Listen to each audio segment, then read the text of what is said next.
Raju Atada, is he here yet? Okay. He's here, but he's coming. Okay, and then two others are online, I believe. Okay. Okay. Okay.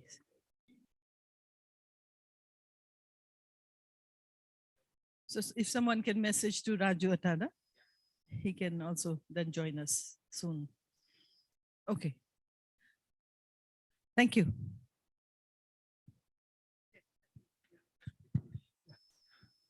Good morning. So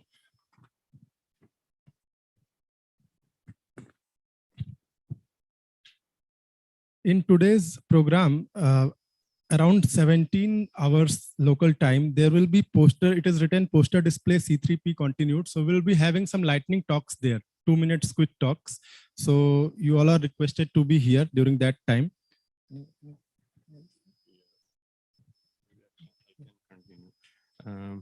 The thing is, actually, the afternoon session is a parallel C1 and C2. We are joining with ICTP. So that parallel session, they have slightly extended by 15 more minutes.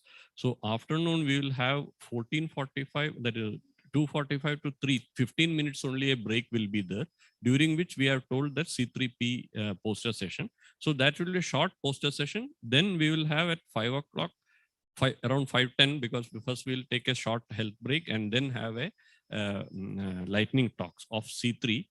And maybe some of the, if they are available, the B2P, the earlier poster sessions, also if somebody would like to do it, we'll check with them who are online, whether they would like to do some lightning talks.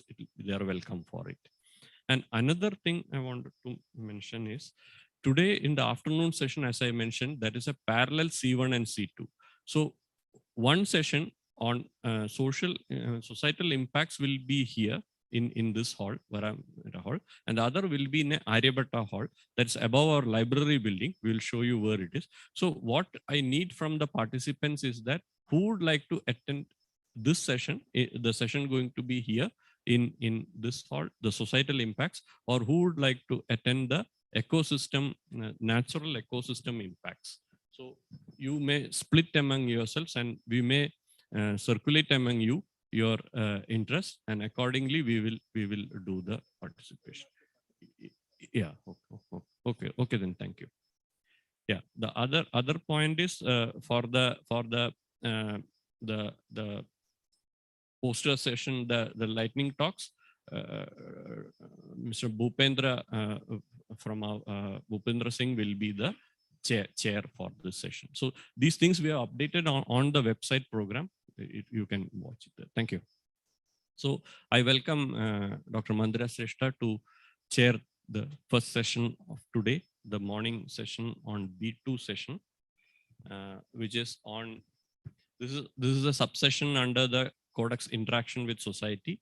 The session is on integration of available climate information in support of decision making. For this, the panelists will be Dr. Mandira Shrestha, Dr. Vimal Misra is joining us online. I think already he's online, and Dr. Milind Mujumdar are the panelists. Over to you, sir. Yeah, the reporters for this session are Ashna Verma from BHU Varanasi and Madhusudan Ingle from IITM Pune. Yeah, both are here. Yeah. Well, thank you, Dr. Sanjay. And a very good morning to you all. How are you all today? Good? Good. Yeah, very good. So I welcome you all to this session. This session is session B2 in our program. It's about integration of available climate information in support of decision making. So what I'll do is just brief you regarding the format of how we are going to have this particular session. So as was just mentioned, we will have 3 panelists, myself, Professor Vimal Mishra, and also Dr. Milind Mujumdar. So these are the panelists for this session. So it's written that we're going to have initialization talks. So that will be just to get the session started, though that's about, every person, I guess every panelist is going to be talking about 8 to 10 minutes, providing an insight into how we can integrate the climate information in support of decision making. Not so much as how, but why is probably more appropriate to say. Then we have 4 oral presentations, and then the 4 oral presentations, 2 of them are in-person presentations, and then 2 of them are online. So we have the presentation from Shinu Sheila Wilson. So she'll be presenting after the panelists have given their inputs or presentations. And then we will also have Raju Atada. He will also be making a presentation in person.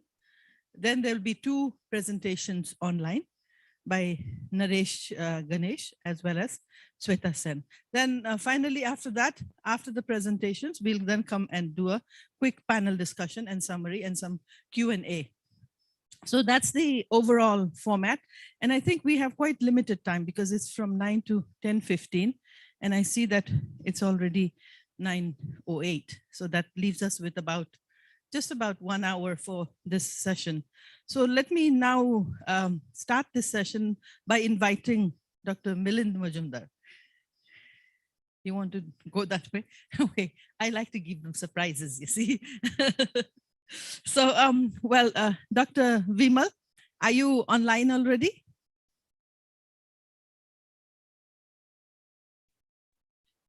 Yeah, Mandiraji, good morning. Good morning. Hello, Professor Vimal. Yeah, I'm online. Okay, good. First of all, we would like to congratulate you. Please give a round of applause for Dr. Professor Vimal Mishra. So all of us here in the room congratulate you for this extremely outstanding award, the Patnagar Award that you have received. We are very proud that and also really happy also. So we will start with you with your presentation on looking at integration of available climate information in support of decision making.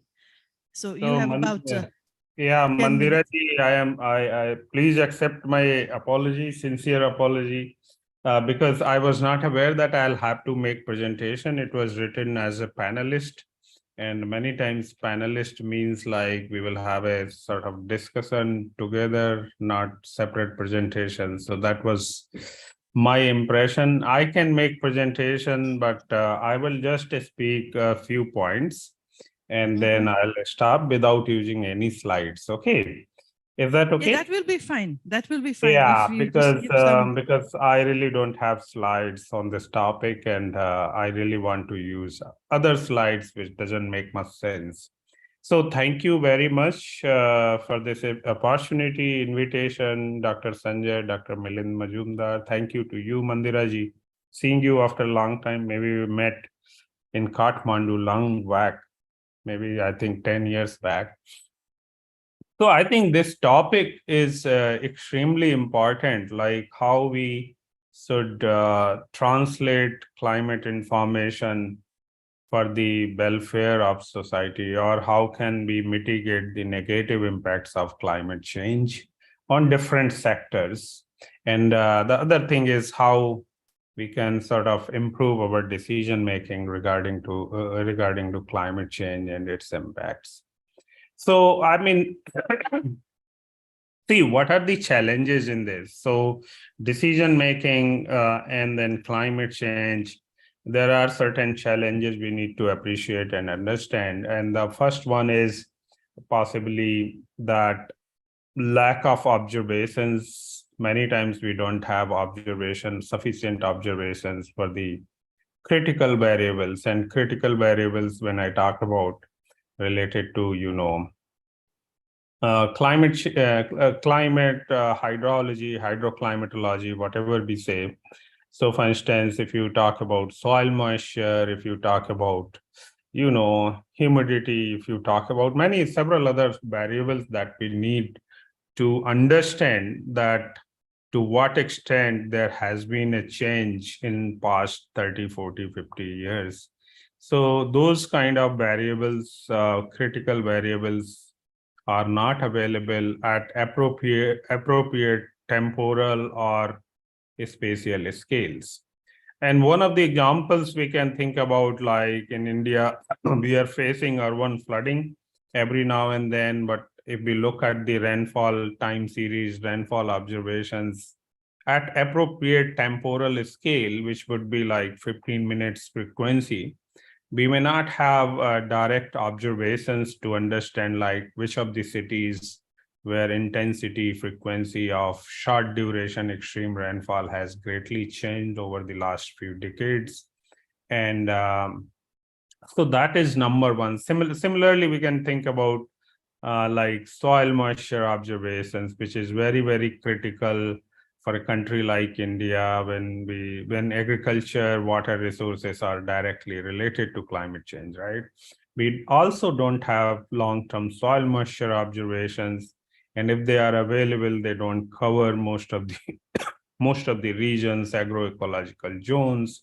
See, so we also don't know basically that how climate change has been affecting soil moisture and how human influence on soil moisture is, because we use a lot of irrigation as well. So lack of observations. Similarly, we can say stream flow related observations for basins in northern India, like Ganges transboundary river basins, where observations are not available. So we really don't know.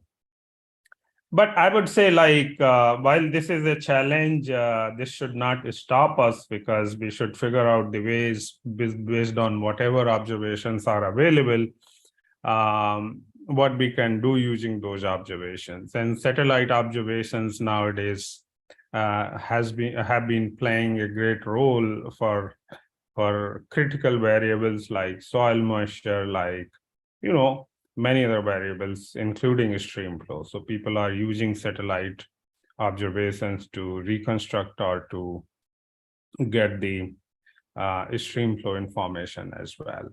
So that is, so at least we can be better informed in terms of climate change, to what extent climate has affected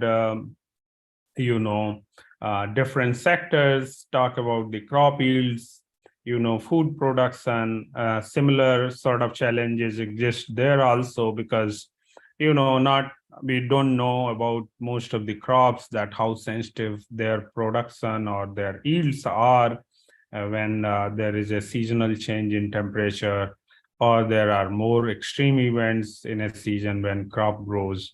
So, I mean, these linkages would be better established if we have a good record of observations. So that is one challenge, and we need to think about how we should sort of fill that gap. So that's number one. Number two is projections. Most of the time, for any decision making or planning, let's say for 2 or 3 decades ahead of time from now, we need projections. And first problem or fundamental problem with climate projections which we all ask to ourselves, that how reliable are those projections, right? So one thing, again, like observations, we don't have projections at appropriate temporal or spatial scales that can be used to understand impact in the sectors like water resources, agriculture, human health, and infrastructure, right? For instance, urban infrastructure we will need projections, again, very short duration, extreme rainfall or precipitation projections, right? Similarly, for human health, we would need projection of something like heat stress, wet bulb temperature, humidity, temperature combination at hourly time scale. And most of the times, models, global climate models or general circulation models, do not directly provide those projections. A few models have now started like giving us projections at sub-daily time scale, 3-hourly, 6-hourly. But again, the challenge is they are at coarser spatial scales. So for instance, if we want to think about city level planning, if we want to sort of understand what should be the adaptation steps that we should take or recommend to policymakers or decision makers or people, those who are working in fields, that spatial scale is not very helpful, because most of the projections are still at 50 by 50 kilometer grid. I'm talking about the highest possible resolution that is available in CMIP from the CMIP 6 database. So we need to somehow fill these gaps, and the gaps we have been using mostly dynamic downscaling. There has been a great effort from the Cordex, where people have used regional models to downscale the, climate projections at, higher spatial and possibly higher temporal resolutions. And then once again, we have those, but we cannot check their reliability most of the time because we don't have observations of critical variables. So, I mean, these are some basic steps when we want to be better informed about climate change, and we want to understand the impacts on different sectors. So we have made, I really don't want to sound very negative. We have made quite good progress. So for instance, if you compare how things have progressed now versus last, after 20 years before or 10 years before, we have made significant progress in all directions, like model development. IITM climate model has participated in CMIP 6, which is great. And possibly the summer monsoon has been, or the key features of summer monsoon are well represented in the model. So that is very, very great effort. And I think similar effort will be in future also. So, yes, yeah, Mandiraji, do I have more time or I should stop? No, I think you've just eaten up all your time. I think. Okay, so give me just 1 minute and then I'll wrap. Yes, So what we need to do, there is one part of scientific challenges that I have highlighted. The other part is linking science with policymakers or stakeholders. That is another big area where there is a lot of scope of improvements. And we need to sort of bridge this gap somehow, because unless we think about in that direction, like involving more stakeholders, policymakers, or people working in the field and other sectors of the society, and and making them a part of like this climate information, climate impacts, climate resilience, climate risk, and how this entire flow goes to strengthen the society and their response to climate change. I think that is the third big area to sort of make progress for all of us. And with this, I will stop here. I thought since I don't have slides, probably I have a lot more time, but but I will stop now. Thank you, Mandir. Yeah, thank you very much, Professor Mishra. I think very nicely articulated all the issues as well as the gaps that exist. So what I'm going to do, if you'll allow me, is I'll make a brief presentation just to add on to what Dr. Mishra has just said, and then provide you with the background information. So let me just turn this on.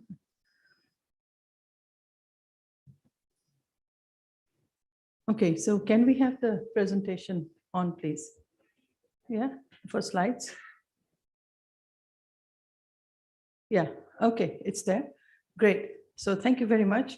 So what I'm going to talk about is a little bit elaborate what I had mentioned at the opening in terms of making information more available to the decision makers at the local level, particularly relating to climate services. So I've already given you a background of the Hindu Kush Himalayas. We all know that it's a region that's very vulnerable and has a high spatial and temporal variation in terms of precipitation and temperature.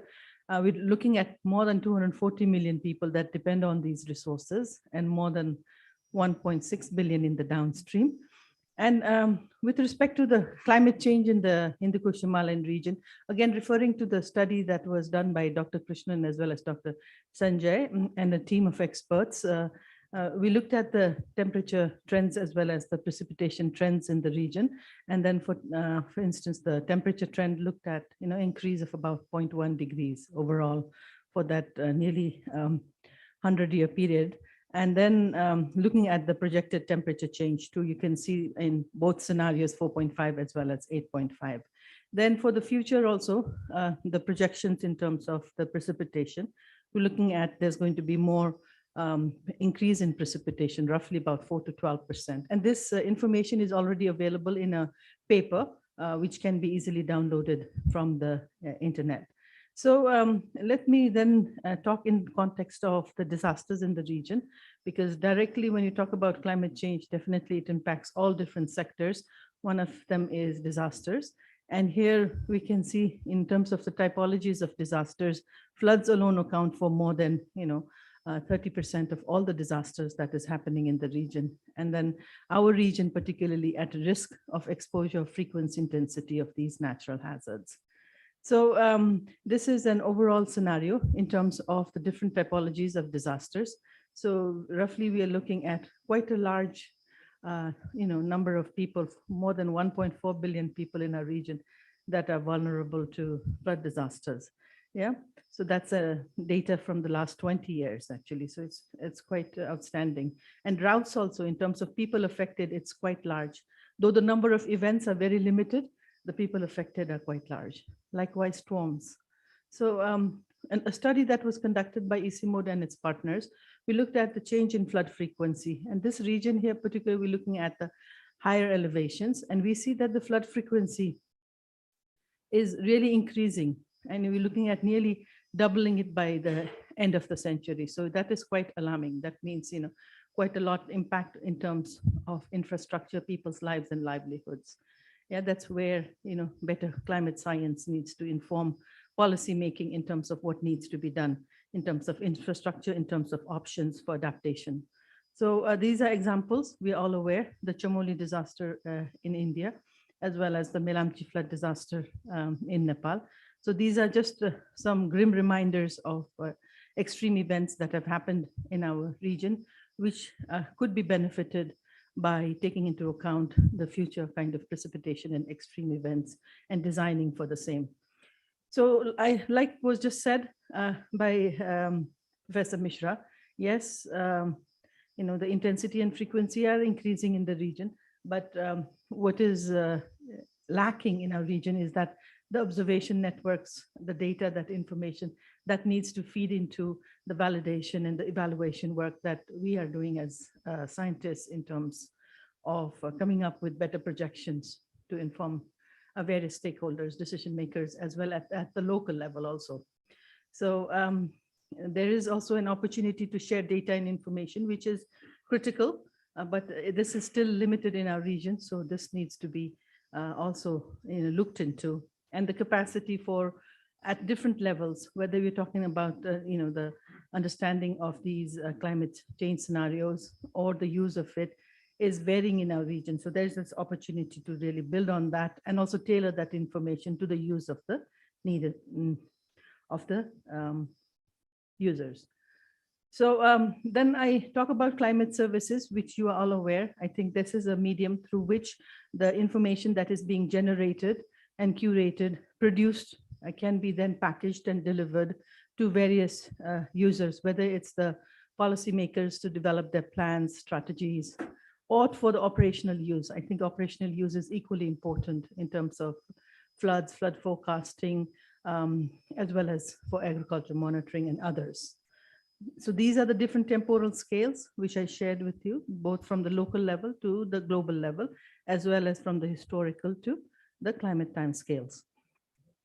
So I give you some examples, which is important in terms of what are some of those products that can be generated so as to inform the various levels of stakeholders. So this is the HKH High Coast project that ICIMOD and its partners implemented. And this was more looking at a regional flood early warning, whereby the countries came together, and this was looked into the modernization of the hydromet networks. So actually the real-time data transmission from the gauging stations, rainfall both, as well as the water level sensors, were able to transmit their real-time data to the countries' dashboards and able to share across the region. So this was one important project which has been picked up by the countries, and they have actually been able to really go ahead and work on these. So another example is at the local scale. So regional, I talk about the local scale, whereby it's the farmers. Farmers need to be really dependent on the climate information that we provide. And for these here, we were in Chitwan in Nepal, looking at and working with the local women farmers to understand better whether they were receiving the climate information, the bulletins, and how they are using it, and what are their needs and requirements. So this is at the local level, more at the operational level, let me put it. And then we also worked on this ARC program, the Asia Regional Resilience to a Changing Climate, which looked into providing this information for informing the society at large, the science. And this is another example with the interaction with the farming communities. This is in Pakistan, where we conducted focus group discussions, consultations with the farmers to better understand their needs and what is happening on the ground, so that we could then integrate that information into the climate services and bulletins that are being provided by the hydromet agencies. Yes, so this really did provide us that opportunity also to engage with the policymakers. I think Dr. Mishra mentioned about the policy aspects too. So it's important that we also engage with the range of stakeholders, policymakers, but on the ground with the farmers as well, and then see what is really required in order to move forward. Yeah. So the key messages, yes, we need to co-develop services, design services, and then need science-based information, more robust science in terms of the information, the scenarios that we have put in place, and then tailor it then as climate services to the various users. That's an important step. And building of capacities at the institutional and local level is also essential, and then promoting regional cooperation. Yeah, so that kind of sets the stage. I don't want to take any bit longer. I will now end my presentation here and then call upon Dr. Mujumdar, please to kindly provide his inputs, and then we proceed with the presentations. Thank you very much.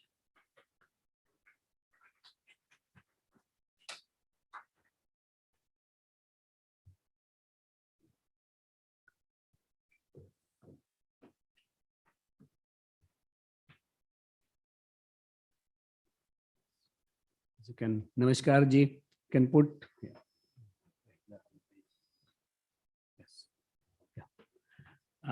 The Professor Vimal Mishra has said, and Dr. Mandira Shrestha has said the dais actually. This topic very nicely. Just I will add few points in that. Before I start, I once again want to congratulate Professor Vimal Mishra for this Shanti Swarup Bhatnagar Award. Please accept my hearty congrats, sir.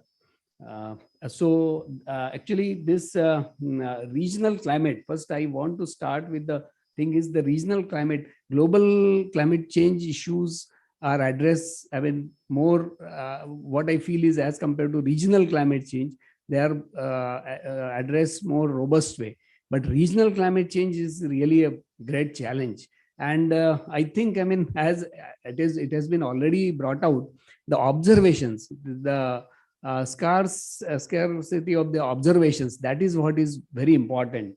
So, I mean, this is for generating the climate information or decision making, both things. This regional climate observations are very crucial.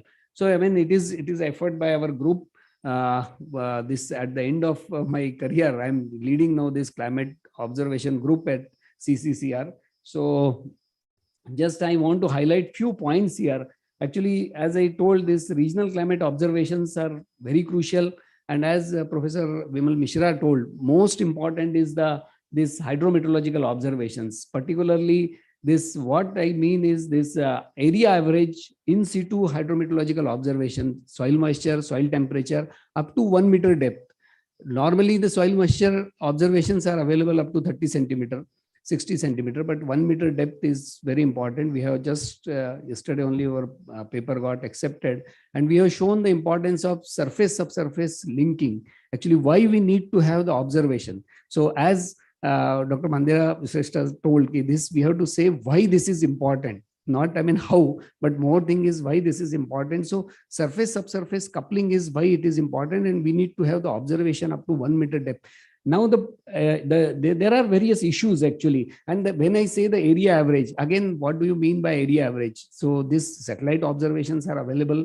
There are other, I mean, in situ observations are available, but 0.5 by 0.5, say, I mean, at this scale, we need to have the observation. Unless until we have the observations, this to get better insight into this climate extremes, or to, I mean, attribute it to either it is a natural climate variability or it is anthropogenic. This really requires good set of data where you need to have this soil moisture, soil temperature. These are the things, but at the same time, this rainfall, I mean, local rainfall or in situ rainfall, temperature, surface temperature, pressure, this moisture, humidity, all these parameters are the variables are very important.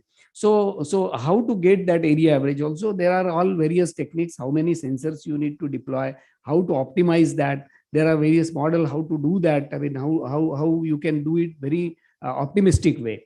Another thing is, I mean, deploying these sensors or just setting this observation at climate scale. Again, I mind it, I mean, this is at climate scale, not just for I mean, weather information or just for temporal, I mean, instantaneous observations, but this has to set for 30 years, 40 years or more climate scale. So that is what is more important. Then we need to have this capacity building for that. Actually, this is what is lacking because these sensors we have found, I mean, this deploying particularly the soil moisture, even though there are various these sensors are available, imported sensors, various things are, but just deploying it is not that easy actually. You need to have maintain them, and how to maintain this. So for that we need to have what we have done is we have done the low cost, we have assembled the low cost. I don't say develop, but we have assembled the low cost soil moisture sensors, soil temperature, soil moisture,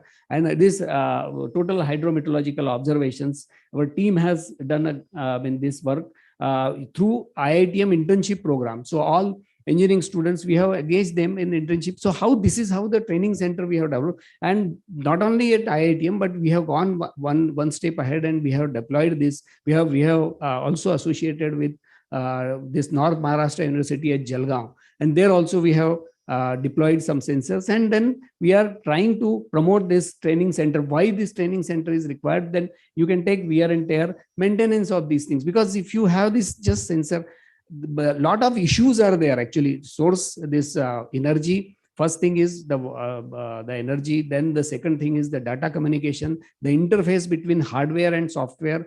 How these sensors are to be,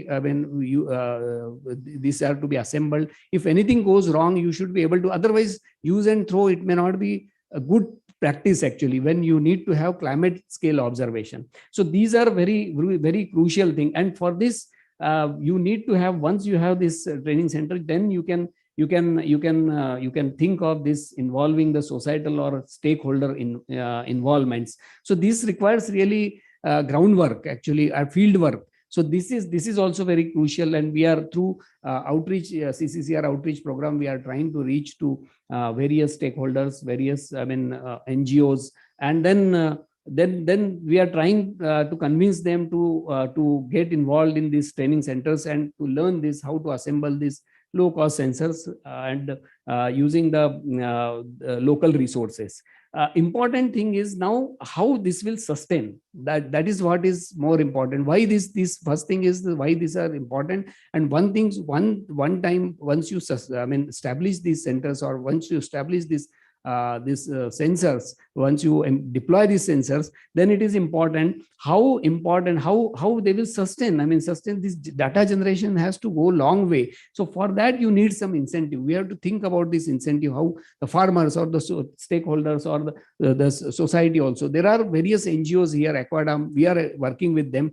They have done a wonderful job actually through this incentives. I mean, this through just, I mean, very, very simple ways actually. This whole Pune, they have mapped the aquifer mapping they have done. They have also made some observations at CCCR IITM, the resistivity observations and things. So they are using our soil moisture data also for those purpose. But important thing is this, again, the sustenance of this data generation. That is what is, and that is what people have done. The WOTR also, there are various organizations, they are involved in that, and they go to rural areas, and then they do this data generation work very effectively and through some incentives. Now, and once you have the main, then the question, okay, the data generation is done, then what next? So the next thing is the database. How to create the database actually, how to get that data communication. These are all the issues actually. There are techno-scientific, I always say the techno-scientific issues are there. We have to deal with each and everything.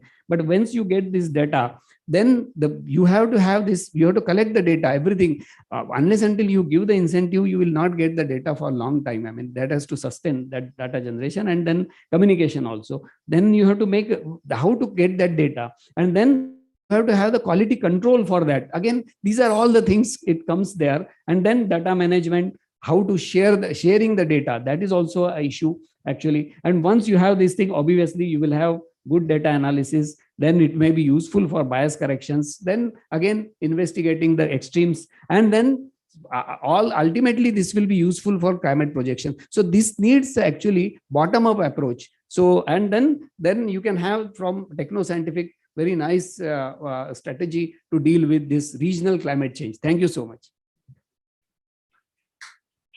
Thank you very much, Dr. Majumdar. So very nicely, again, putting the points together. What we'll do is we'll go for those presentations that we have that will also inform the panel discussion. So may I now request our first presenter, Ms. Shinu Shiri Wilson, to make a presentation on downscaling of climate data for local governments in Kerala. So you have 5 minutes. Thank you.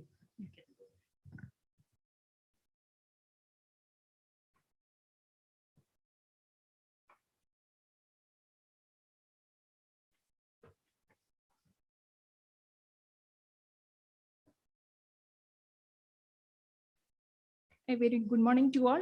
Myself, Shinu Sheila Wilson. I'm a meteorologist to Kerala State Disaster Management Authority. Today, I am going to talk on downscaling of climate data for local governments in Kerala. This work is done under the Rebuild Kerala Development Program facilitated by the Rebuild Kerala Initiative. And the main task assigned to the Kerala State Disaster Management Authority is to support the local self-government departments by providing the climate change information of the local self-governments. And the main objective is to integrate the climate risk information into the disaster risk management plans. So Kerala is the southwest coastal state, is the gateway to monsoon, is bounded with the Arabian Sea in its west and Western Ghats in the east, and it has a diverse terrain condition, lowlands, midlands, and highlands, and it is a multi-hazard prone state. And Kerala is vulnerable to 17 natural hazards and 23 anthropogenic hazards. And in the recent years, the frequency of occurrence of the disasters are increasing in Kerala. And as Kerala is a densely populated state, it is adversely affecting the lives and the infrastructures of Kerala. So in order to mitigate this, adaptation initiatives must be undertaken at the grassroots level. And so it is essential to consider disaster risk and potential climate change scenarios in long-term and short-term development plans. So to achieve this, local governments and entities must have the access to the information about climate change. For this purpose, we took the Cordex data from the 12 models and bias corrected with the observation data. We took the parameters precipitation, maximum temperature, and the minimum temperature for the period historic and the future projection. And the future period is divided into 3: near term, medium term, and long term. These are the list of the models that we took. And the first methodology is analyze the time series of the parameters to know how the parameters are varying yearly. And we did the climatology of these parameters for all the 1034 LSTs and changing the parameter in the future from the historic. And these informations are made available in our website. And third, we prioritize the local self-governments based on the 3 factors. The first factor is the multi-hazard vulnerability index. It is categorized into high, moderate, and low vulnerability. And the second factor is the difference between the values that occur more in the near term from the historic period. And the third factor is the change in the frequency of occurrence of the extreme events in the near term from the historic period. And the main inference are both the maximum temperature and the minimum temperature are rising, and the extreme temperature events are also rising.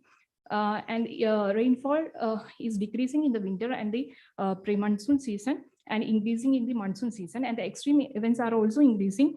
Are also increasing in some of the LSTs, but are decreasing in some other LSTs. And in the post-monsoon season, rainfall is increasing in some part and decreasing in some other parts. And we prepared the climate change atlas for local self-governments, and it contains the climate change details and the spatial plots. And the climate change information is used to prepare the local action plan on climate change. This is prepared by Kerala Institute of Local Administration in our native language, Malayalam. This is for the Nirganam Grambam Machayan. And it contains the general information about the LSTs and the climate change information of that LSTs and the impact of climate change on local environment and livelihood, local biodiversity and disasters of that LSTs, and suggest some possible interventions that can be made in that LSTs. This is under preparation. I already prepared all the LSTs of the 4 districts. Some of the local intervention possibilities are carbon neutral LSTs, filament-free LSTs, cool roofing, paperless governments, and climate smart agriculture, and etc. etc. And disaster risk management and climate action tracker tool. Kila took the initiative to develop this tool. It is to empower LSTs to build resilience through climate and disaster risk informed project planning and implementation at the local level. And the local disaster management and climate resilience activities conducted by the LSTs are evaluated and provide financial incentives to LSTs based on their performance. And next, the climate change information is used to prepare the risk-informed master plan. This is for the Alapura town, and this is prepared by LSGD planning department. And as we agree that there are limitations in the study due to the court's resolution of the data, it limits the ability to pinpoint the specific hotspots within each LSTs, which may hinder targeted interventions. Thank you. Thank you very much, Dr. Shim. Very nicely presented and on time. Thank you very much. So our next presenter is evaluation of extreme precipitation climate indices over the HKH in CMEP 5 to CMEP 6 data. And we have Dr. Raju Atada to make this presentation. You have 5 minutes, please.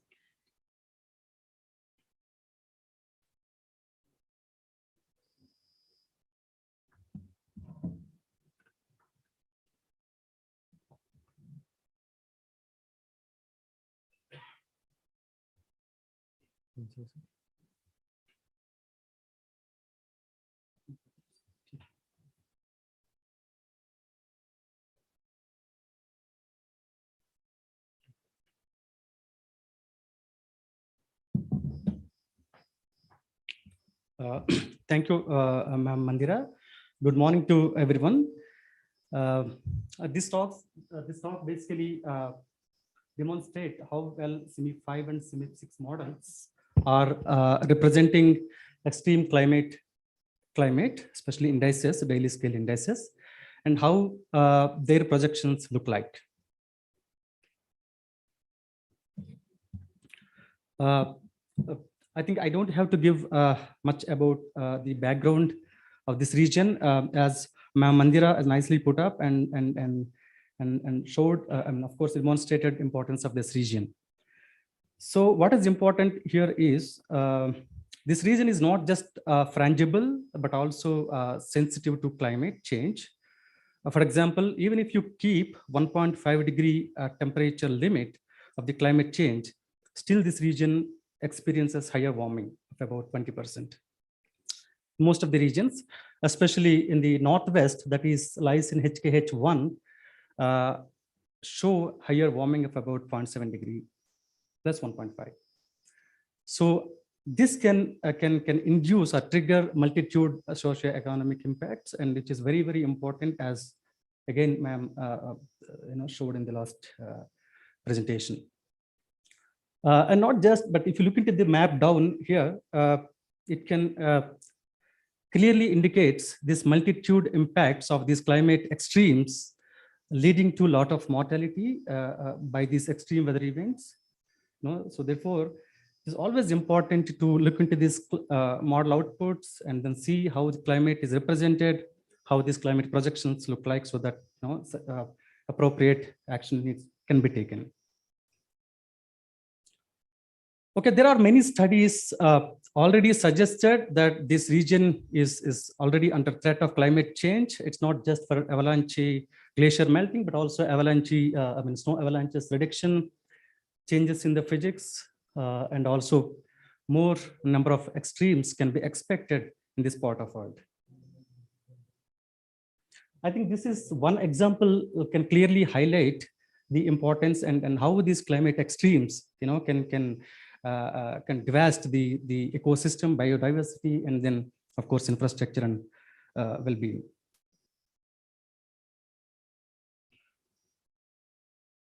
Okay, here we took almost 8 climate extreme indices, especially precipitation extreme indices, namely total precipitation and so on and so forth, from CMIP 5 and CMIP 6 archives, and evaluated against Aphrodite using the popular, of course, this skill score is used to rank the models to get the better climate models, so that easy for us to get reliable climate information. In addition to Taylor skill scores, we also used index of agreement, which is another statistical skill scores, which can tell you how well your CMIP 6 models or your models represent the climate. Okay, before we look into the extremes, this map shows the precipitation distribution at annual average, summer and winter, from CMIP 5, CMIP 6, Aphrodite, and also another high resolution data set, MSWEP. Okay, if you look into the picture, CMIP 5 and CMIP 6 produce the uneven distribution of precipitation. For example, look at the summer. You see more precipitation in the southeastern parts of HKH, but whereas when it comes to the winter, you see more precipitation in the northwestern part of HKH. So these kind of spatial heterogeneity across the seasons are well represented by both CMIP 5 and CMIP 6 models, but still there are some differences which can be seen in the annual cycles of the precipitation over 3 different subregions, that is HKH1, 2, that is Central Himalayas mostly, and then 3 is the other side, eastern parts. So although these models produce the seasonal evolution of precipitation, however, this precipitation there is still excess precipitation in both in CMIP 5 and CMIP 6, especially during monsoon months. Okay, further using Taylor skill scores, This is a very nice portrait diagram, which can be used for getting the best models or ranking the models. So for annual scale, summer and winter, from CMIP 5 models and CMIP 6 models, and these are all the models again to Aphrodite. Okay, what you can see is that from CMIP archives, there is a, there is a less consensus among the models to represent the or give the better skills. But when it comes to the CMIP 6, from annual to summer to winter, the top 5 models are always mostly more or less same. Okay, for all the climate extreme indices. That means definitely better improvement in CMIP 6 models than CMIP 5. And importantly, these climate extreme indices are also very, these models performance are vary in terms of extreme indices, also at seasonal annual timescales. So there's better, you need to be careful when you pick up the models. Can you start wrapping up? Sorry. I see. Okay.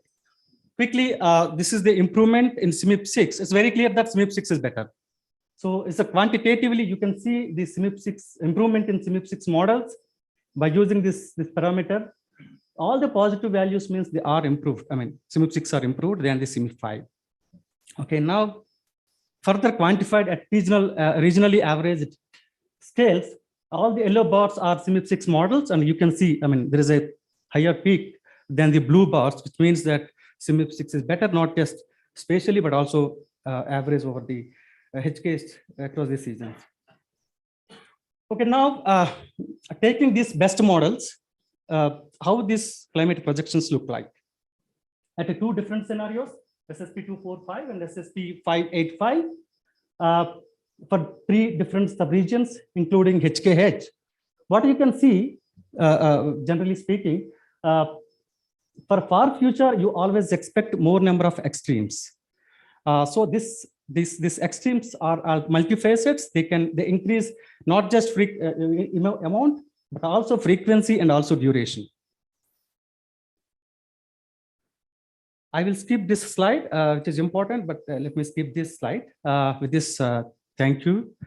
Before I take questions, I have a postdoc position with me who can look into this climate change and climate projections. If you are interested, please, if you or your networks, anyone from your networks are interested, please ask them to send email. Thank you. Thank you. Thank you very much, Dr. Raju. I know you would require much more time for your very informative presentation, but we are very much limited on time. We'll go to the next presentation. Sure. So if there's a question, we'll come back later. So the next presentation is online. So if we get the online presenter, Naresh Ganeshi, he's going to talk about soil moisture revamps, the temperature extremes in a warming climate, and that's over India. So if we can have him online. Yes, there he is. So how are you, Naresh, today? Yes, I'm fine. Can you hear me? Yes, I can hear you. So is my presentation visible? It's being loaded at the moment. His presentation, can we have his presentation? Isn't it? Can you see my presentation? We cannot see your presentation. Can you share it, please? Yes, already shared. No, we cannot see the presentation yet.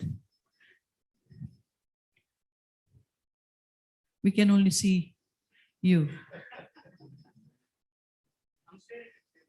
Yeah, can you just maybe leave and then come back again and try to reshare quickly? Yes, now? No, we don't see a presentation. Can you, here it says share screen, so you have not shared your screen yet, I think. Can you please leave and then come back again? In the meantime, I think I will go to the next presenter and you can sort out your thing. So let me go to the next presenter here. So may I request Sweta Sen, forecasting distribution of cyclonic disturbances over Bay of Bengal till 2050 to make her presentation. So can you leave right now? And yes, Sweta, are you there? Yes, ma'am. Great. Can you please share your presentation quickly? So is it visible? Okay, yes, we can see your presentation. Could you put it full screen, please? Yes. I have put it full Yes, so screen. over to you for 5 minutes, please, Sweta. Thank you. So my topic for today is forecasting distribution of cyclonic disturbances over Bay of Bengal till 2050. So this is one of my PhD work which I have done, and it was done in IT Kharagpur. So so first the problem is that we know that cyclonic disturbances are unpredictable climate-induced extreme events, and it causes lots of economic losses and damages. The UNISDR 2018 had estimated that most of the economic losses was done by cyclones or storms, and also due to increase in climate uncertainties, climate changes, the landfall, the tropical cyclone counts and their count ratios has also increased over the years from 1980. So my study is mainly to see the risk which is involved, which is required to screen in order to have good preparation and mitigation by the countries. And so I have taken Bay of Bengal and try to forecast long-term cyclonic disturbances and see the distribution of cyclones till 2050. Okay. So there are 8 categories of tropical cyclones, and among that I have categorized into 2, which is done by IMD also, and the 7 categories from last is categorized as cyclonic disturbances, and from severe cyclonic storm to super cyclonic storms, it is categorized as severe cyclonic storms. So my data sources was the trends of tropical cyclones over Bay of Bengal has been used from 1891 to 2018 to see the trends and the distribution, the intensification rate of cyclones. And in order to forecast, I have used 3 exogenous variables, which are sea surface pressure, near surface wind speed, and surface temperature. And that I have taken from Cordex database over the Bay of Bengal, which lies between 77 degrees east, 97 degrees east, and 5 degrees to 25 degrees north. And since the data of the exogenous variables, and I have forecasted with the exogenous variables, was available from 1951. So my forecast was from 1951 to 2000. I have predicted the distribution, and then I have forecasted from 2019 to 2050. And I have taken 3 cyclonic seasons, which are pre-monsoon season, which are March, April, May, the monsoon season, June, July, August, September, and the post-monsoon season. And I have eliminated the January and February season, the winter season, because there were very less occurrences in order to remove any errors. So this is the overall picture of my methodology.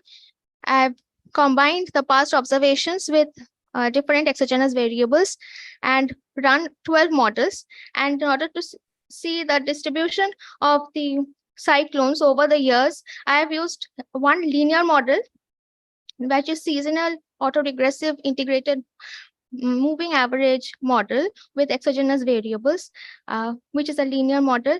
The non-linear model was the artificial neural network model with non-linear autoregressive model with exogenous variables. And the third was a hybrid model, but taking the assumption that the distribution was both, that the cyclonic disturbances has both the linear and non-linear components. I have used Sarimax model, and then with the error terms, I had. Please come to your conclusions quickly. Okay. And to test the forecasting consistency or accuracy, I have used 4 parameters, which is RMSE, MAE, MASE, and NSC. So my results were that there is increasing intensification rate significantly in the post-monsoon season, and among the linear models, the box and methodology was used, and Sarimax model with 613 model was the optimum model with 2 exogenous variables, near surface wind speed and sea surface temperature. And for nonlinear modeling, 3-layer feedback neural network model which was used. The same model was with 2 exogenous variables were optimum. And for the hybrid model also, the 2 exogenous variable model was optimum. The accuracy test says that the distribution that the Sarimax model was the least performing model. So we can say from there that the distribution of cyclonic disturbances or severe cyclonic storms were not. Thank you very much. Yeah, thank you very much, Sweta, for that nice presentation of your PhD thesis. Now we'll go to the last presentation. I hope Naresh has been able to sort his problems. It's on, again, soil moisture revamps the temperature extremes in warming climate over India. So Naresh, are you there? Can you see now? Can you see my presentation? Okay, so we have your slides as well, and it's just being I already projected at the shared. moment. Is Okay. it visible? Not yet. Well, okay, it's coming. Please proceed, and you have 5 minutes, please. Thank you, madam. Sorry for the disturbance. So my name is Naresh Ganeshi. I am visiting scientist at Meteorological Research Institute in Japan. And today I am mostly talking on land atmosphere interactions and its impact on temperature extremes in India. So this work is recently published in MPG Climate and Atmospheric Science and carried out with coordination with the IITM team as well as MRA and University of Kaga. And introduction, coming to the, as we know, there are 5 important components of climate system, which covers atmosphere, hydrosphere, cryosphere, biosphere, and lithosphere. That is land surface. Among all these, land surface, that is soil moisture, has its special importance because soil moisture plays an important role in various hydrological as well as land energy balance. So, if we to see what is the impact of this soil moisture on climate, Delworth and Manabe has conducted two different model experiment with the using simple bucket model. In these 2 experiments, the first experiment is called as non-interactive case, where soil moisture is not interacting with the climate. That is, we kept soil moisture as a climatological cycle, and whereas in the second experiment, soil moisture is varying with the climate forcing. And this figure shows the zonal variance of air temperature in 2 different experiments, what I explained now. So you can clearly see that soil moisture has the interaction between the soil moisture and atmosphere has the potential to make the substantial contribution to the near surface temperature variability. Now, if we come to the Indian region, now various studies, observation-like model studies has shown that increase in the extreme temperature characteristics and is further projected to increase under different warming scenarios. And there are different studies has explained different mechanisms to. Naresh, you come to your results. Naresh, you come to your results. Yes. Okay. So mainly, this study will focus on the how the temperature extremes change in historical and future climate, and what is the impact of soil moisture temperature coupling over India using the soil moisture sensitivity experiment. So for this, we carried out 6 different experiments. 2 are control run, that is called East and Future, and 4 are soil moisture sensitivity experiment. So the one is called dry experiment, second one is called wet experiment. In dry experiment, we have reduced the soil moisture by 20% on first day of each month, and in the wet experiment, we have increase the soil moisture by 20% on first day of each month. So using this experiment, we studied the impact of soil moisture, and this experiment carried out using MRI 3.2. So before coming to the how the extremes are changing, it is important to see what is the soil moisture and temperature coupling over India. So this special map showing the soil moisture temperature coupling over the Indian region in historical and future climate, and this you can clearly see that hotspot of strong land atmosphere coupling is located over the north central India.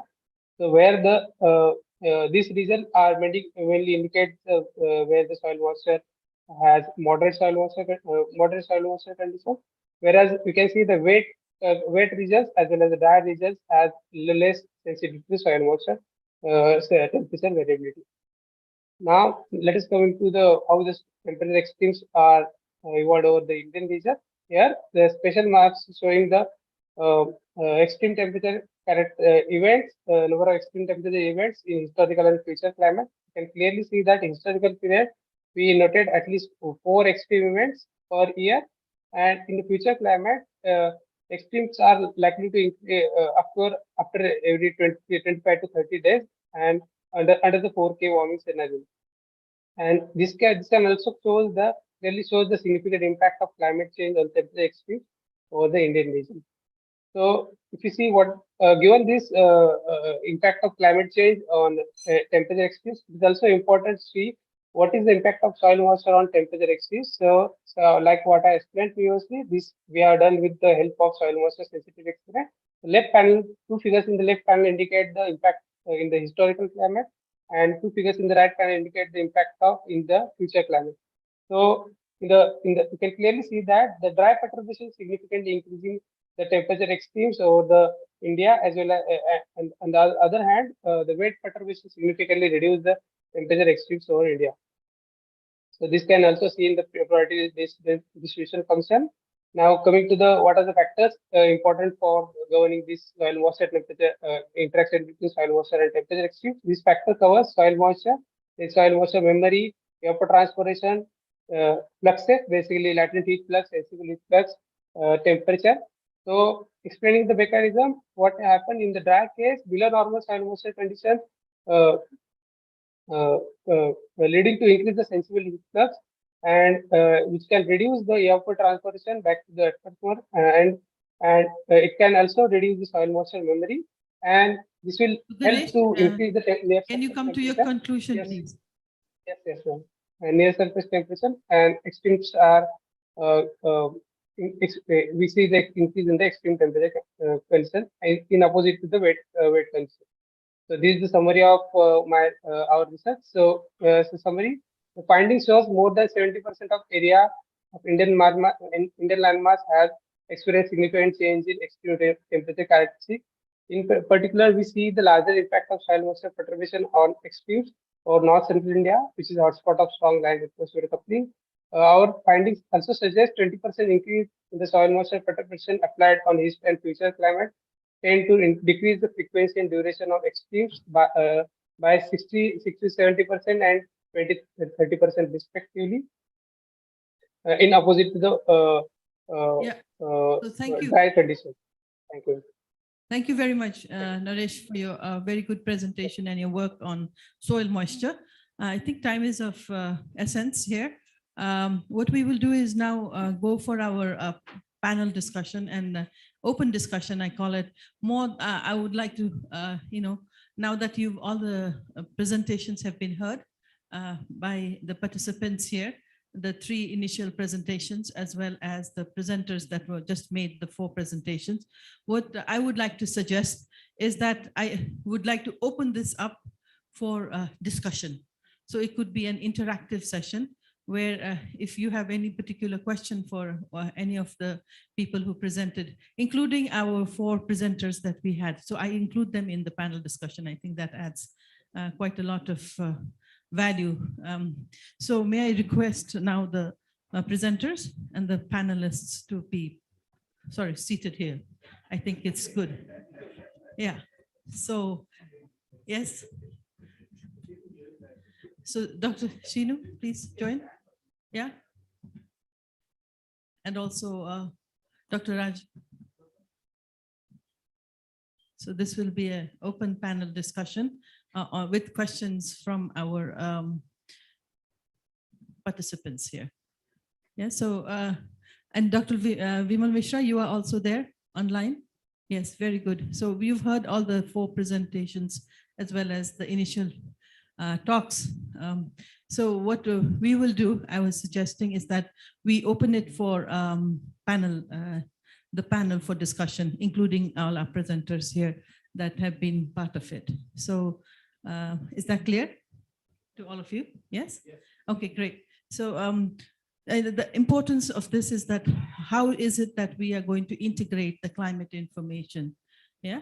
So that is the main essence of this particular whole session. So with that, I think I will just ask any of the participants here who've been patiently listening to any questions that you may have, integration of the climate information into decision making.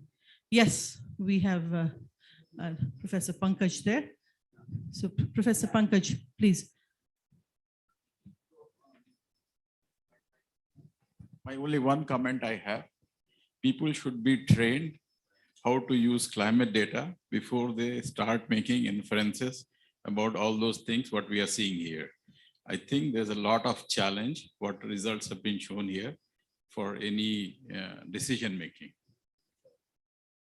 So is this clear? I think, Dr. Mahinda. Let me repeat. What you just mentioned is that capacity building. So training. Capacity building, because everybody is using climate data. So capacity building of whom? All the stakeholders, all the scientists who are sitting here and presenting here, should, at least most of them should be told that how to use climate data and to talk to the regional scale climate policies and all those things. I always see there's a lot of challenge what they're presenting here. So a huge, I think first thing we should invest in making our people who talk about science to better understand the data before they start using it. Okay, that's one level of stakeholders. Please make a note of this. Our rapporteurs, because we will be putting that as one of the action points for our insights from. Yeah, so this is from last two. You know, if you see the screen here, and you can see that these are the insights from the discussion, similar discussion that was held at TRISTE yesterday evening. So we would like to also come up with similar suggestions, or if not better, recommendations to take it up to TRISTE. Yes. So yes, I have a lot of hands. I'm excited. Great. Where do I go? I'll go to the end first. Yes. Yeah, thank you, ma'am. It was a very nice and informative session. My question is mostly to you. So as you told that a lot of efforts are ongoing for the implementation of sustainability and to increase the climate resilience in HKH.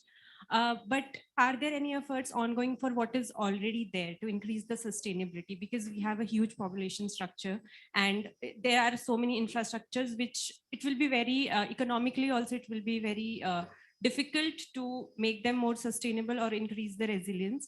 So are there any plans, ongoing plans or efforts to increase the resilience of what is already there? Because this year we faced so many infrastructural damages because of landslides and floods and precipitation extremes.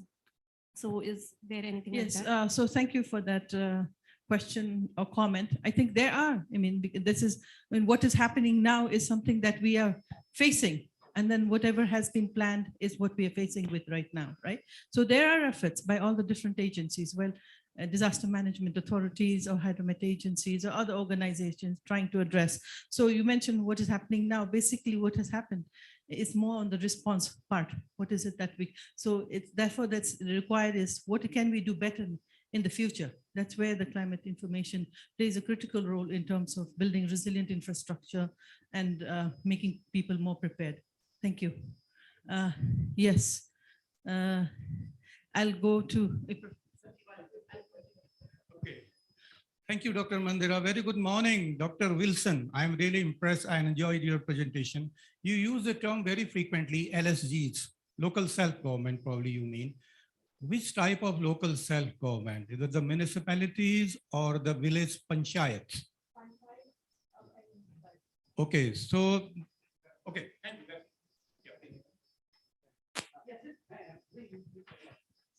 Okay, so the question, I have another question here from, there is a response here. So if Dr. Shilu can respond. We took the villages and the municipalities.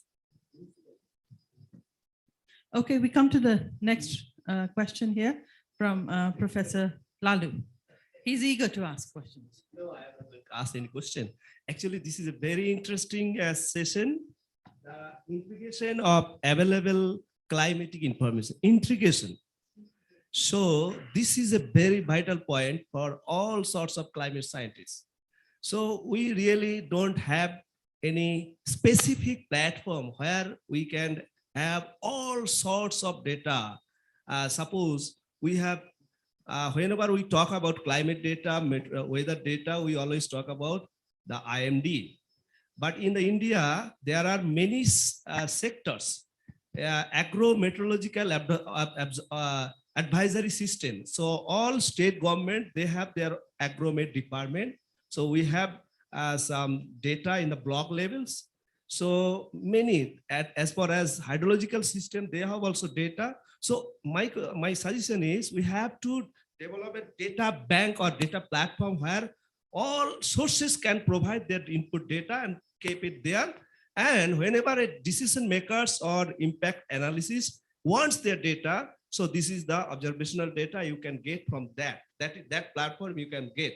And another is some process-based data, whatever we all knows, we are talking about model data, RCM data, GCM data. So this is the, I think this session should actually highlight one platform there. All sorts of data can be available, and we have to highlight who are users that data and what type of data they really want, and we can supply that data. Yeah, thank you very much there, Dr. Lalu. I think, yes, I'll come to Dr. Kumar in just a minute. May I ask Professor Mishra to respond to this regarding the need for a database man and one place where you can access the data? So Professor Mishra, do you have any response to this? I'm targeting that question to you. I think I would say that's a very good suggestion, that somehow we need to at least what I talked about at the beginning, that there are critical variables that are required for sectoral impact assessment, risk assessment, and developing solutions when we talk about climate solution and climate resilience. So, I mean, we can think about at least having a platform, maybe that IITM Climate Change Center can take a lead to sort of invite the data that people are having, and putting a protocol, data sharing protocol, data use, and what are the data curation, quality control. This would help a lot of users and lot of sectors, because many people spend a lot of time to understand that what data, from where to get it and how to use it. So there may be some training workshops can be organized around this effort, and that will make really a great impact in long term. So that's a very nice suggestion, I would say.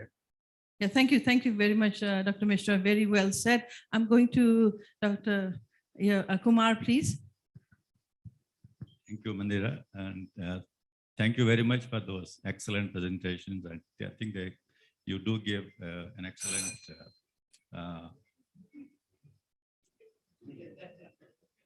Yeah, my time is up. Okay, so it gives an excellent focus on climate services, I think, but it still doesn't cover the entire range of climate services that we see.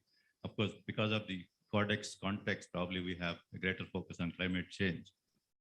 But climate services actually span the entire climate spectrum, from historical to weather forecast to even seasonal and sub-seasonal forecast, etc. We need a way of kind of seamlessly integrating all this information. And that also needs a kind of national level consolidation that Lalu has suggested, that a data bank. So we have, on one hand, the problem highlighted by Vimal on the lack of observations, and Mandira also highlighted that. So we have a problem of no information to too much information, particularly in the Cordex context. So you have so much information that people don't know how best to use this large data set that is available. So I think we need a consolidated approach. And in fact, I'm happy to announce that the IMD is now coordinating a new initiative called National Framework for Climate Services, NFCS. In fact, on 5th and 6th, there is a national level meeting.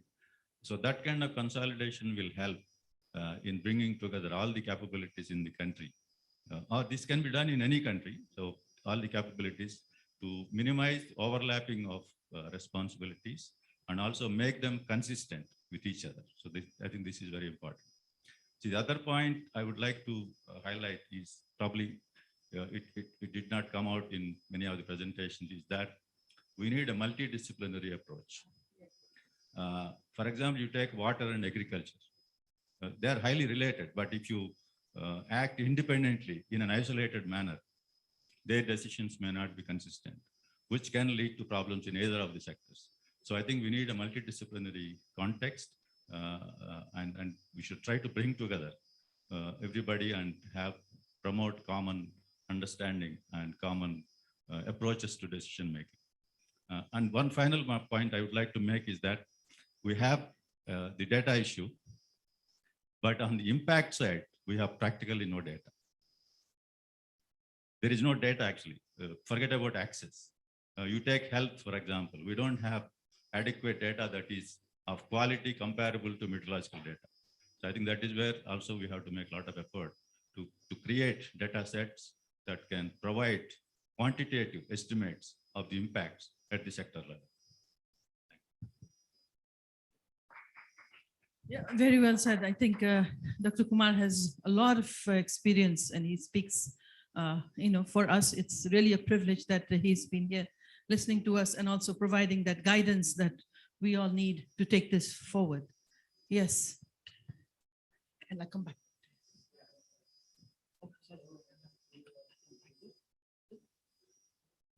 Hello.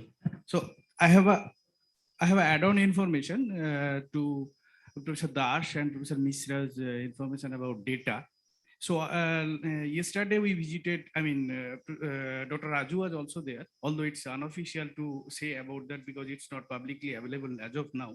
Maybe it will be available sometimes later.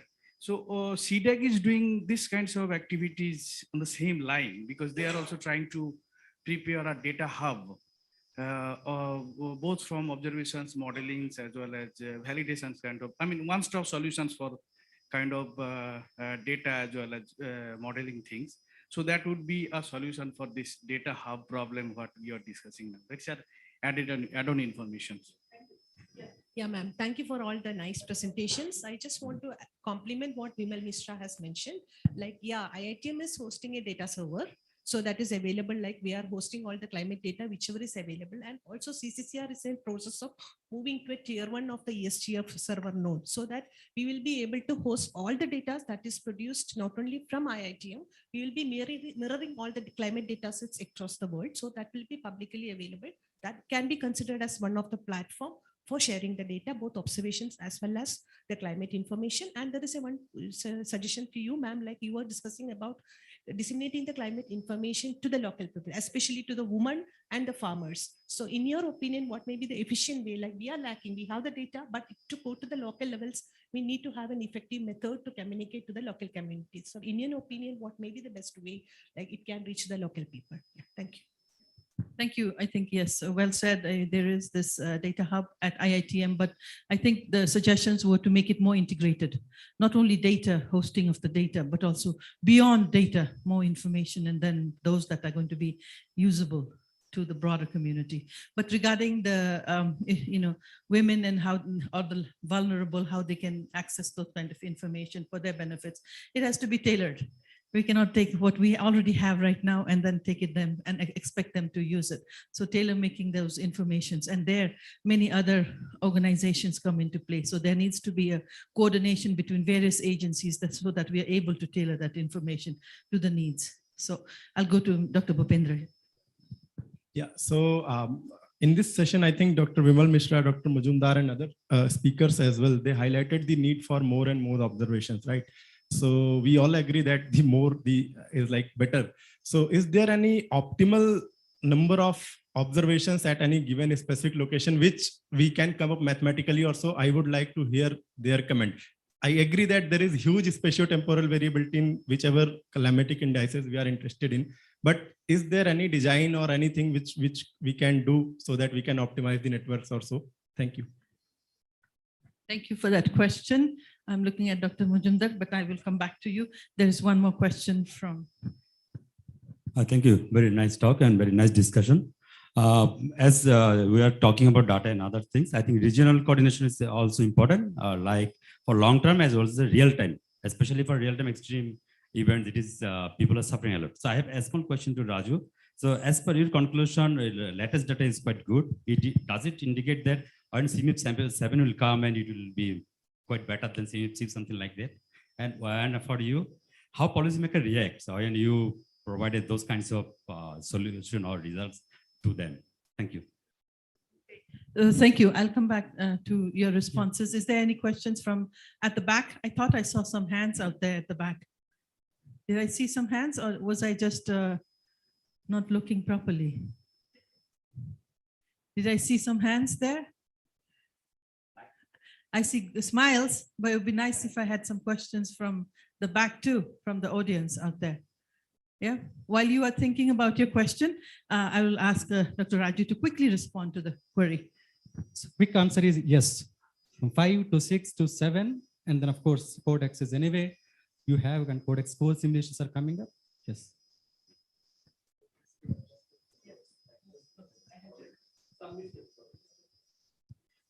Yeah. So the thing is, I mean, that's what I just want to keep it this. We can have a number of observations, but as Dr. Vimal Mishra also said, these hydrometeorological observations, how important they are to mitigate the droughts or floods or regional scale climate change. I think that is what is more important: soil moisture, soil temperature, and the air temperature, the 2-meter air temperature, humidity. So the evaporation, what I feel is the evaporation and the soil moisture information, that is more crucial.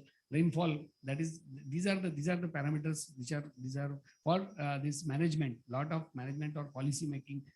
This thing we can have number of, again, how to manage that. Now, I mean, we should not get lost also to manage those things. So these are the things which may be better managed actually. Thank you. Great, thank you. I see hands and questions here, but I think time is of essence. So I will have to, yes, hold those questions now. But I take, I'd like to just maybe summarize in just a couple of sentences regarding the recommendations that comes from this session. One is, of course, observations and networks. Yeah, we need more robust data to inform, for our validation work that we do for climate modeling. That's one. Please add to the list. Second, of course, very good suggestion from Professor Lalu in terms of the need for a platform or a hub integrating all the information together. Yes, there are databases, they are scattered, but we need one place where they're all put together and where information is accessible, both at the national level, local level, but at the regional level also. Yeah. Two, the third point is regarding the information down to the users, to the women, the children, the most vulnerable. How do we do that better? I think that's where customization and tailoring of that information for that needs to be looked into. Three, yes, did I miss? Yes, as Dr. Kumar just mentioned, there is a need to also look into the entire stakeholders. It's climate science, but also all the different stakeholders and more holistically in terms of integrating their needs. Yeah, the nexus that you mentioned. And I think the one that is more multidisciplinary approach that is required. It's not just the climate scientists, but more bringing in all the disciplines to better understand the information that is being generated and shared. Anything else you would like to add, our panelists? Yes, that is also important.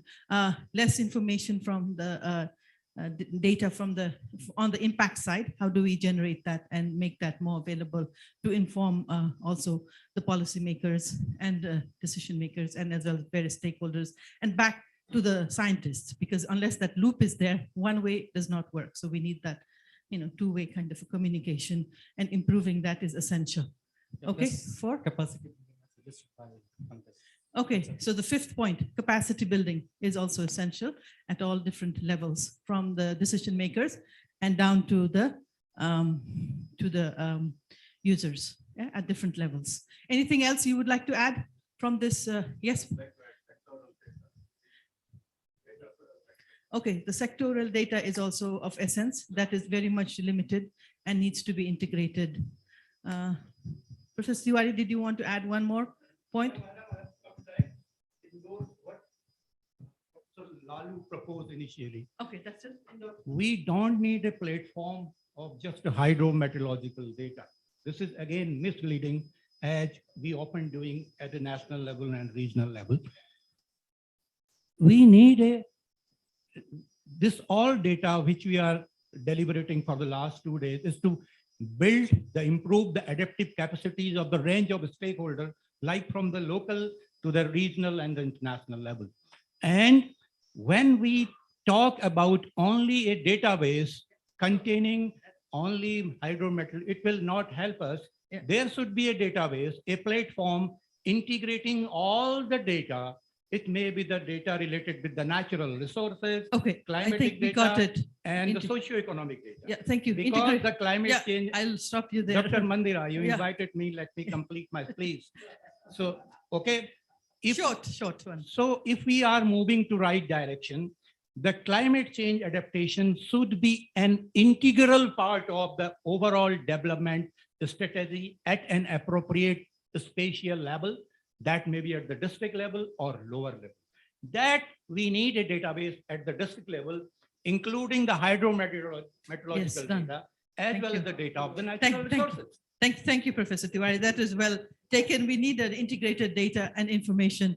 There's just one more that we have. I know I'm trying to be as inclusive as possible. I would like to have some young voices too, which I've been prodding, but just one more input and then we close this session.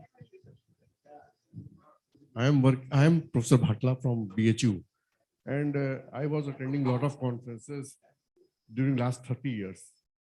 What is the timeline? You fix timeline. At what time you will give us this platform? This you should decide in this conference. This is important.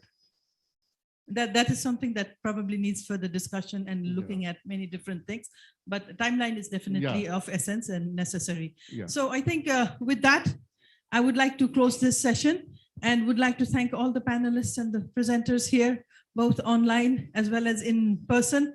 A very, very warm thank you, Dr. Mishra and all the presenters. Thank you very much. I'd like to thank all of you, your participants, to also be providing your inputs and for your very patient listening. Thank you very much. Thank you. Yeah. Thank you again. So I request session chair, Dr. Mandira, to kindly felicitate one of the panel members, Dr. Miren Majumdar.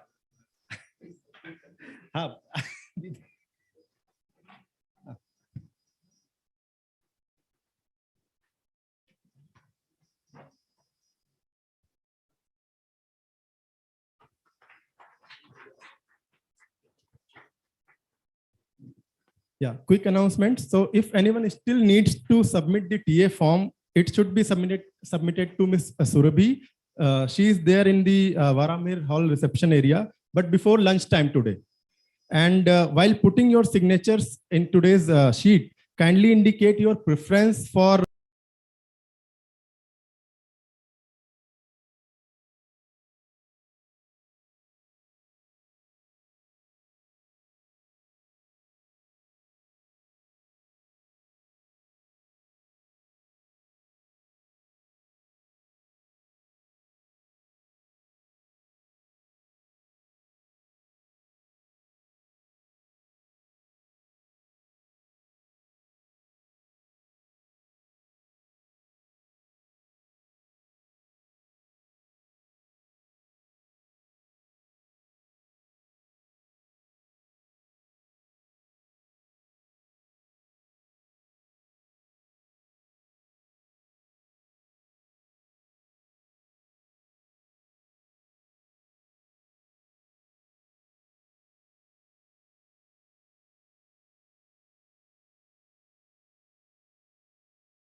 And I invite the session chair, Dr. Koji Dairaku, and the reporters Raj Pritam Gupta from ICER Mohali and Mangesh Goswami from IITM Pune.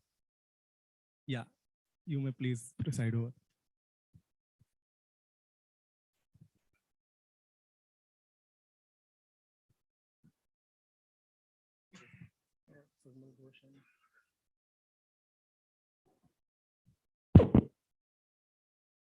Okay, so let's get started about the second session in the B3. Okay, so I'd like to confirm first of all, so availability of the participants online. So can I see? I'm not sure. So Cinnabon Pie is online. Yes, sir. I'm there. Okay. Okay. So about the Samari Ghosh, he's coming here. Yes. Okay, online. Okay. So Parakashu Tiwari. Okay. So how about the oral presentator? It's Ankita Malik. Waiting for online. Yes, sir. Yes, sir. Okay. How about the Shivam Saxena? Are you online? Oh, I see. Okay. Okay. So how about the Shoban Jubayer? Oh. Oh, really? Okay. So two will not join yet. So Parabin Kumar. Okay. So two will be missing at this moment. Okay. So let's get started. The session theme B3 is providing timely and relevant climate information for societal needs. I great honor to be a chair of this session. So first of all, I'd like to stimulate discussion. So therefore, I'd like to briefly introduce about related activities so far. The title of my very small talk is a policy relevant regional climate information for societal needs. Okay, so for climate change adaptation is a great concern, and the fundamental regional climate information is indispensable for understanding changing climate and making a decision and action on when and how to act. To do that, spatial and temporal comprehensive and consistent information is necessary. So first of all, it's one of the example to develop the probabilistic climate scenario information by quantification of the models, structural and parametric uncertainties. So, okay. So as you may know, GCM and RCM depending showing a different scales depending on the region and scale and time and so forth. So based on the scale of concern, we estimate the probability distribution by weighted ensembles. And getting into the information into one and probabilistic information by using several ensemble experiments. So this is an example of the probability map of precipitation in JJA and DJF. It's a mean precipitation and 50 percentile and 90 percentile and over 300 millimeter per month.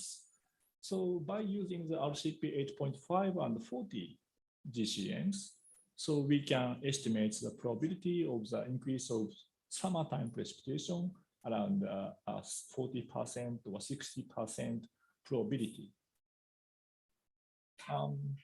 Yeah, for the JJ and DJF, we can see a decrease and increase, both of the decrease and increases by using the multimodal ensembles.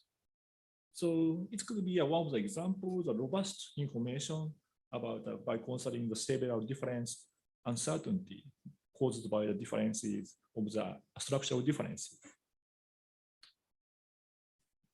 Okay.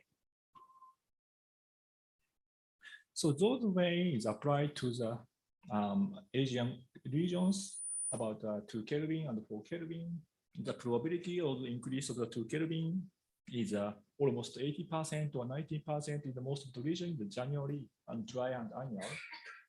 On the other hand, 4 Kelvin increase of the temperature is depending on the region and around 50% or somewhat 10% or something in the tropical regions. So those kind of information is contributed to the G7 working group on changing climate change and fragility in 2017. So yeah, those kind of the integrated and consolidated information could enable and could help to support the decision making of the governmental or national scale. So there are several issues to be discussed. So it's one of the example of my student. So she developed the new data set based on the in-situ station data set and several different methodology of the interpolation, so forth, and compared with the ERA 5 and national precipitation data set and FFDAS and CMOF and GPCP, so forth. As you can see, it is not the simulated result, it's observed result. But we have a lot of uncertainty because of the station data or merging methodology between the satellite and the station data set, how we can interpret and those kind of missing areas, because the sparse observation is not enable us to near reliable, dense reliable information. So we can see a variety of the observed observation in Vietnam.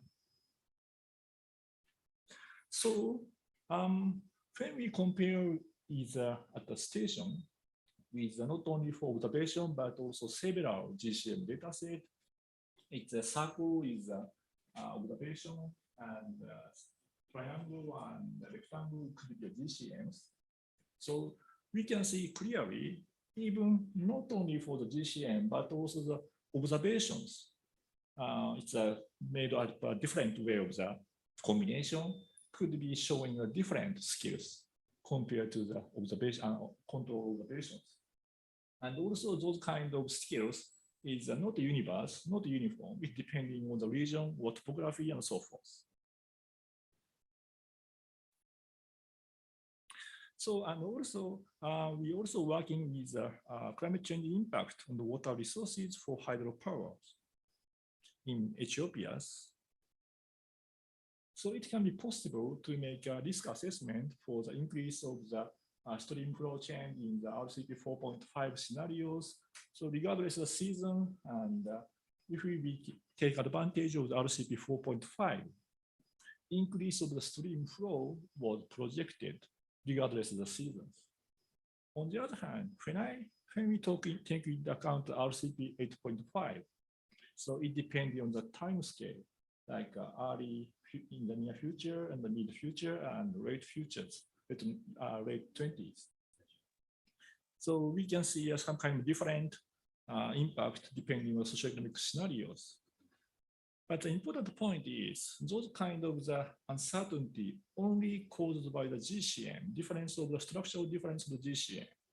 So those kind of risk assessment, not only for the force indicator, but also socio-economic aspect play an important role to controlling the soil moisture, atmosphere feedback processes, and groundwater and surface temperature, so forth. So therefore, we developed downscaling for high resolution land use lag marker change. So those kind of data set is not available most of the case.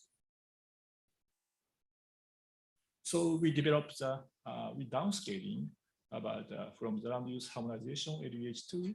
Those kind of data set could be usable for the CNIP7 in the GCMs in the near future, but the resolution is 0.25. Those, yeah, it is in terms of the global climate modeling, those kind of resolution is enough and very high resolution, but it is still not enough for the regional risk assessment and water resource management. So therefore, we try to make the downscaling for high resolution non-distributed marker change. And also in Japan, we are closely working with the stakeholders. So in each prefectures, not all, some of the prefecture is number of the regional climate change adaptation center is now increasing little by little.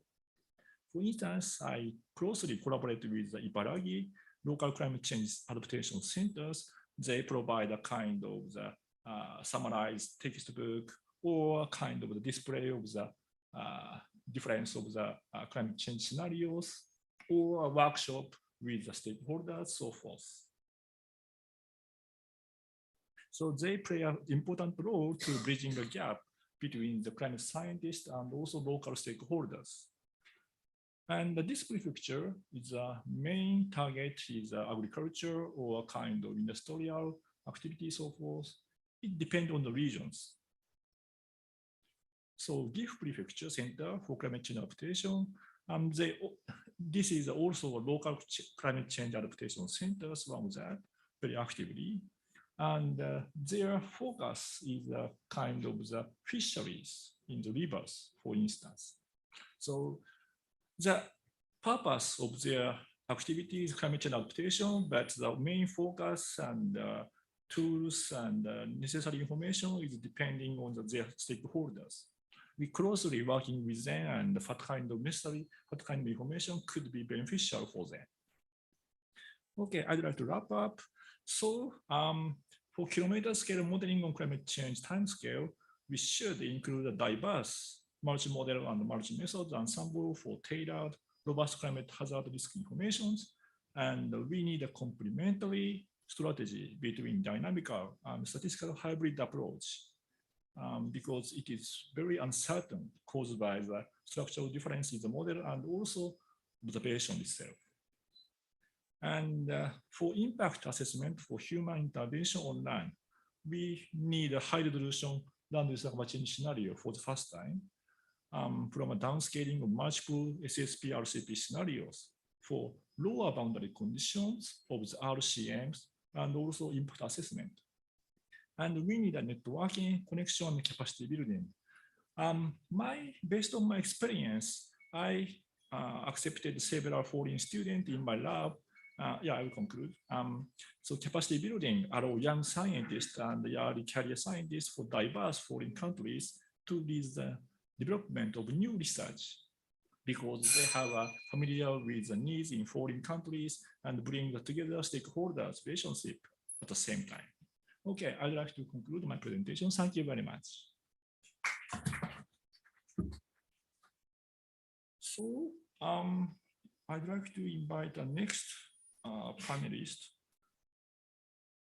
So Sivanandi Pai. Yeah. Okay, could you start your presentation or? Are you able to see this? No. My presentation? Yes. I have shared. Okay. Okay, yeah. Thank you. So this session being providing timely and relevant climate information, social needs, I thought of sharing some of my experience in the state level requirement of state level climate information while working in Dr. Pai, can you make it full screen? The slides are not full screen. I think it's a full screen. Okay, if it is not, it's also okay for us if possible. Otherwise, you can continue. Thank you. Okay, 1 minute. So because I am showing full screen only. Yeah, because here we are not seeing it in full screen. Okay. I think you can go forward. No problem. We are able to see it nicely. Thanks. Okay. Is it okay? Yeah. Yeah, it is done now. Yeah. So actually, I want to share, through our that we conducted a stakeholder consultation workshop in the state of Kerala last year. So what is the requirement of climate information? So we know that many of the climate service provider or climate change information generator, they generate a lot of informations. Many times what happened is that this information may not be as required by various stakeholders. So the only way to understand what is the requirement of stakeholders and that is being utilized to the best, we need to understand what are the requirement of their, from them. So that is why the consultation with stakeholders is very important. So I'm just sharing you an experience in the state of Kerala that we conducted last year. So this is showing a state level climate vulnerability profile prepared by Department of Science and Technology in 1920, state-wise. So you can see that the state of Kerala, which is the southernmost part. So when you compare with all other states, this has got actually the relatively low vulnerability state, along with Uttarakhand, Haryana, Tamil Nadu, Kerala. Though that you will see that vulnerability indices are very small range between among the states, it's only 0.4 to 0.67. So in spite of being in the bottom 25% vulnerable state, the Kerala had experienced several extreme events like Cyclone Oki in 2007, heavy rainfall event and floods, landslide 2018, and also similar continued in 2019 and 2020. Just to say that Kerala has been experiencing several extreme events in spite of low vulnerability. So we know that though it's mainly, we can understand in this way, that though as everybody say, the climate change is happening in the global scale, many times the impact is local. And not only that, the climate change risks are not distributed equally. And therefore, the pathways for climate adaptation also will be different for, and also will be decided locally depending on its geography, population, capability to withstand, overcome the vulnerability, etc. So therefore, we have to start preparing ourselves for the climate change, effects of the climate change locally. But generally, question comes in our mind is, or a decision maker is what to be adapted, what exactly to be adapted and how. So this is where the importance of climate information and climate services come in. So as far as the Kerala is concerned, I can just a few few points regarding the importance of climate information is shown in this slide. Kerala has been experiencing water scarcity and it is becoming more acute in recent years. Frequent spread of vector and waterborne diseases, severe forest and biodiversity degradation, decrease in the agricultural production, etc., are becoming more very common issue, which has become severe and critical in this in the future, is likely to become in the future also. So the state needs to strengthen its adaptation strategy to manage the climate change risk. That is why the importance of the climate information and climate services for the state. However, without knowing the expected change in the climate condition, proactive and anticipatory adaptation approaches are very difficult. Users might identify several measures that are suitable to different climate change scenarios, but the more we know, the better can be our responses. In a changing climate, there is a need for usable, accurate, and reliable weather and climate information and services for assessing and managing the impact of climate change and for planning adaptation measures. Therefore, easily accessible, timely, and decision-relevant scientific information can help the society to cope with the current climate variability and limit the economic and social damage caused by climate-related disaster. And this will allow the society to build resilience to future climate change and take advantage of opportunity provided by favorable conditions. Just to say, to become climate smart, climate smart. So we found that Why there is a need for consultation among our stakeholders? Naturally, to get a better climate services, we felt that there is a consultation is very necessary, and why that is necessary is that the changes created by climate change are complex and wide-ranging, and the process for dealing with them efficiently are still evolving. All of we know it is inevitable that the sectors that are sensitive to the climate and important for the well-being, safety, and security of the society don't have all the right answers. In fact, no one does have. And only by trying different approaches and crucially asking and sharing what is important, what is worked, and what did not, can they develop robust solution that is from the experience. For this, engagement and communication are essential, not only to share information and data, good practice, and showcase successes, but also to understand priority and shortcomings, and to explore what lessons can be learned from them. This is important to focus on information that are essential for the users and for better decision making. That is why the stakeholders' engagement and communication are increasingly central to effective management of the climate risk. So the first requirement is that to identify the stakeholders of the climate information. As far as India is concerned, the government agencies like IMD or research modeling centers like IITM, NCMRWF, they are the primary climate service providers, and also experts from climate sensitive sectors, which are secondary service providers from agriculture, disaster management, etc., because they provide actually value-added products. And in addition to that, boundary organization like paper and electronic media, which are necessary for communication and translation and dissemination of services. And as far as the climate service users is concerned, national level end users, policy makers, government planners, and final beneficiaries like smallhold farmers, vulnerable communities, all that actually include in the stakeholders. And as far as our major points of consultation in this workshop was sharing the information about the existing state level, relevant information related to climate variability, etc. And then to identify what is necessary, what more is necessary for them, for each sector-wise, for their planning and sector decision-making, and also to understand the challenges and capacity gaps faced by the various stakeholders.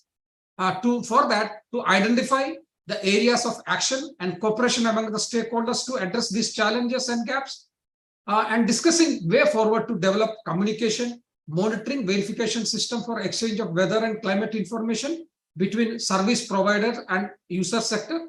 In fact, experts from several stakeholders, organizations from the state, participated in the consultation process. And the next two slides, I will show you what were the outcome of the consultant, or what were the recommendation came from this workshop.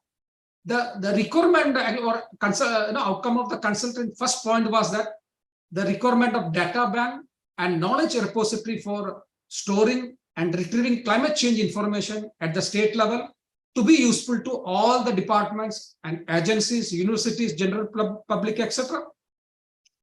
Tools for real-time monitoring of weather, particularly rainfall, which are very important for as far as the state of Kerala. For some other state, some other information may be more important. So to identify regions receiving high intensity rains, etc., flood management system in line with in major cities, block level agromet advisories for better farm level decision making. I just one more slide, I will finish it quickly. Dynamical crop calendar. This is for climate resilient and economically feasible cropping pattern. Kerala State Monsoon Seasonal Outlook Forum, particularly in the local language, and an early warning and response system for the vector-borne diseases at every block district level, cost-benefit analysis of climate information decision-making, awareness programs for general public, and similarly, a state-level permanent training and capacity building arrangement for imparting basic training. And also, the most important point came out was that research network for taking up collaborative work among climate community, climate sensitive user sectors, and other stakeholders. That's all. Thank you for that.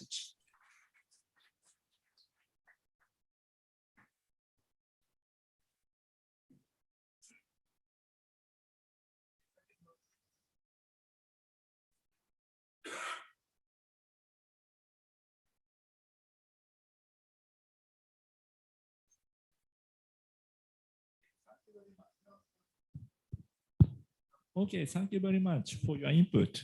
So I'd like to have a very short question and comments to your presentation. You mentioned about a value-added product, and could you show and could you introduce about a good practice case? Yeah, overall, I could understand your explanation and consultation activity so forth is fantastic. Could you explain about the one with a good practice to produce the value-added products? See, first of all, what we need is that long time series of all kind of data is necessary. First of all, monitoring of climate change impact are necessary for each sector. So that is one thing. And another is that the climate projection, what is likely to happen in future, particularly as far as extreme events like rainfall, heat waves. And in addition to that, the forecast in the short term, various type of forecast, because that will help you in taking actions whenever there is a extreme events are taking place, what action is to be taken. And also they need how it is impacting sector wise. What is the impact on agriculture? What is impact on transport? What is the impact on energy? So because there is not much data as far as the sector wise information. So there are a lot of research is necessary to connect with this climate information and sectorial data like vector-borne diseases, because these data are very scarcely available. So we have to collect this data and also link that with the climate information. So along with that, what is likely to happen in the future and early warning system availability. So other point that came into okay, thank you very much. Yeah. Okay. Okay, thank you very much. Yeah. I'd like to having a kind of one with a good practice based on your experiences. But anyway, time is limited. Before I'd like to move on to the next presenter, but the next presenter is not available. I suppose there Submar Ghosh online. He's available. Yes, yeah. Okay. Are you ready? Yes, yes. Okay, please go ahead. Is my screen visible? Not okay. You can visible of your slide. Could you turn as full screen? Yeah. Okay. Fine. Okay. Okay, fine. Yeah. Yeah. Yeah. Good morning, and thank you very much for giving me the opportunity to present some of our work which are related to climate information and services. I'd like to continue with what Dr. Pai has mentioned, that we have quite a significant improvement in weather forecasting, extended range predictions, climate projections, modeling, and so on. And there have been a large number of initiatives in extending this kind of services to the stakeholders, but still there is a big gap, and this gap is really big. The first thing is that stakeholders sometimes consider the forecast predictions are perfect, which are not. So they have to be aware of that is the problem from stakeholders' side. But I think the more problems lie from the scientist side, because we scientists feel that whatever thing we produce, I think Dr. Pai has also mentioned this briefly, that whatever things we produce, they are very useful, and and all the stakeholders are very well aware of what are the things we are producing, and they will use it in a right spirit. But they don't understand that the way we produce the products to them, that is useless to them. I'm sorry to be very blunt on this, but that's the fact when I've started interacting with many stakeholders all around this country. The first thing is that when most of the, of course, there are few exceptions, but most of the agencies like IMD also, when they produce forecasts, they don't provide hindcast. And if you go to a stakeholder, they say that, if you go to a farmer, they say that, I don't know whether it has really worked for the past 5 years or 6 years. I do not have any picture on my hand to understand if it is really working or not. Why should I believe? And that's a valid reason. Why? We can't expect that someone will be using our product if we can't show that if it has really worked well in their language. There are false alarms, and they don't know how to really deal with false alarm, how to really deal with heat rates. There are gaps in resolutions. They don't know how to make a post-resolution products really usable even for their fine resolution applications. So there is a big gap, and we have to accept it's also a failure from our side as well. So now considering this, there is also, so we are, I mean, of course, at Climate IDP, Interdisciplinary Program in Climate Studies at IIT Bombay, we are specifically focusing on this part because we have been talking about climate change projections, what will happen in 2100 and so on and so forth. But, you know, if you talk to the people, they don't care what will happen in 2100. If we cannot solve, at least for this decade, coming decade, what will be the problem and how to handle it, how to adapt to it. So one of the things what is very important is that we have to really improve our climate services, our weather services, and design adaptation tools, which is very important and which is the need of the hour. So what, considering that, what we started doing, we have started talking about, you know, applications in agriculture. I'll just briefly talk about one is application to agriculture, and the second one is applications to urban flooding, two areas in which we are focusing on. You know, over the last few years, there has been a lot of development in agri-tech initiatives at IIT Bombay. There has been a huge, and also many other regions, and there are a lot of automated services which are coming. And we have to understand, the climate scientists have to understand that we have to package our, you know, products in such a way so that this can be coupled with good agri-tech initiatives. But one of the challenges is that these agri-tech initiatives or agri-tech products are very costly and mostly not affordable by the farmers, mostly from South Asia. 80 to 90% farmers cannot really afford. So the idea is that, you know, can we really have a few agri-technology products and then merge it with whatever free products which are available and come up with design some products for all the farmers. So that was the approach. And when you are designing some products for the farmers, you have to make sure that you have to involve them in designing. So there is the need for participatory approach. If you don't do a participatory approach, farmers will not follow, and we cannot really force the farmers to really use our product. And the second, what is important part is that we have to bring agricultural vulnerability in agricultural decision making. For example, if there is a drought kind of condition, it may not affect Sula vineyard people, but it really affects those poor farmers who are in Aurangabad or in some other region. So this is what is very important, and we have to understand many of these factors. And the same thing is happening to the urban flooding. So let's say if the flooding is happening, a small water level increase may not affect the person who is living in 20th floor in Mumbai, but it will affect the person who is living in the slum area, where a little bit of water will, you know, result into damage in all the grains they have stored for the month. So we have to understand the stakeholders' perspective. So this is what we have been proposing for agricultural water management. In fact, we are generating we have created some living labs. We have been discussing with IMD also on this thing. So the idea here is that one of the things Dr. Pai has been mentioning again and again, which is very important, is monitoring. And monitoring, at least on terrestrial monitoring, India has not really done very well. We need a lot of monitoring in terms of crop identification, in terms of soil moisture, and so on and so forth. And if we do not have a very good monitoring, we have to depend on crowdsourcing. So we have to start bringing the citizen and the people or the stakeholders into action through participatory modeling. So this is one of the things which we are planning with few sensors and rest, making it more crowdsourcing qualitative information. We are coming up with different AI/ML techniques. We can think about them and we can come up with some kind of a monitoring. And then the second thing is that we have to use crop model, but we have to also understand the crop models have their own problems. We have to think how to really handle and how to really take care of yield gap.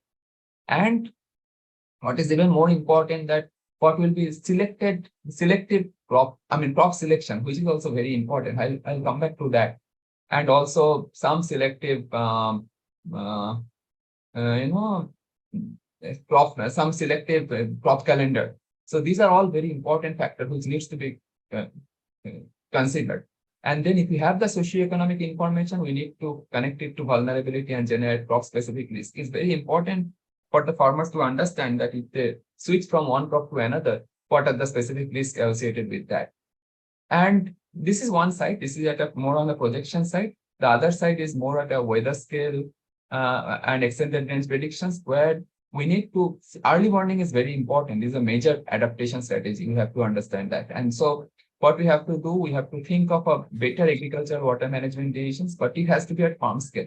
And what we have found is that even the weather forecast and extended range predictions are at a coarse scale, but they add a lot of value even at a farm scale. And we have been working with farmers on developing certain things.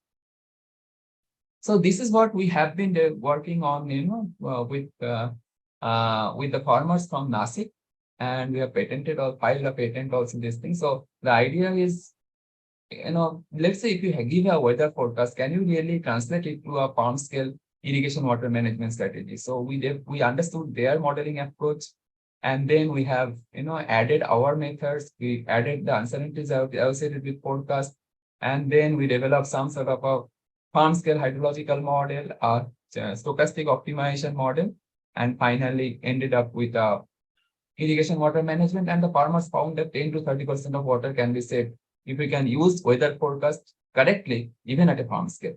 So it adds value. Even it is possible to go for water arrangements 2 weeks in advance if we use extended range predictions. And those became very successful in through our collaborative work with Nasik farmers. But one of the challenge was that there was not much of monitoring. So only farmers with soil moisture sensors could use it. So we further extended it with merging the soil moisture data from the land, from the sensors, merge it with the satellite data, do some modeling and come up with. And then we found that this is even working quite nicely. So these sort of things are possible. I'm not going into details because of the time constraint. The second one is that we all know that groundwater depletion has been a major problem over the Indo-Gangetic Basin. Of course, Punjab and Haryana has already suffered. Now Indo-Gangetic Basin is suffering. So the idea here is that can we really go for more crop per drop through a better crop switching strategy design. So this is what we have been doing, and this is very recent work which just be published in Nature Water. So it will be published probably in a week time. So what we tried to do here is that we have developed a multi-objective framework at a very district level. And we developed an optimization which will maximize the kilocalorie production for the cereal crops, minimize water use, and maximizing farmers' income. If you don't maximize farmers' income, farmers will not use it. And then we found that even so, given that there will be demand for all the crops, so changing the food habit is a challenge, which is a policy decision. But with the assumption that food habit will change, or there will be demand for all sorts of cereal food, we found that there is a need for replacement of paddy and water intensive and paddy and wheat with millet and sorghum, which will not only, because climate is changing so fast, and then there are a lot of climate extremes, more climate resilient millet and sorghum will result into even better farmers' income as well. So this is what we have found. So there are a lot of co-benefits. Now this is what we saw on urban flooding. So I'll just take another 2 minutes. So, for urban flooding, we are in Mumbai. So it's our responsibility to do something for Mumbai. And we did something for Chennai, but we thought that let us do something in Mumbai. And whatever Mumbai urban flooding. Yeah. Could you conclude to your presentation? Yeah. So what we have understood is that whatever available urban flood modeling system which is there for Mumbai, they are not having proper validation system, or the forecasts are not available to the citizen, and so it's not very useful. So what we thought is that can we involve the people and then come up with a better flood monitoring, flood risk mapping, and flood forecasting. And this is what we did, and we did an extensive crowdsourcing through Twitter and volunteers all around the city. And we have started generating hotspot and real-time worldwide flood risk. And we found that people are actually giving very useful information all around the city. So through tweet and through volunteers, we're getting the good information. So this information is useful. In fact, through this information, we could in fact find out that, of course, the municipal corporation has taken defined adaptation strategies. Which of the adaptation strategies really work, which could not really work. And believe me, the citizens are giving much more better information than so-called water experts. So they are really useful. And finally, this is just a small video, but I'll not spend time on it. But what we wanted to say is that we have done a significant amount of work, and then with participatory approach, many of the climate adaptation will be really useful. And scientists have to understand that stakeholders are important. So without involving them, no scientific climate services will be really successful. Thank you. Okay, thank you very much. Gosh, the time is limited. I'd like to have a quick comment to your presentations. Yeah, you introduced about the practice of agricultural technology with weather and climate information working with farmers. So can I have your comments about that, based on your experiences, what's the most important gap and challenge between climate service and stakeholders? Can I have comments on that? So I think the major challenge is, as I've already mentioned, that climate scientists feels that whatever they produce, that will be very useful for the stakeholders without even asking for the feedback. So simple thing, if you are producing, IMD is producing weather forecast, but without hindcast. Who will believe those forecasts if you don't show the hindcast, two hindcasts that they are really useful at their location? Simple thing. I mean, you have to understand what is the stakeholders need. If we think that we are doing very well and probably a JGF report shows that our forecast is excellent, farmers will not believe the JGF report. We have to show in their own way. So that's a major problem, I feel. Okay, thank you very much. I'd like to move to a final presentator. No, it's a final keynote presentator of the theories. Okay, are you please prepare for your presentations?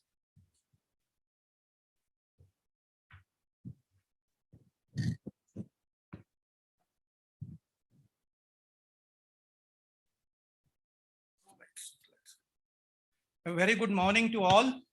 I am thankful to the organizer of this very significant conference, having provided me with the fantastic opportunity to be part of this and to travel all the way from the highest mountain of the world, all through the Indo-Gangetic Plain and the Deccan Plateau, and finally landing at the junction of the Deccan Plateau and Sahyadri Mountain. And that's what underlines the need of downscaling the climatic data and all other information, keeping in view the vast geoclimatic diversities. And I will be speaking you on a different subject, how to build the capacity of the rural women in improving their access to the climate information.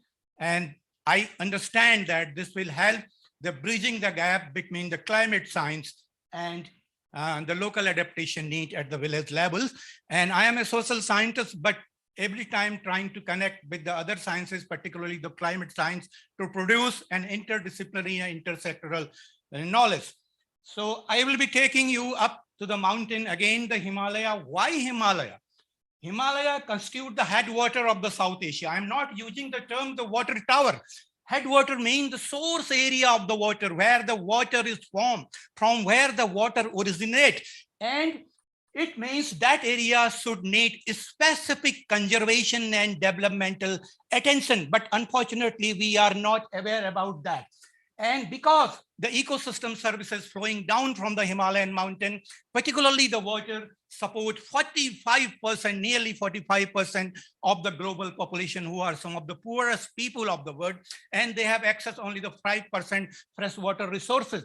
And the water availability is continuously declining in all the South Asian countries.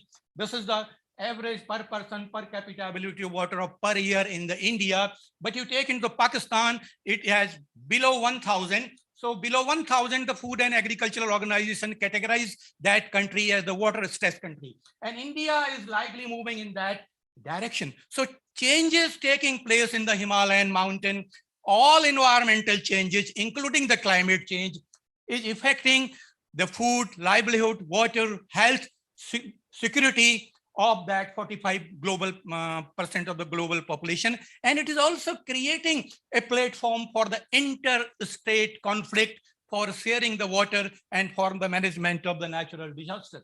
So where in Himalaya? I am taking you to the lesser Himalaya, the middle Himalaya. Why middle Himalaya? There is a lot of hue and cry about the melting of the Himalayan glacier. But the contribution of snow melt and glacier water, for example, in the Ganges system, is merely 10%. From where the 90% water is coming?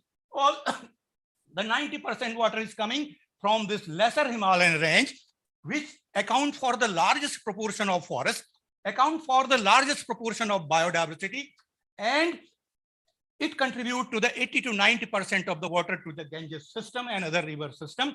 But at the same time, It is the most densely part of the entire mountain system, Himalayan mountain system. It is the most rapidly urbanizing mountain system, and it is the agriculturally most colonized market system. So all these put together make this part of the Himalaya highly vulnerable, sensitive to the climate change and climate change natural disaster.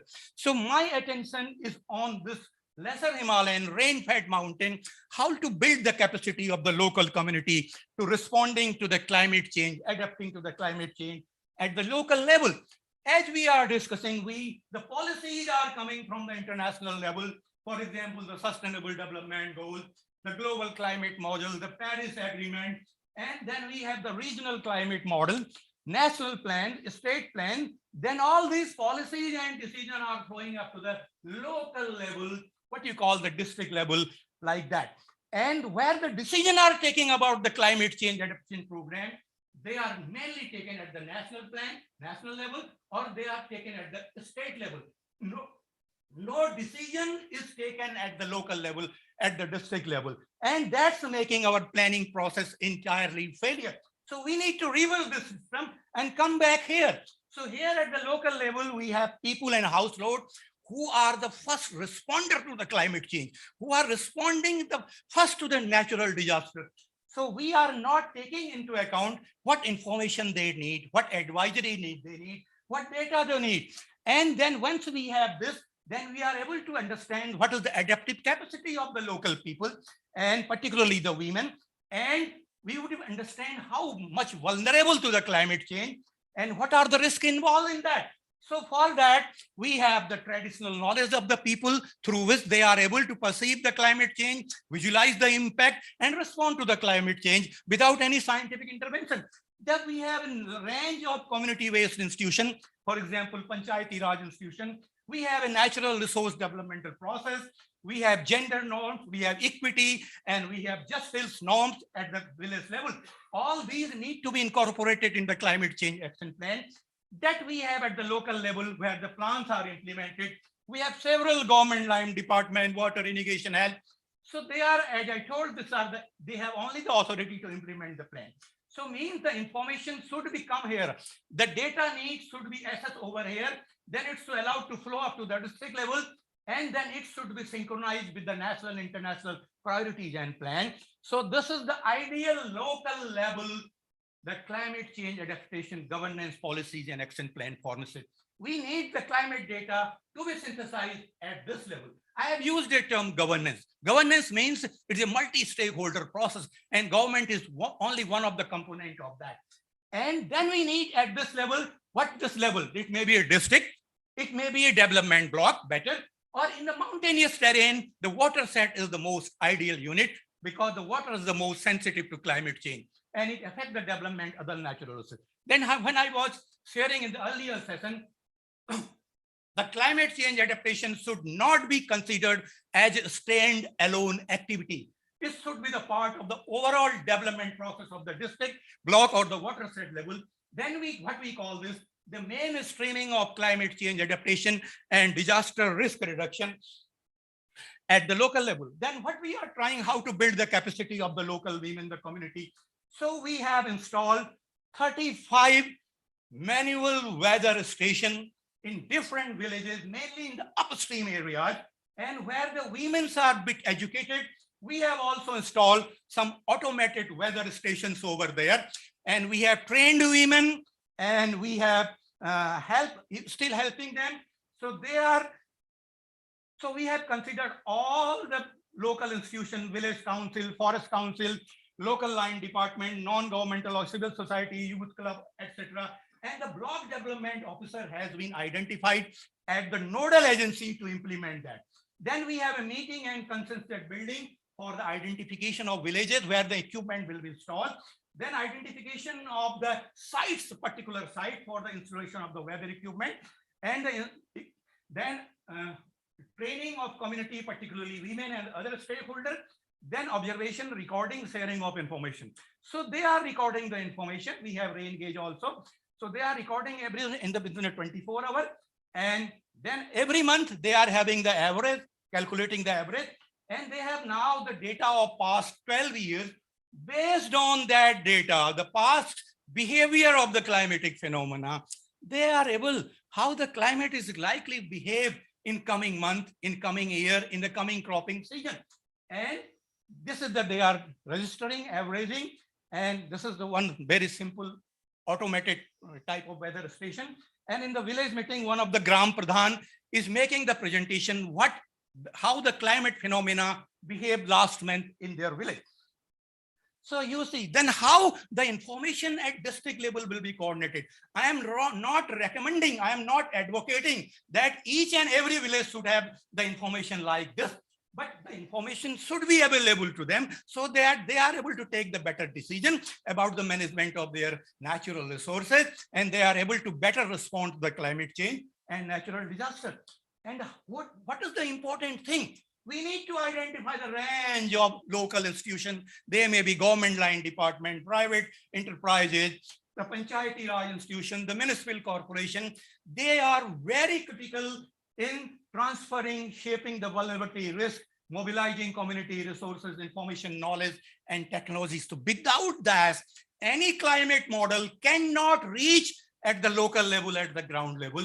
So we need to identify what is the role, what is the significance of the local institution in bridging this gap between the climate science and the need of the local community. So this has not been addressed so far in the last 2 days discussion. And then what is contribution? I'm not saying that they are able to make a forecast what will be happening in the next month, next year, next season, how the rainfall is going to happen. No, it is not doing that. But there are certain very important things which are very significant. This is improving the perception, the visualization of the impact of climate change. This is the last slide, sir. Chairman, sir, Mr. Please. This is the last slide. Response mechanism, and particularly women. So they are better able to understand the behavior of the climate. They are better understand to assess the impact of the climate change on their natural resources and livelihood. And their ability to respond to climate change has improved.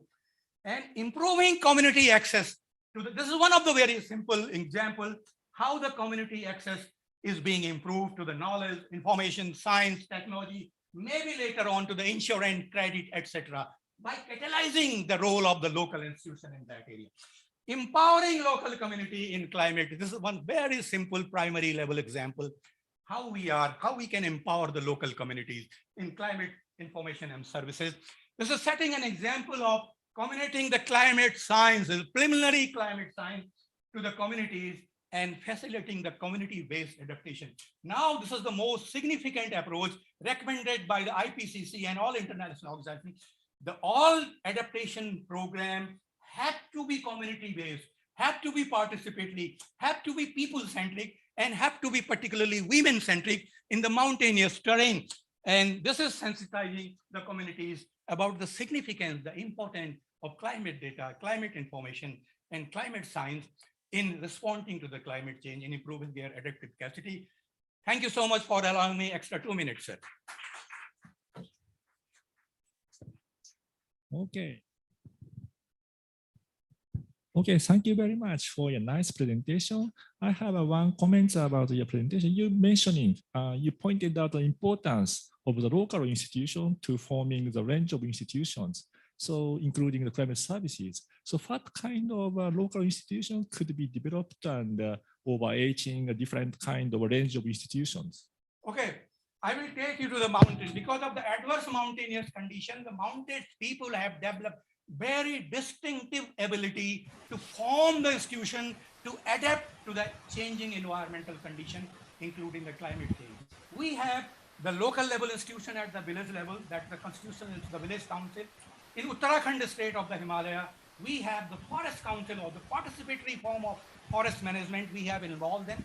We have government line department from district to the block development level. And we have NGOs, we have civil society organization. They have to play a very, very critical role in upscaling the information up to the district level and downscaling the information at the district level. Without the local institution, we cannot build the capacity of the local stakeholder, local communities to the climate change. Okay, thank you very much. So, thank you very much, Tiwari. we'd like to invite some kind of short presentation. So several one may be missing, but Asia Akita, not yet. Okay. Sivan? Oh, Akita. Okay. Akita Malik. Akita Malik. Yes, sir. Yes, sir. I'm audible. Okay. Are you ready? So you will be Yes, you will sir. make some kind of 5 minutes of oral presentations. Could you share the screen?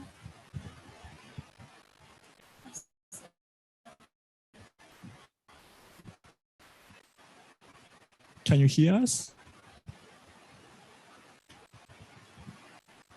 I'm sure. Is it visible? Hello? Hello? Hello? Yes, Ankita. Yes, Ankita. Yeah, could you turn on a full screen? Is it visible? So it is possible to make a full screen? It is already posted, sir. Okay. Is it visible now?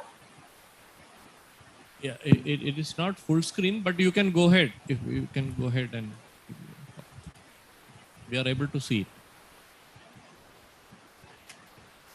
Okay. Good morning, everyone. Please I'm start. Ankita Mullik, a PhD research scholar in the Department of Agricultural Meteorology and Physics in Bidhan Chandra Krishi Vishwavidyalaya, West Bengal, India.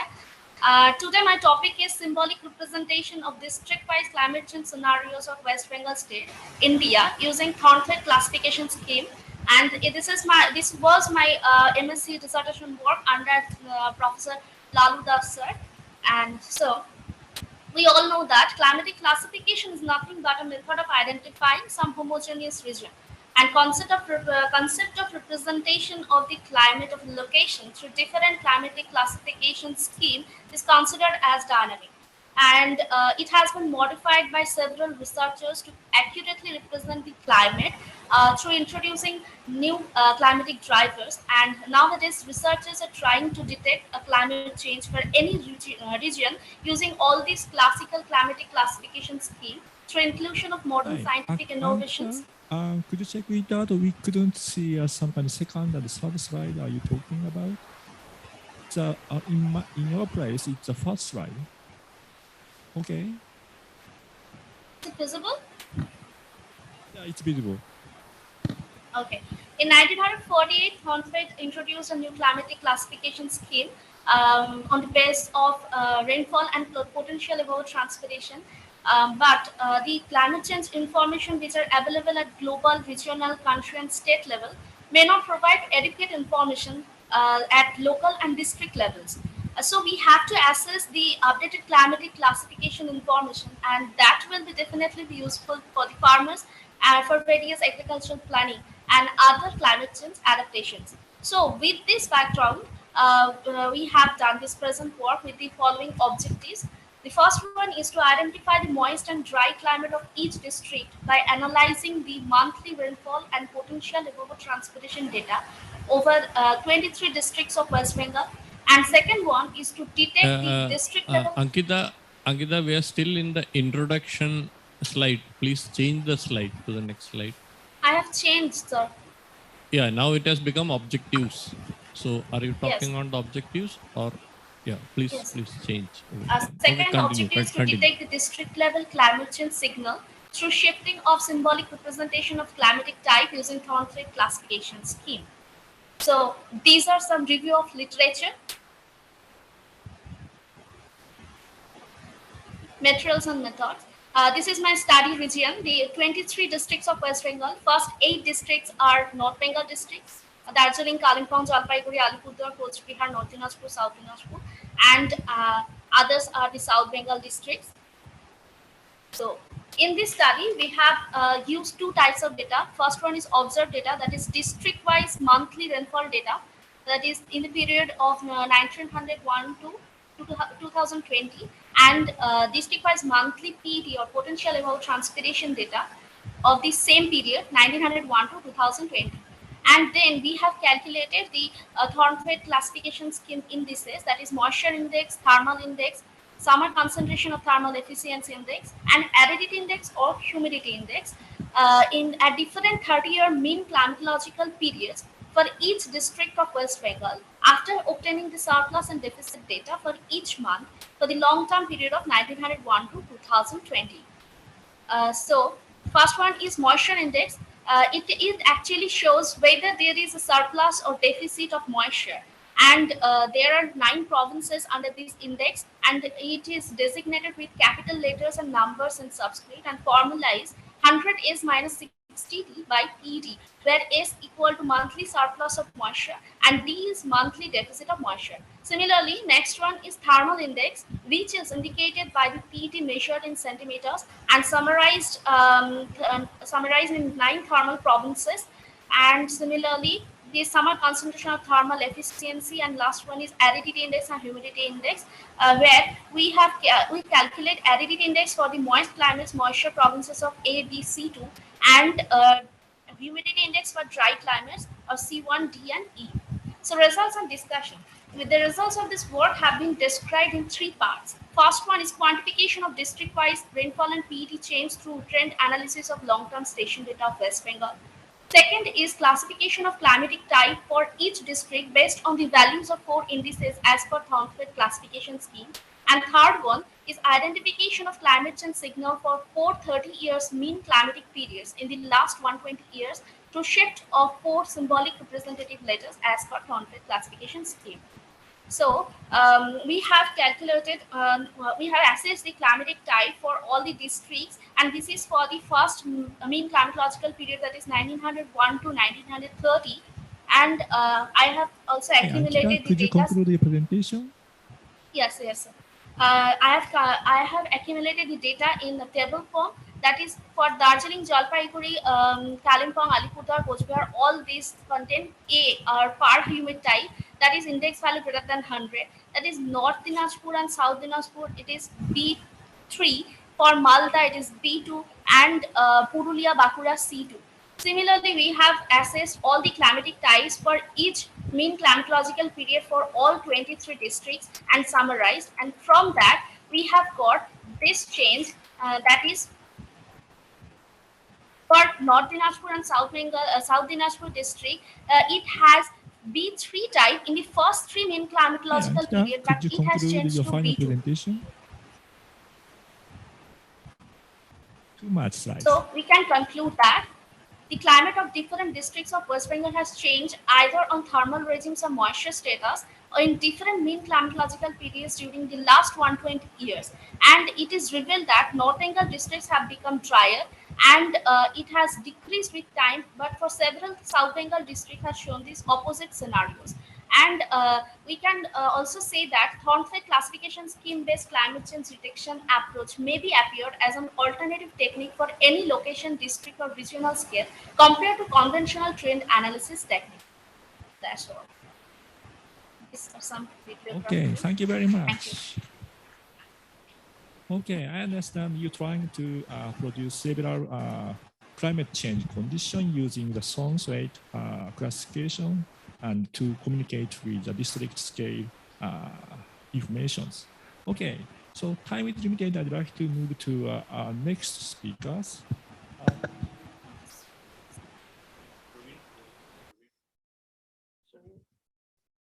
Oh, Pavin, okay. Pavin Kumar, are you ready? Okay.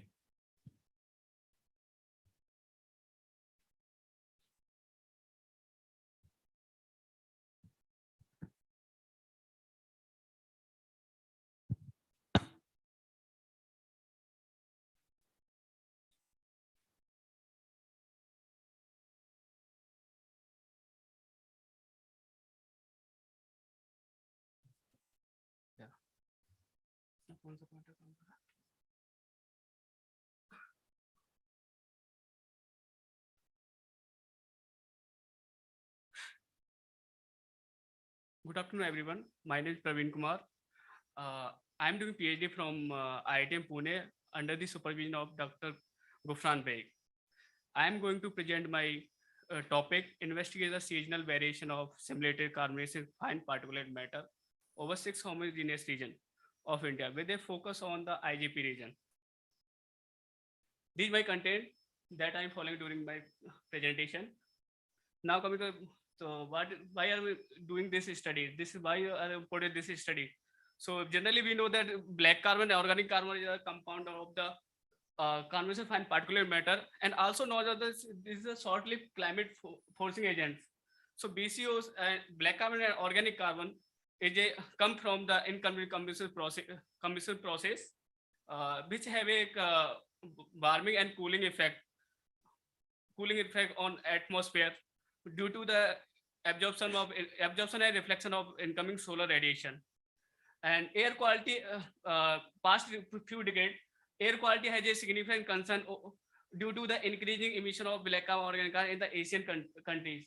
BC considers significant element that contribute the global warming additionally to greenhouse gases. Because of this is the second largest contributor to global warming after the CO2. So these contents have a vital effect on the air quality, atmosphere visibility, and cloud pattern and cloud life cycle, and also human health. So these are now coming to my methodology part. So in this study, we are using the WRF version 3.9.1 with one nested domain. So largest domain cover the Southeast Asia part at a 45 kilometer resolution and 194 by 130 grid cell, and second domain is the study region, which is cover the Indian part. So at a 15 by 15 kilometer resolution with 259 by 250 grid cell. So these are input library which you set up the model and simulate for the 2018. So here I am using the two different emission entries. That one is the ADGAR and another one the SUFFER emission entry. So these are my key results. So this figure showing the spatial distribution of black carbon and organic carbon emission rate with two emission entry. One is the global one emission rate, that is the ADGAR one at a 10 by 10 kilometer resolution, and another one emission entry is the regional emission entry, that is the SUFFER, which is recently developed for year 2018 at a 10 by 10 kilometer resolution. So we can clearly see that the gross value of the black carbon, first figure show the gross value of black carbon and organic carbon emission rate from SUFFER and ADGAR is 200, approximately 200 and 120 microgram per meter square per second. In which SUFFER showing the has a 60% higher emission rate of black carbon as compared to the ADGAR, and similarly organic carbon emission rate showing the gross value is 300 in ADGAR and 450 something approximately showing the from the SUFFER. So in which the organic carbon from the SUFFER emission showing the 40% higher than the ADGAR one. So this is the this figure shows the spatial distribution of the temporal variation of the black carbon organic carbon from MERA and ADGAR and SUFFER. So we can clearly see that the model well captures the pattern, temporal pattern of the pollutant components. So annual concentration of black carbon organic carbon is 2.8, 3.3 and 14, approximately 14 per microgram per meter cube concentration in IGP region. So this is showing the similarly this shows the temporal values of metallurgical parameter. So we can clearly see that the metallurgical parameter also well capture the temporal pattern. And this is so the spatial and seasonal variation of the wind speed and direction and temperature and previous height from MERA and models with SUFFER ADGAR emission inventory. So here we can clearly observe the spatial distribution of of model simulated met parameters, so well captured from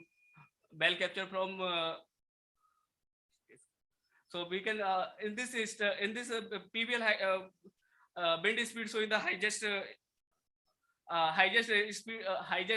value in the pre-monsoon season, and PBL height and also temperature also in the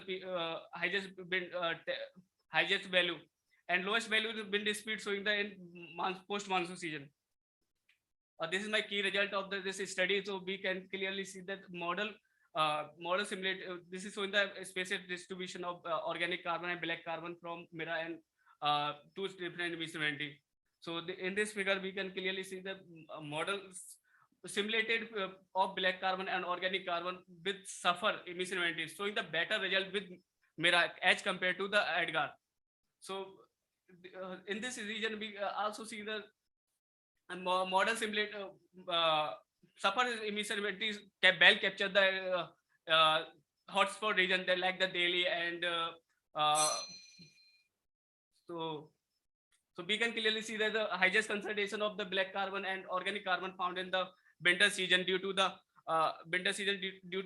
higher emission, additional higher emission of local biomass burning and brick industry also included in this, and deeper PBL height and low calm wind it is, and lowest value found in the monsoon season. This is because of the wash out effect and decrease of the local emission and some industry like the bricklaying industry are stopped there that time, switch off their time. Could you go to the conclusion? Yeah, this is my conclusion. So conclusion provided clear prospect seasonal variation of regional climate pattern of the Indian region. So this wind produces realistic pattern but magnitude is slightly lower compared to. So annual hourly meteorological parameter correlate with Mira. Model simulated with suffer visibility, we will show the better agreement with Mira.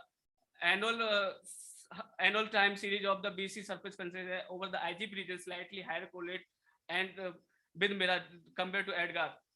And so model simulated partial seasonal mean BC suffer emission inventory and greater than agreement with Edgar emission inventory. Thank you.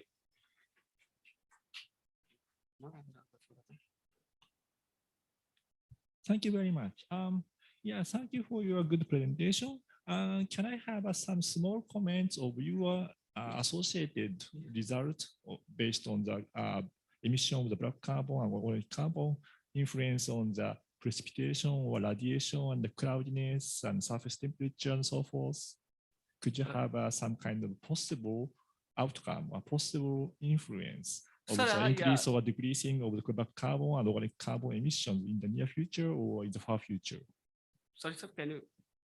Okay, for instance, aerosol have some impact on the regional climate, like precipitation or temperature and cloudiness, radiation, and so if forth. the black carbon concentration increase in the environment, then this is the increase the cloud life cycle, and this decrease the precipitation rate.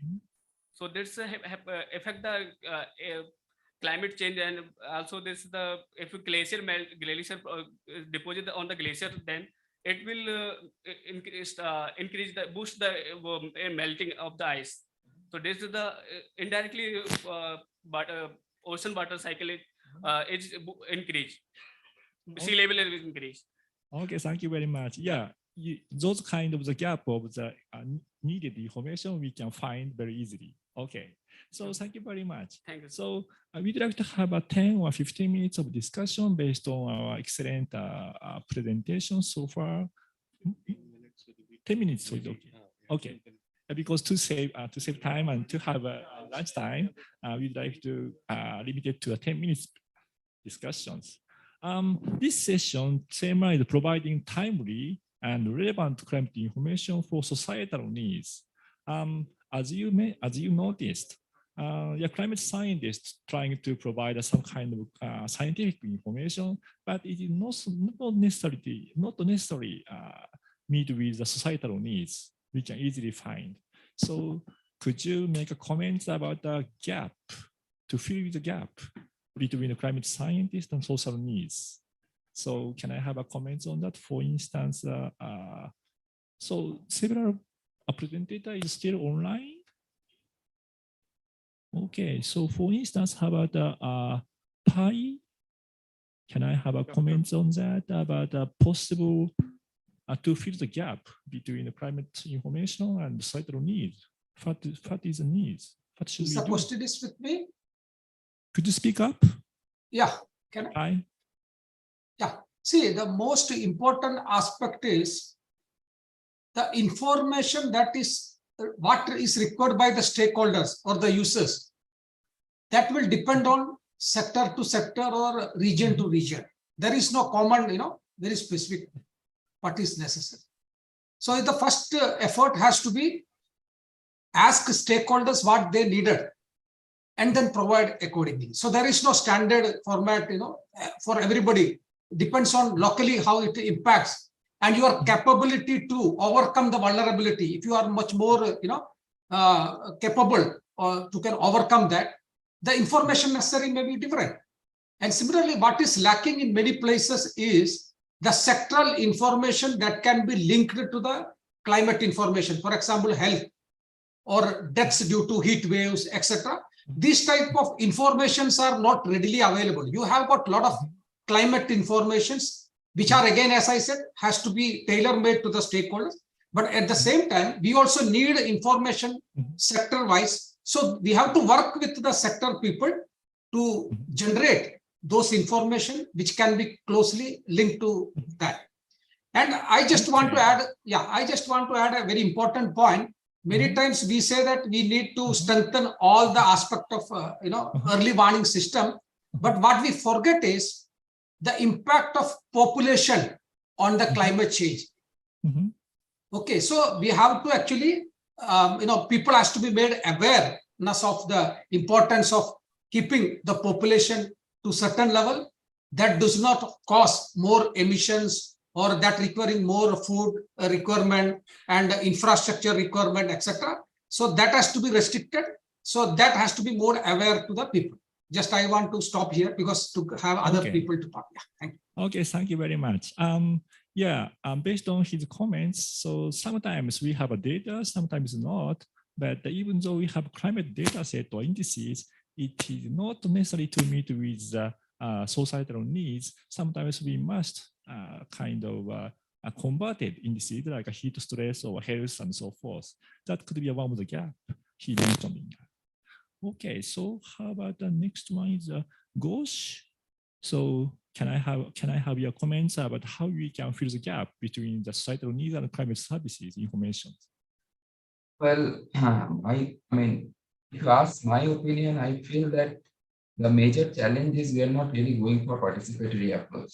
So for any kind of extremes, for any kind of management, being it a health management or it's an agricultural management or disaster management, the stakeholders have their own way of doing things.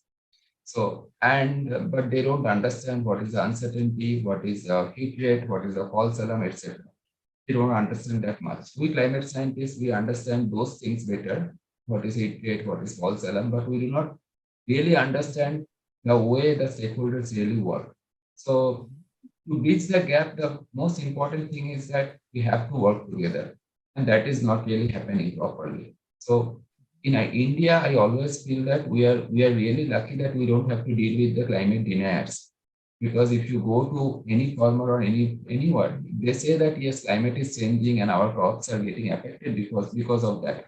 Being it a climate change or natural, they don't care. They say that it's just climate change and because of which we are suffering. But we ask that, can you give the solution? We do not need a solution which will tell that, in 2100, there will be a 90% increase or threefold increase of this, fourfold increase of that. We are not interested in that. We are interested in that, what should be the technology which they will adapt, or what should be the tool that we can design for them, maybe in consultation with them, that will help them at least to sustain for next 10 years. That's their challenge. So we should not miss that point. So it's participatory approach. We have to work together. Thank you. Okay, thank you very much. Great comment. so time is limited. Can I have a comments on that about theories about some kind of gap between information gap between? Yeah, thank you so much for providing me this opportunity again. My observation is that do really the stakeholder, particularly the government line department, what the Dr. Pei said, the sectoral department are really willing to coordinate with the scientific community, and they are really willing to incorporate the climatic data in the district level or lower level climate change adaptation plan. All the state government have produced their climate action plan. I'm from Uttarakhand. We have also produced.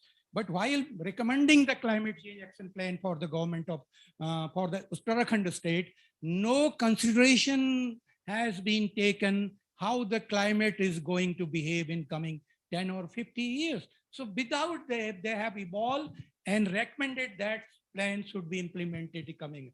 So we need to have a continuous engagement with the stakeholder. For example, this conference, we should have invited some policymaker from the state level so that we can have an interface with them. What are their requirements? What type of data they need for district level planning, for state level planning? So whenever this side of activities are planned, we need to have two more stakeholders at least. The stakeholder from the government, the policy planning agencies, particularly the line department, government agencies, and second from the community also, so that we can a direct interface. What are their requirements and what data we can produce them. Thank you so much for allowing. Okay, thank you very much.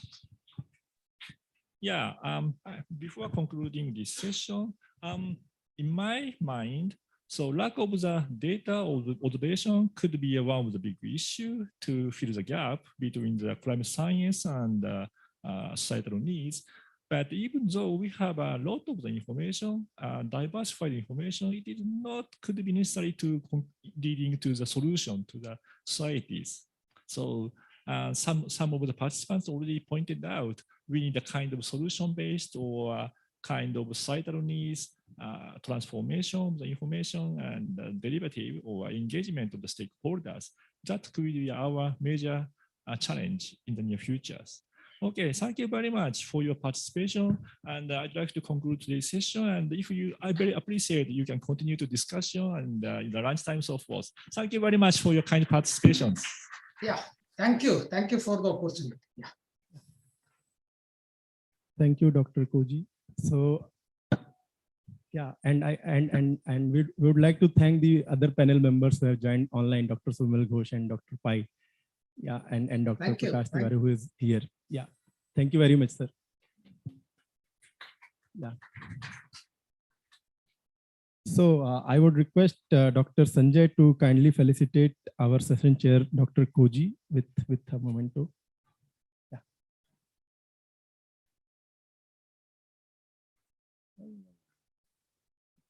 I am taking stock of everything.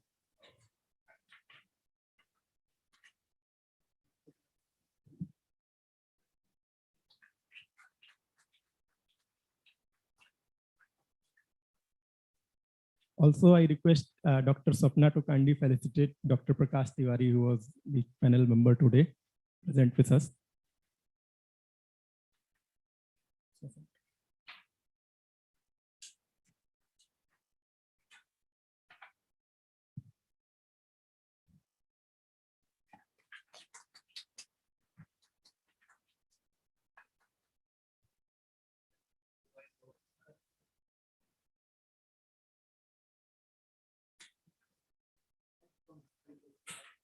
So now we will break for lunch, which is arranged at Meghdut basement for everyone.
After a couple of seconds. Now you're on.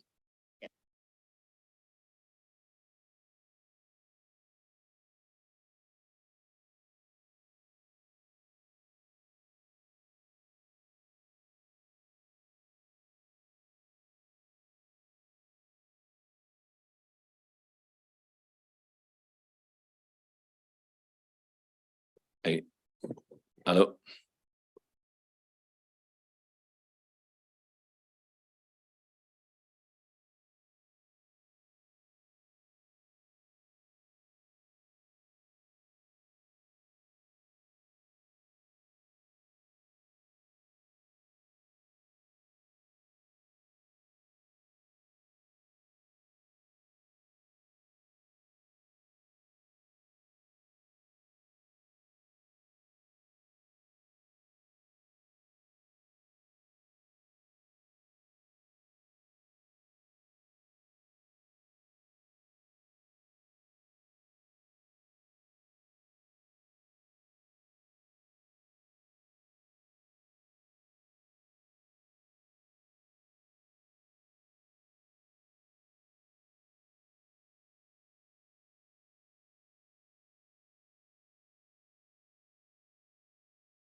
to the breakout rooms.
And that's on everything.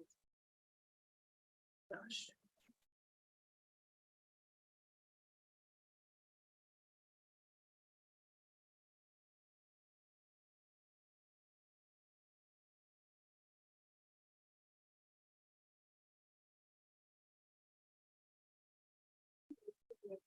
Are you okay?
No, take it easy. Take it easy. But you move to the next the other room because ไอ้ทุกคำมาก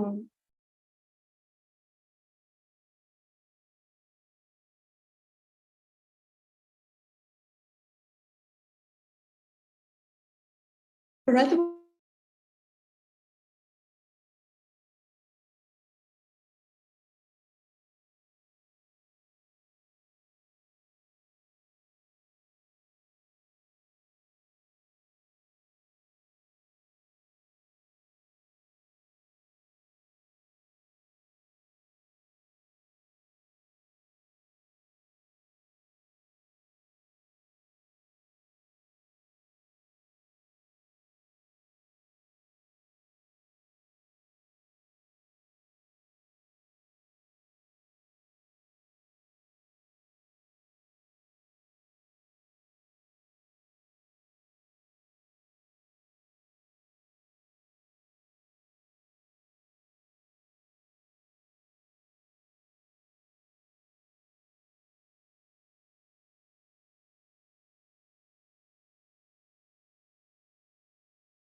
Prova.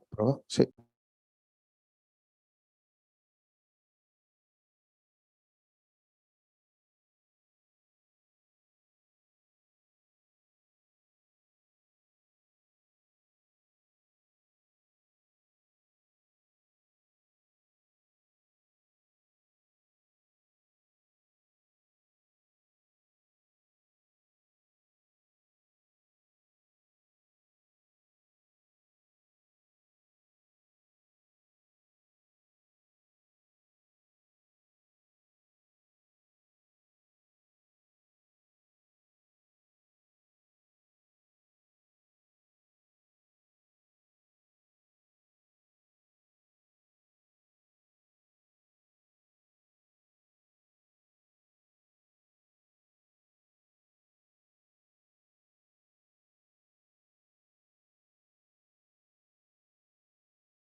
Start? Yeah.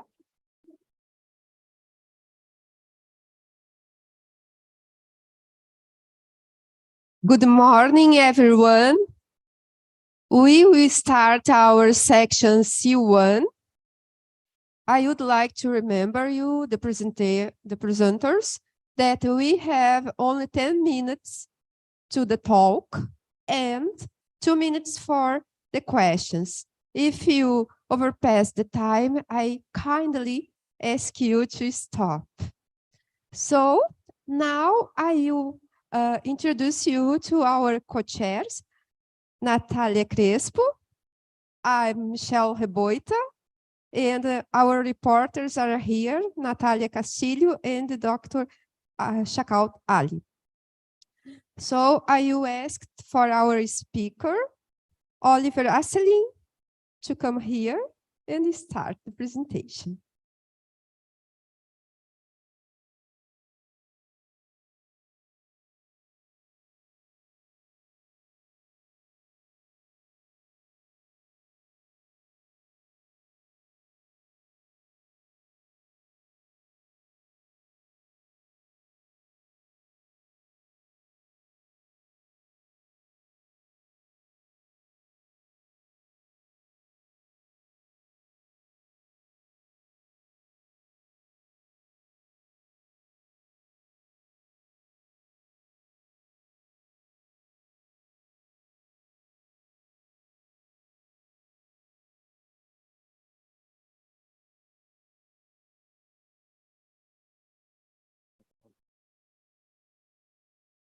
All right. Hi, everybody. So as you saw from the second slide, this talk is about land use change effect on climate, and specifically about the very hypothetical future in which heat waves could actually be milder at the end of the century in Europe. So, so just to clarify, there's lots of land use change effects. Here, when I say land use change effects, I mean the biophysical effects of land use change. So everything that changes the energy or water fluxes between the land and the atmosphere. And the scientific question I want to answer is like, what are the relative contributions of land use change versus greenhouse gases, GHGs? So in this case, the GHG effects of land use change are kind of like kind of under the carpet. They're included in the GHGs, and they're set for those RCMs because we use an ensemble of regional climate simulations to look at different combinations of land use change and greenhouse gases depending on the scenarios. So this is the ensemble. On the right here, you have just 3 simulations driven by ERA 5. So we are looking at 3 different land covers with the present greenhouse gases concentration. So present land cover, and then end of the century, so 2100 or SSP 126 and SSP 370. And then there's a big ensemble of 4 members, but 5 different configurations. So 5 times 4, 20 total simulations driven by MPI ESM. And we look at different combinations of land covers here on the y-axis and GHGs on the x-axis. So for instance, you have just the present control configuration. And then for SSP1, you have both SSP1 land cover and GHGs, but also a kind of GHG control simulation where there's the present land cover, but future GHGs. So you can see that, like, if I subtract those 2, I can get the effects of land use change only. And we're going to look at this in particular. So we use 4 members of the MPI ESM. And of course, this looks a lot like Lucas, the Lucas FPS phase 2. So I just want to highlight some aspects that are similar and different. We use 2 different versions of the MPI ESM. One thing that's nice about this experiment is that we have 4 members. Typically, Lucas phase 1, I believe, for most users, is going to be 1 member. And then we look at 2 different scenarios. In Lucas, it's mostly SSP1, although there are also some people that would also look at SSP 370. So it's going to be nice to compare. And then the really nice thing with the Lucas phase 2 is that they have multiple RCMs and multiple LSMs. Whereas we just have the Canadian regional climate model coupled with CLAS, so Canadian land surface scheme. And then the resolution is the same. On domain-wise, we run both Europe and North America because we're from North America. And we use the same exact land cover set, which I'm going to talk about in the next slide. And the difference is that we use static, so we only have a simulation with the present and end of the century land cover, and we don't change it between years, whereas in Lucas phase 2, they change every year. So the maps we're using, so LandMate, were built by Peter Hoffman, Vanessa Reinhardt, and the Lucas team. So it looks like this in Europe. And the change from SSP1 is, to summarize, basically afforestation of grassland, and there's some reduction in shrubland and in crops in some regions. But it's basically a realistic version of the forest experiments of the first phase of Lucas. So let's jump straight into the results. So I'm just going to look at SSP1 in the summer, just to simplify, and in Europe. So I think one interesting thing we saw was related to the heat extremes. So it's one of the biggest signal that we've seen. So we explore that first. And what we see is, so here, this is the land use change map. So you see that there's basically a lot of afforestation from mostly broadleaf and also some needleleaf. And the result of that is that the effects, the biophysical effects of this afforestation is a pretty important decrease in the 95 percentile task max. So that means that kind of the threshold for a hot day is actually something like a degree lower because of forestation. And the cool thing is that in this scenario, the greenhouse gases forcing is relatively weak. So the greenhouse gases itself is maybe contributing to plus 0.5 degrees. And if you combine the two, actually, so the difference between that hypothetical future and the present is that in much of Central Europe, you actually have a decrease of the 95 percentile task max. So that means that at the end of the century, the heat extremes are reduced under SSP 126. So we were curious to understand the mechanics of this. So just to illustrate, we're just going to look at a point that has a pretty drastic cooling and just try to see if we can understand that. So I looked at the diurnal cycle. So here, what you see is, the diurnal circle at that very point. So short wave in yellow, long wave in orange, and then you have the blue and red are latent heat and sensible heat. So you see that they're pretty much equal. And in the dotted lines, green is TAS, and so the 2 meter temperature, and the brown is the ground temperature.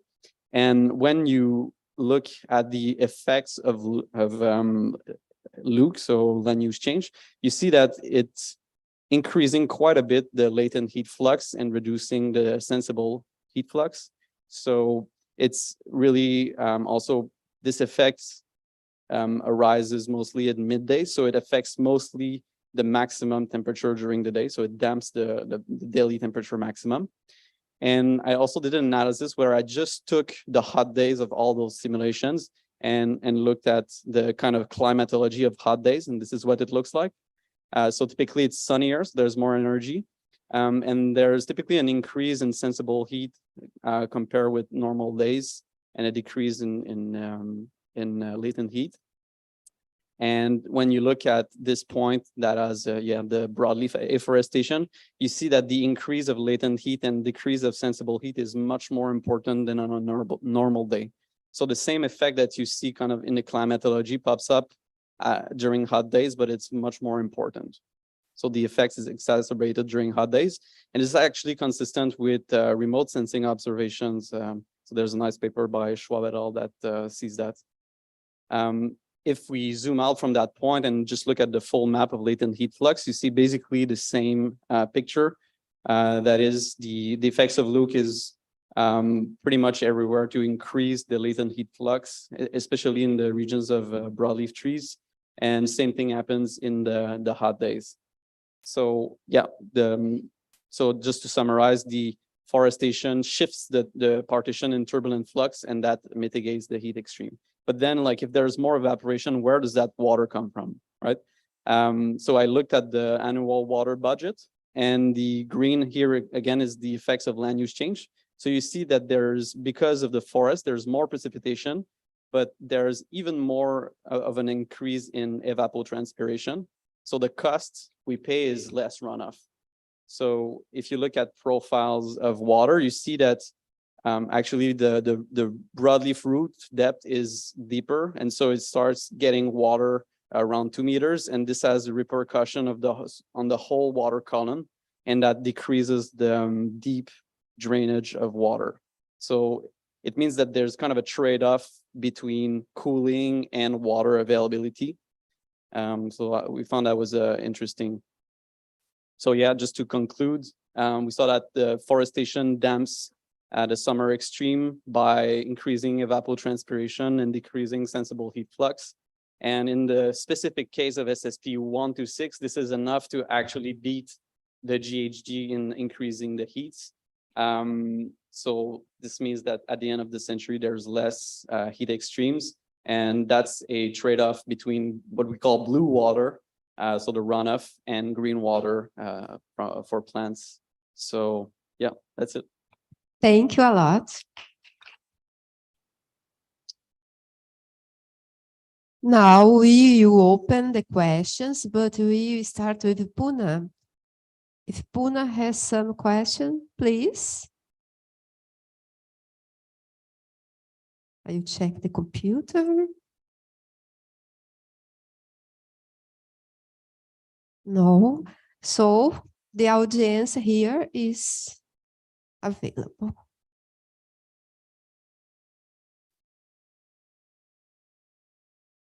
Thank you very much, Olivier. Thank you for the talk and the impressive result on the extreme. I have a question on the quality of the model for representing the diurnal cycle. That probably is not the best possible. Did you check, for example, the diurnal cycle of the cloud? And do you think that with a model that may have a better diurnal cycle, you may change the results? Yeah, it's a great question. I haven't checked the diurnal cycle against observation, so I can't tell. So for now, I'm just at the step of taking for granted that the model is right, but that's probably a hypothesis that I need to revise. Yeah. We have time for one question. No? Thanks again. We move for our next presenter. Now we have the presentation of Rita Cardoso Tavares. She will present Margarida, 17th of June 2017, an extreme fire event in Pedro Grande, Central Portugal. Rita, okay.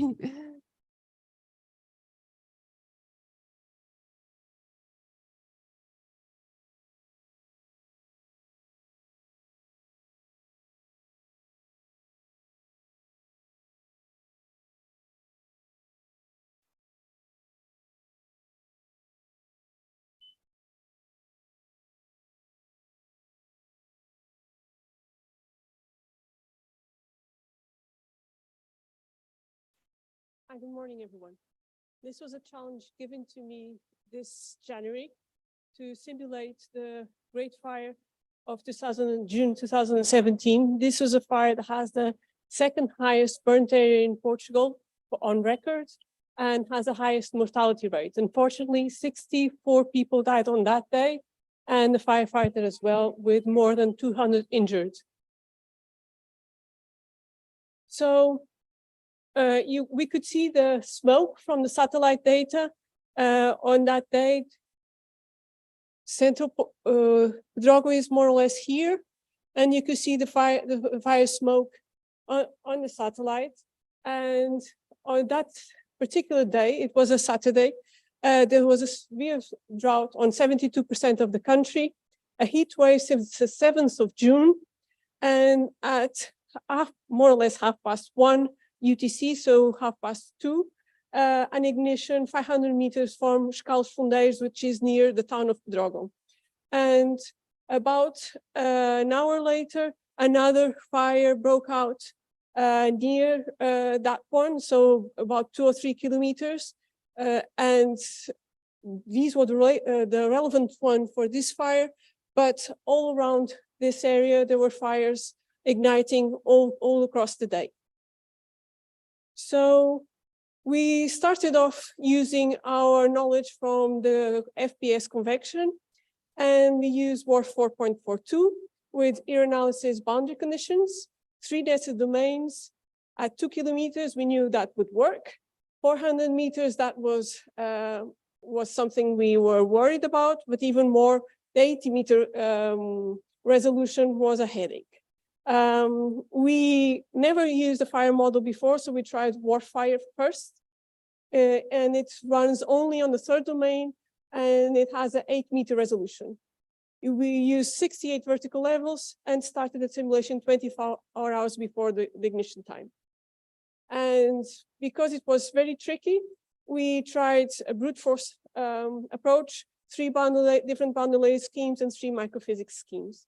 I'm only going to show you the various scheme for microphysics and one, say, University PBL. That was the one that gave us best results. So on that day, we knew that there was a lot of instability. On the left, you have the radius at Lisbon, which is rather far away, but it's the only one we have. And you can see that the atmosphere is rather unstable. Unfortunately, WRF is not moist enough. It has a lack of moisture near the surface, and the instability is not so severe. But anyway, you can see the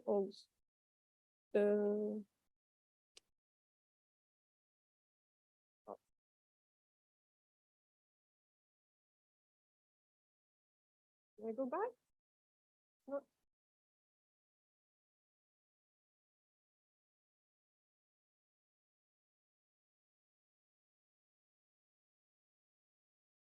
No.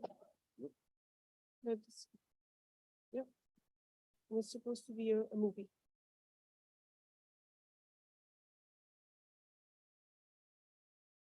Okay. Could you please go back? Yeah. Okay. Sorry, it was supposed 1 o'clock that afternoon.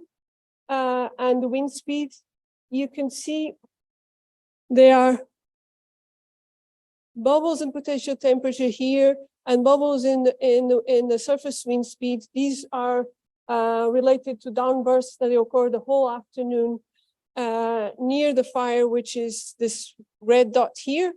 And you can see them going off and were related to the atmospheric instability that we saw that evening.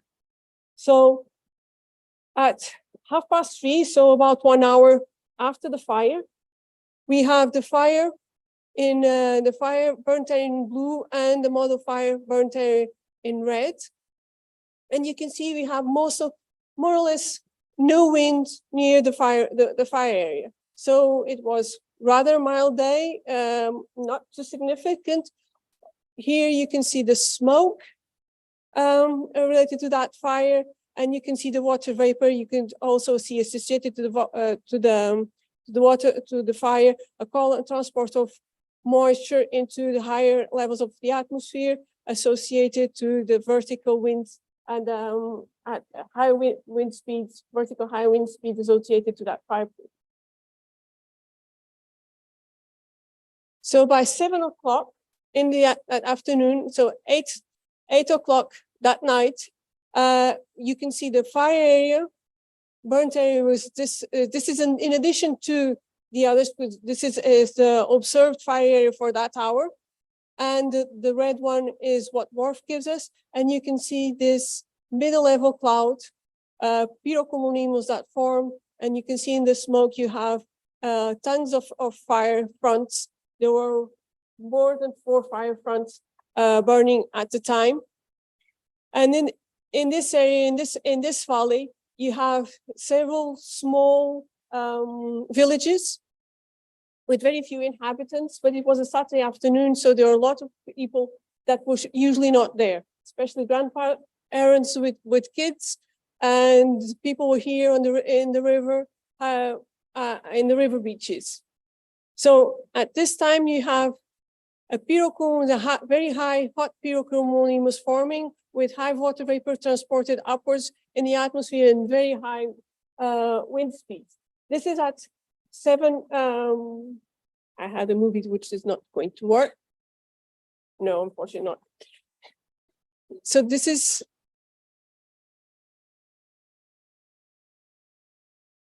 This is at 7 o'clock in the afternoon. 15 minutes later, this convective cloud descends, and you can see the descending wind and an increase in surface wind that propagates this fire front very rapidly across the terrain, and it spreads the fire extremely rapidly to unknown speeds. For people that were used to fire. This is an area that's used to fires, and the reports that evening were, I usually see a fire on top of the mountain. I don't really care because I know I have about 2 hours to get to safety if that's ever needed. This time they had about 5 to 10 minutes to get to safety, and it was, unfortunately, it was a big disaster for some of them. So, well. In these movies, you should see, you will be able to see the moving clouds.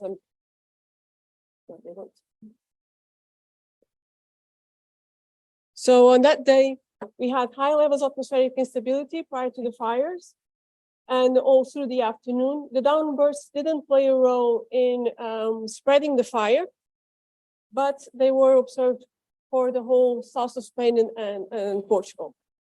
The fire actually transports moisture into higher levels of the atmosphere, and the convective clouds are generating the fire front.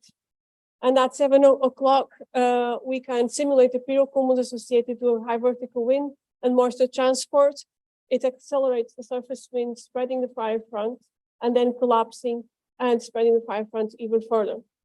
So WRF fire until 7 o'clock is able to barely reproduce the evolution of the fire front until its explosive phase. But afterwards, we suppose there is another pyrocumulus that developed again, and it exploded again, and that unfortunately we can't simulate yet. Thank you.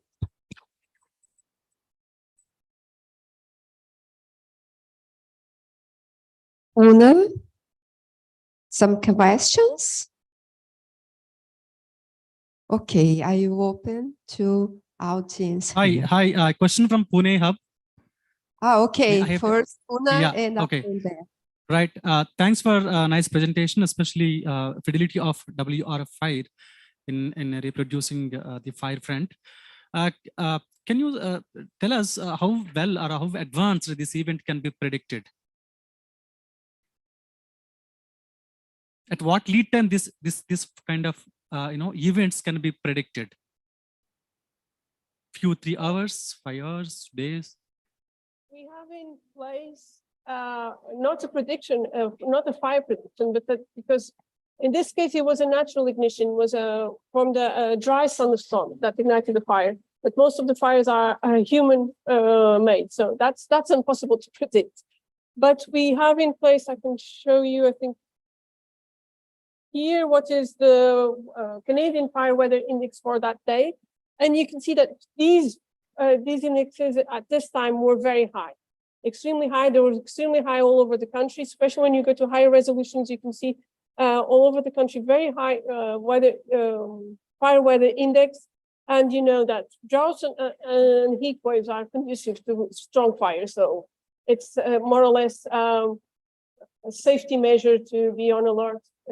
Everyone is on alert when these conditions occur. Thank you. Right. Thank you. Yes, thank you for a very nice presentation.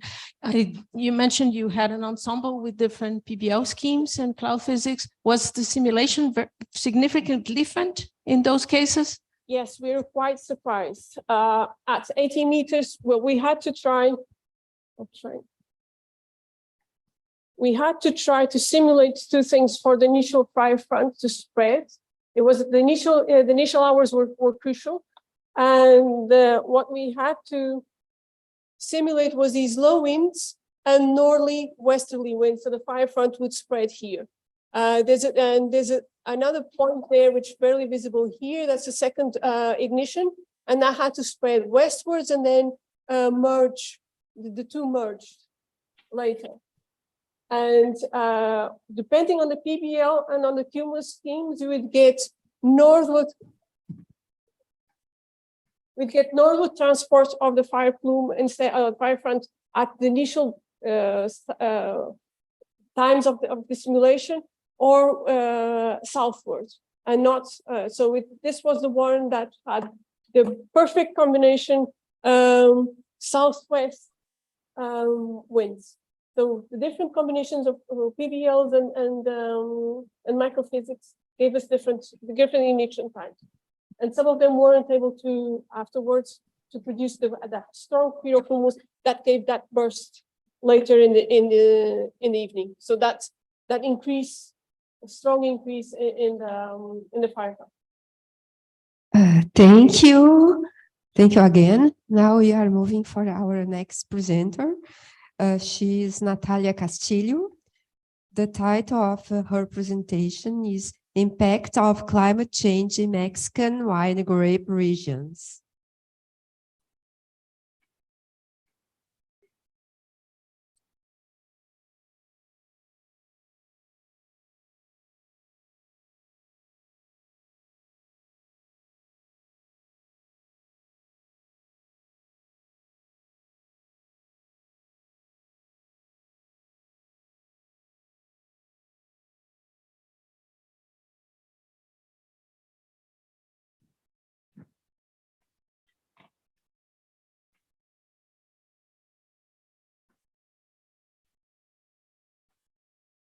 Hi, good morning. Today I will present the impact of climate change in Mexican wine grape regions, which is a direct application that can be done by regional climate models. In this case, it's the agriculture sector, but we can apply also this into other sectors as, for example, the energy or the health sector. I'm going to start with a brief introduction. Okay, these are the main wine growing regions in the world. These are characterized by having Mediterranean climate type, but and they are constrained between the isotherms of 12 and 22 degrees in both hemispheres, as we can see here. Though the current climate change has expanded these isotherms towards the pole, and there are also new varieties that have been hybridized or adapted to different type of climates, such as subcontinental or subtropical climates, as I am showing here. And okay, so what was this research about and why? We investigate the current climate of major wine grape growing regions in Mexico and their possible changes with different bioclimatic indices during the 21st century, using two regional climate models, RECM and RCA. Why do we care? Because as we can see here, we selected these states, and this is like the grape production. And though the production is not as high as here, for example, in Italy or France, it's part of the economy of the country. And okay, these were the states that we selected: Baja California, Coahuila, Querétaro, Guanajuato, Aguascalientes, Zacatecas, and Nuevo León. And these are some of the varieties that can grow within these states. And I am showing the topography because we got some interesting results about this. And okay, so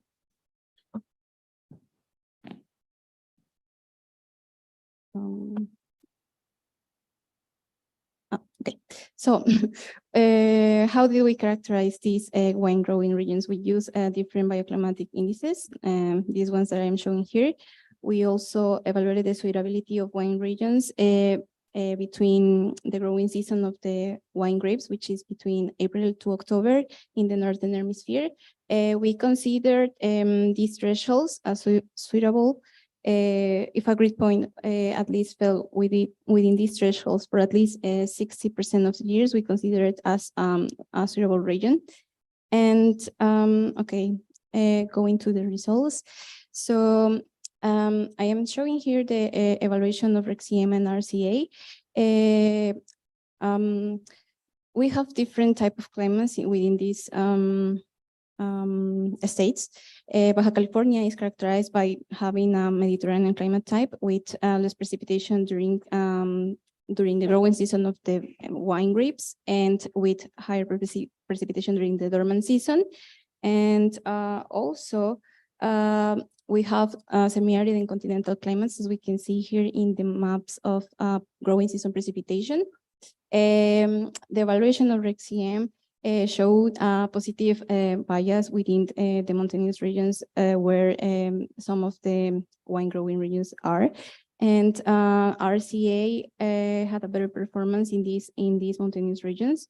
In the Mediterranean part, RECM performed better than RCA than in the mountainous part of Baja California. And what about the growing degree days? So this is an important index because it measures the heat, and with this, the wine grape can start reproducing in its development. So we can see here that the thresholds for wine grape to grow have to fall within these ones. And the states that we are analyzing, they fall within these thresholds. RECM show a positive a warm bias in the Mediterranean region, while RCA show a cold bias in these states of the high plateau of Mexico. And we also evaluated the other indices. We evaluated as well the Cullen index, which is an important index due to it's when the wine grape is in their harvesting season. So if we get warmer nights during this month, we will get different flavors and aromas for the vines. And again, RECM shows the same spatial pattern as in the growing degree days, with a warm bias in this part. and RCA had a better performance in Baja California. And about the future changes, both models showed positive changes towards the I have to say that we use two climate scenarios, and we use two different future periods, near future and a far future. So for the near future, we see positive changes in general in almost the whole regions that we were analyzing. And towards the end of the century, we see an increase of the growing degree days of around 700 degree days in almost the whole regions. And the areas of suitability, we evaluated, as I said before, with at least 60% of the years that fell within these thresholds. So we see that in the historical period, if these regions were suitable towards the end of the century, they are constraining. And but also there are some new possible areas that might be suitable in the future, and they are located towards higher elevations. And about the future changes of precipitation, with the low emission scenario, some parts of the regions that we analyze had different performance between both models. Some RECCIEN showed a positive change and RCA showed a negative change. But towards the end of the century, the ensemble of both models show a decrease of almost 150 millimeters.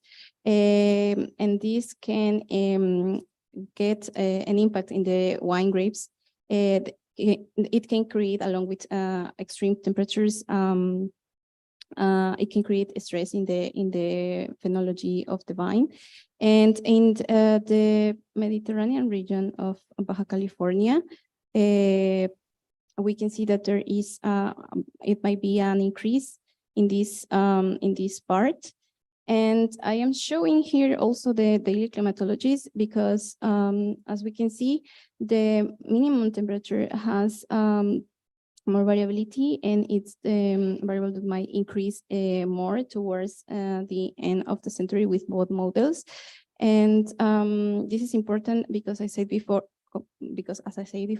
the cool9 index, which measures the minimum temperature during September, might affect the flavors and aromas of the grape wine, but also the start of the growing season of the wines. Wine grapes might start earlier if it started, for example, as here we can see that these temperatures reach these thresholds in around May, June. If we see the high emission scenario, the start of the growing season might start earlier, around February or March. So the viticulturists might have to implement new mitigation techniques.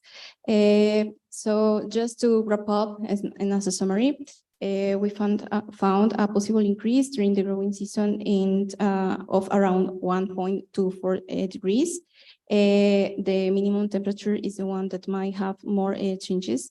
And as I said, this might affect the aroma and color of the grapes. And this will also possibly shift the beginning of the growing season. We might have more variability during winter, and this might create false springs.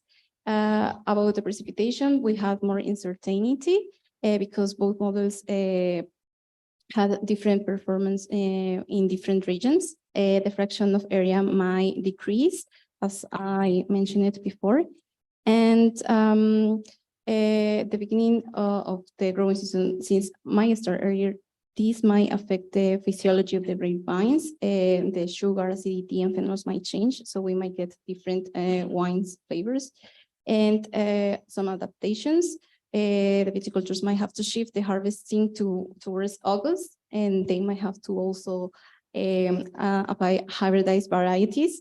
But for this, we need reliable outputs so they can create new varieties and mix together according to the new changes of temperature that we might have in the future. And also, Natalia. yes, Sorry. sorry, thank you. Oh, you can find this here. Thank you again. Una, we are waiting. Questions? No? Here in the, okay. It's a long journey.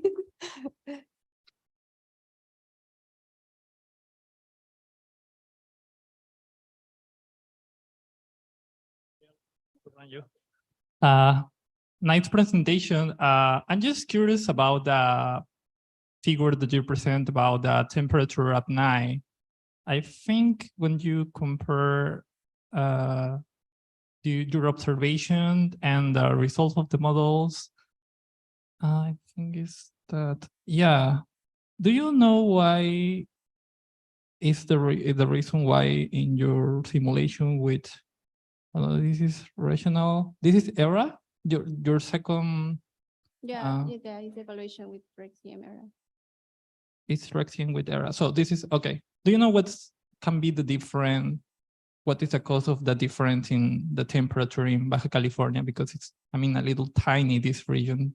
And you can see that in your figure, you have more temperature in your simulation in Baja California when you compare that with the observation. Do you know what can be the cause of that difference of these temperatures in your simulation? I think might be just the skin configuration that was used for to get the simulations, but I am not quite sure. Yeah, maybe it's just the configuration that was used to create these simulations. Thank you again, Natalia. Now I will call Andrea. Andrea, I will present the intersection of climate and renewable energy research, success and limitations.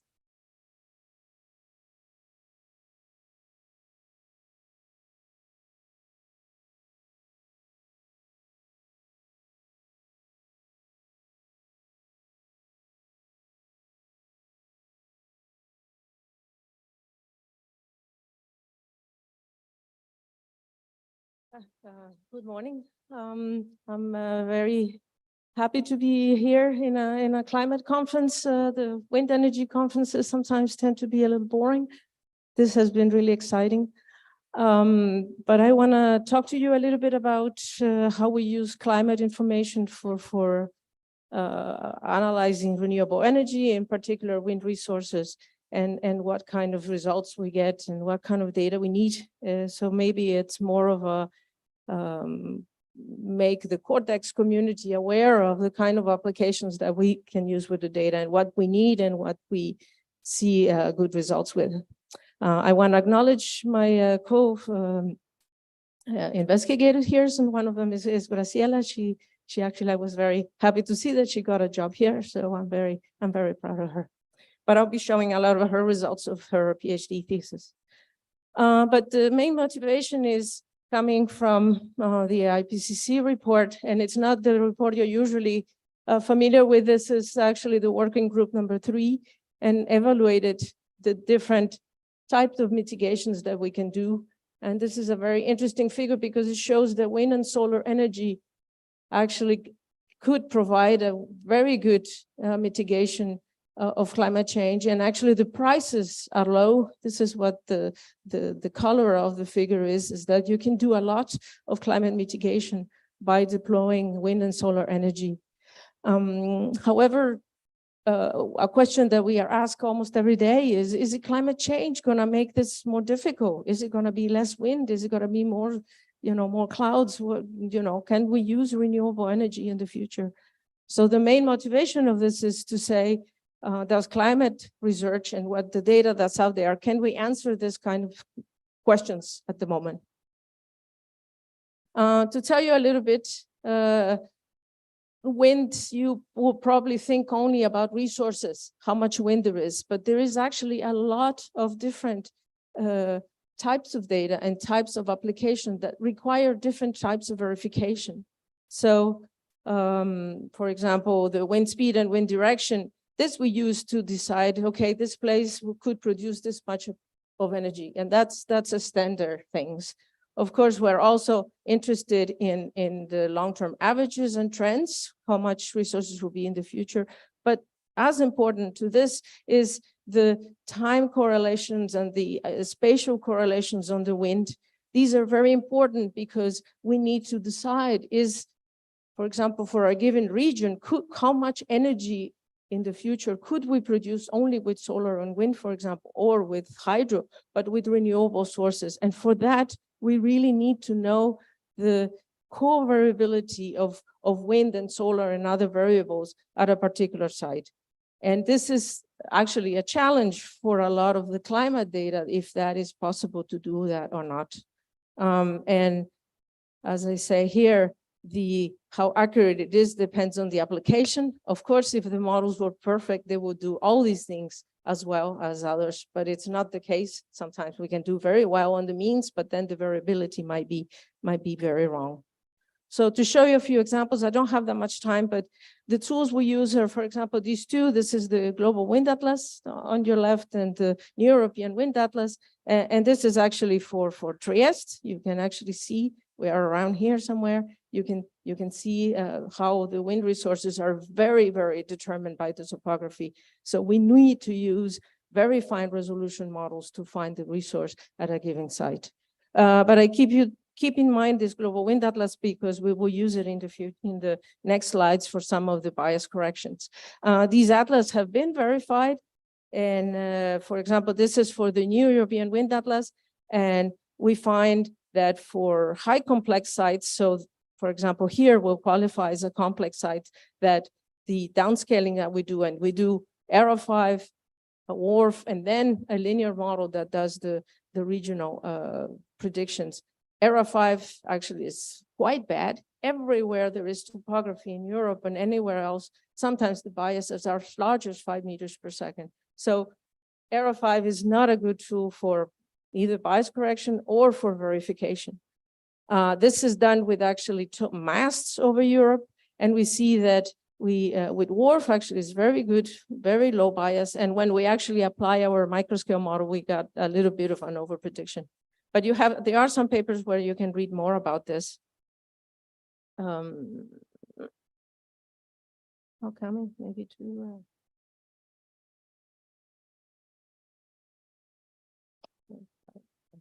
There we are. Okay. It just takes a little bit when the slides are so complicated. And this is one that it's very complicated. Another thing that we have done is to try to assess how would the wind resources change in the future in the North Sea. This is, by the way, the North Sea here. You see Denmark, the UK. Denmark has a plan to install a very enormous wind farm up here in the North Sea that will be composed of 10 different wind farms. They call it the energy island. So what I've done is to take actually data from CIMIC 6 and do simulations of how much production will be every 6 hours, and then figure out how would be the variations in the future, and actually use 16 different CMIP models to do this. And what we can see is that in the average over the annual cycle, there's very little variation. But if one looks in the summer, actually, the variations could be 5 or 6%. And I know in climate research, 5 or 6%, you will say, what the problems with this? And actually, in terms of money, is a lot of money for a wind operator will be a lot of money. And including the wind farms here actually enhances the response that you will get under climate change. But moving on, another part that's important is the relationship between the different areas. And here we can see that this is very much dependent on the grid spacing. So, for example, in the observations, we get about 400 kilometers of decorrelation distance between two sites. But as you move to coarser and coarser resolution models, that distance increase. So they look more correlated in the models that they actually are in the observations. And this is actually something that needs to be verified before we use the models for power system models. Moving on for what you're probably interested, which is the Cordex data. There we are. Okay, so in one of her papers, Graciela looked at the Cordex simulations against wind power cell generation. The figures before were done with wind observations. Here, these are done with wind power generation that it's actually aggregated by country. She had a little bit of problem of finding the right data. So very few of the models actually have the winds that we need for doing such calculations. And at the end, there were only 7 models that had all the data, and actually also both for the historical periods and for the scenarios. So the way this is done is that we take the wind speed from the observations and the models, then we do a raw or a bias corrected turbine, but at the turbine height, and then assess the database of wind power installations. These are all the wind farms, wind turbines in Europe. And then you can calculate for each of them what will be the power. And then from this power generation, we aggregate that by country. And what we find is that, we'll try again.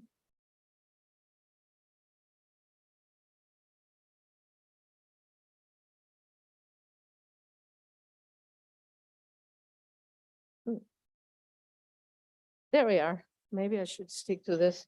It's problem with the laser? Yeah, no, with this, that it doesn't move. But anyway, so this is the verification of what we call capacity factor. Capacity factor is the energy produced by a wind farm or by a wind turbine divided by if the wind was blowing all the time, how much would this turbine produce? And you can see on the bottom is the raw data without bias correction. But when we actually apply a bias correction using the global wind atlas data, this very detailed, we actually find very small biases. So the data is actually very good. We were very surprised to see how good these countrywide estimations were. And moving from there, then I think I want to skip this one because it's too complicated. But just to give you an idea, this is the future of energy production in Europe according to Cordex. And in this figure, we show both the no correction. These are the big bars. Of course, when you do the bias corrections, these are much smaller. But actually for the period 2050 center, about 2045 to 65, we don't see in any of the countries in Europe really a very marked change in the power production. But perhaps the most important message for the Cordex community is that when we want to do this, we really need the wind speed at the operating heights. We cannot use the 10 meters. This is an example from one of the climate models.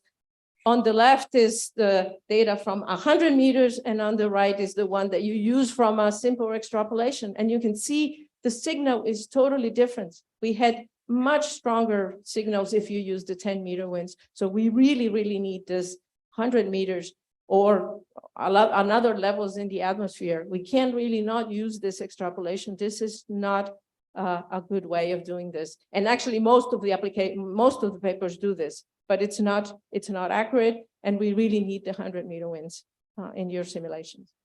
But I will leave the yeah, because she's getting nervous here. So I'll leave my conclusions here and I'll take some questions. Thank you. Thank you, Andrea.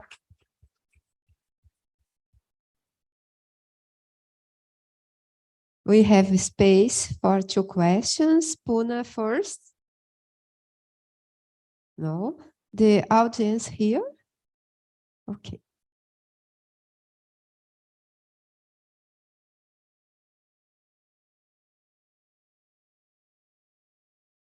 So thank you. So first of all, thank you for underlining that when we do some effort to save extra variable, they can be used. Yes, So please. thank you very much. And the surface roughness also, please. And my question is, I did not understand why you have so much difference in the climate change response when you do the bias correction. So there is something, it was too quick probably, but there is something I missed because this is not usual as a message. Yeah, well, the problem is that Not here, when you bias correct Cordex. Yes, yeah. Why is it so different between the orange and blue? so the diagrams here show the bias between the 7 ensembles, right? So when you bias correct them, they all tend to collapse to the same value, and that's why you get them much more concentrated when you look in the bias corrected ones. They all collapse to very similar values. Of course, one model can be a little bit different from the other, but they all tend to look very much the same. And you can see that in this table as well, right? That before the bias correction, you had negative and positive bias. Once you do the bias correction, then you really tend to cluster them all together in the time series. But again, the effect is non-linear. So it's not like you're correcting the final value. You correct the wind at every 3-hour time step and then do the correction. Right? Thank you. So now we move to the next speaker. Excuse me, before move to next one, can I ask one question? Quick one, yes. Okay, thank you so much for this opportunity, and it was a very nice presentation. So I really acknowledge, as you said, mostly data available on the 10-meter height, but for the wind production, wind energy production, we need at least the turbine hub height, let's say 100 meter. So this is the like lack of data set. I acknowledge this one, I understand. The second, what I want to know, global wind atlas and wind atlas, they give temporal data or the spatial data. The third one is which bias corrected method is used. Thank you so much. Yeah, I didn't totally understand your second question, but I'll try to answer the first and third one. It's not just that it is the 100 meters, but we also need the 3-hour time series of the 100 meters. And actually, not very many models are available. Some models have a few more heights, but at least in the Cordex Europe, there were very few levels available. And your last question is we use only the bias correction in the Cordex data. The data from the SID model was not corrected. And maybe, I don't know if we have a minute. No, I think maybe I'm sorry, can discuss I didn't through the really chat. understand your second question, but if you could send me an email and maybe I can answer. Yeah, thank you. Thank you, Andrea. Okay, thank you. Thank you. And now the next speaker is Erik Kjellström from Sweden. Climate change and impacts in Sweden.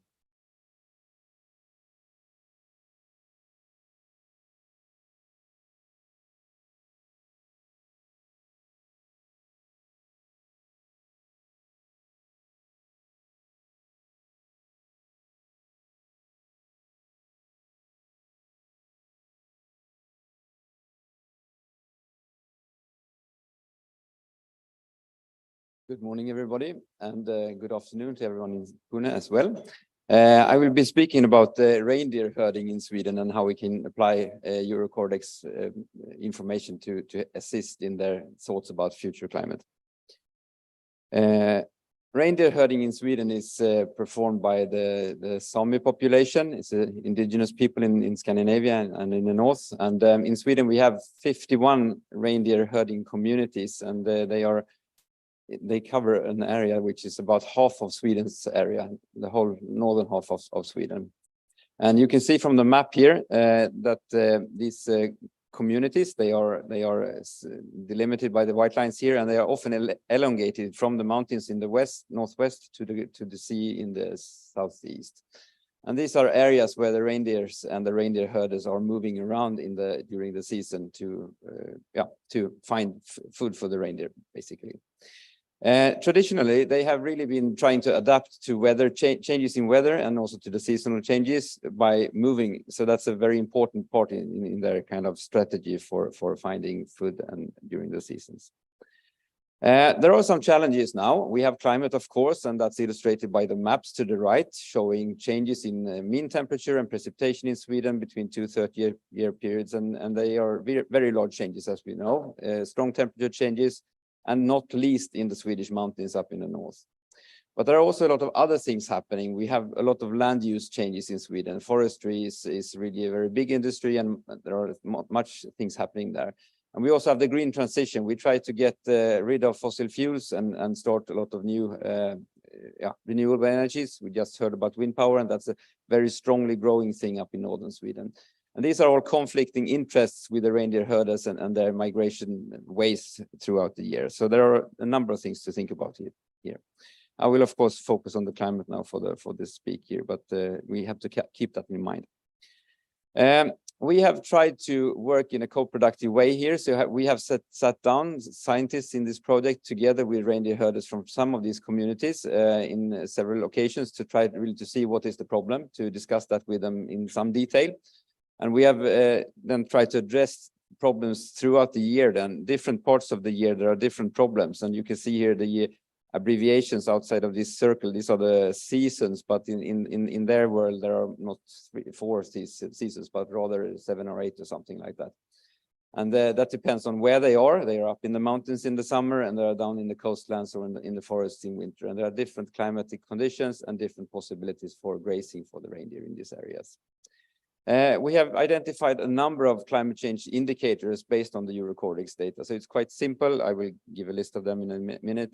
And we have also used around 60 or so different simulations that were available at the time when we performed this study. And we have looked at global warming levels based on those. The indicators are listed here. I will not go through them all. Some of them are related to temperature. You can see it's the upper half here, both maximum and minimum temperatures, but also mean temperatures over the day. And some are related to precipitation. These are the lower ones. And there are also indicators that are combining both information about precipitation and temperature as well. Since we don't always have good information about snowfall from all models, and sometimes it's also very interesting to look at precipitation close to 0 degrees, since that's a central part here, and I will get back to that. So just some examples here of some changes. These are now based on these kind of maps and analysis. So this is just at the changes in the number of frost days. These are days when minimum temperatures goes below 0 degrees. And it's at 4 degrees global warming. So it's a very, very strong warming. So this doesn't entail all of the scenarios in the Cordex model, since they don't reach that high level, most of them, but some do. What we can see here are really large differences between the seasons. But even at this very large global warming, we can look at the leftmost map here and see that in winter, yes, there will still be winter, of course, in Scandinavia with the cold conditions and the snowy conditions. There are not so large changes in this one. While in summer, you see very strong changes, especially then in the mountains. There is a strong reduction then in the number of frost days during summer.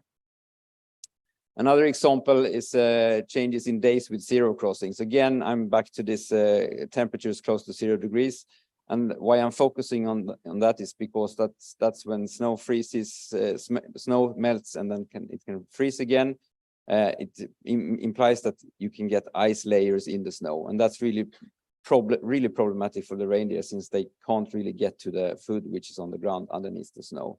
And one of the worst situations is when there are heavy snowfall and then strong melting, and you get this complete ice layer on the ground. And we had last week, there were 40 centimeters of snow up in some places in the mountains, and that will now melt. And if there is, will become cold again before that have evaporated, and there might be really, really big problems in the season. Here we see that in the middle, in winter, there is an increase, a strong increase in these days with 0 crossings. So that implies then more of problems related to these freeze-thaw cycles in the future. while of course in the summer half of the year, it's not shown in summer even, there's a decrease instead.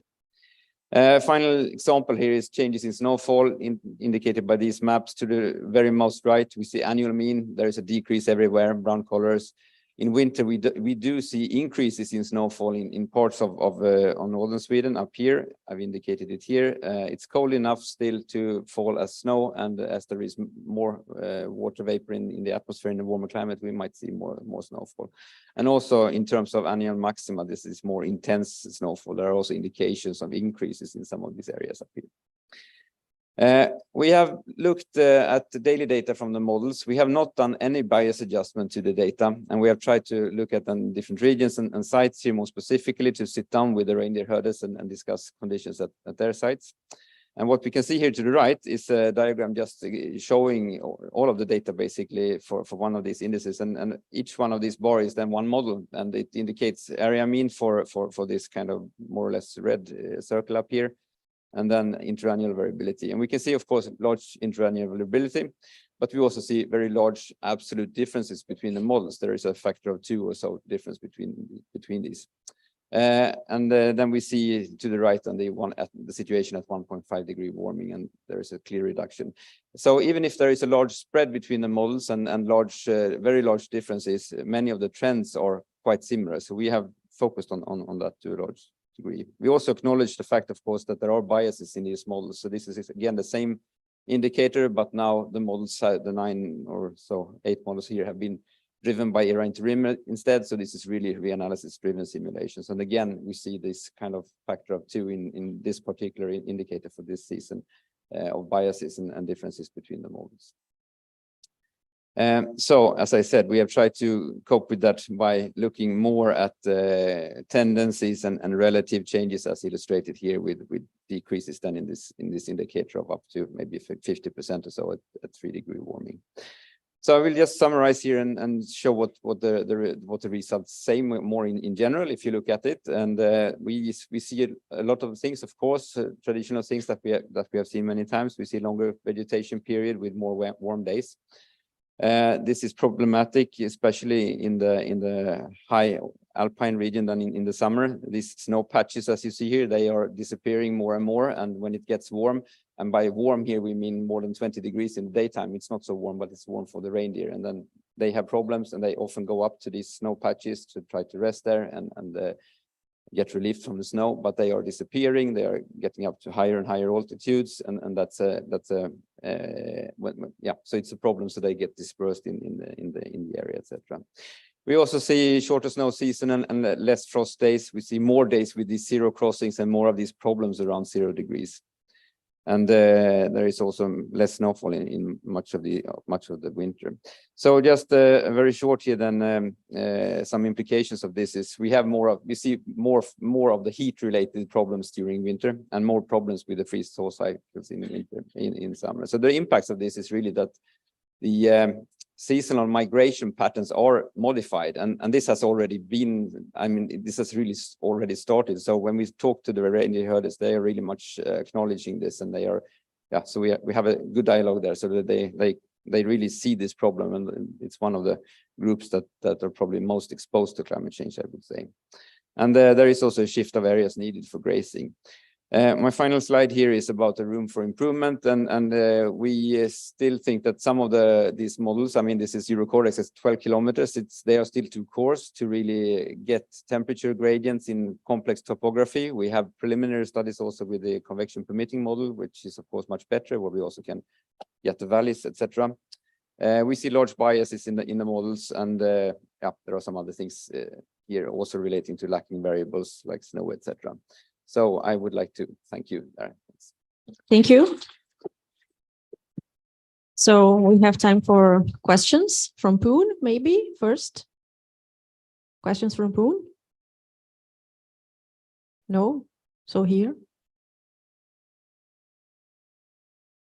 Thanks very much, Eric. Really nice study, and similar issues for us as well in Norway. I have a co-production question for you.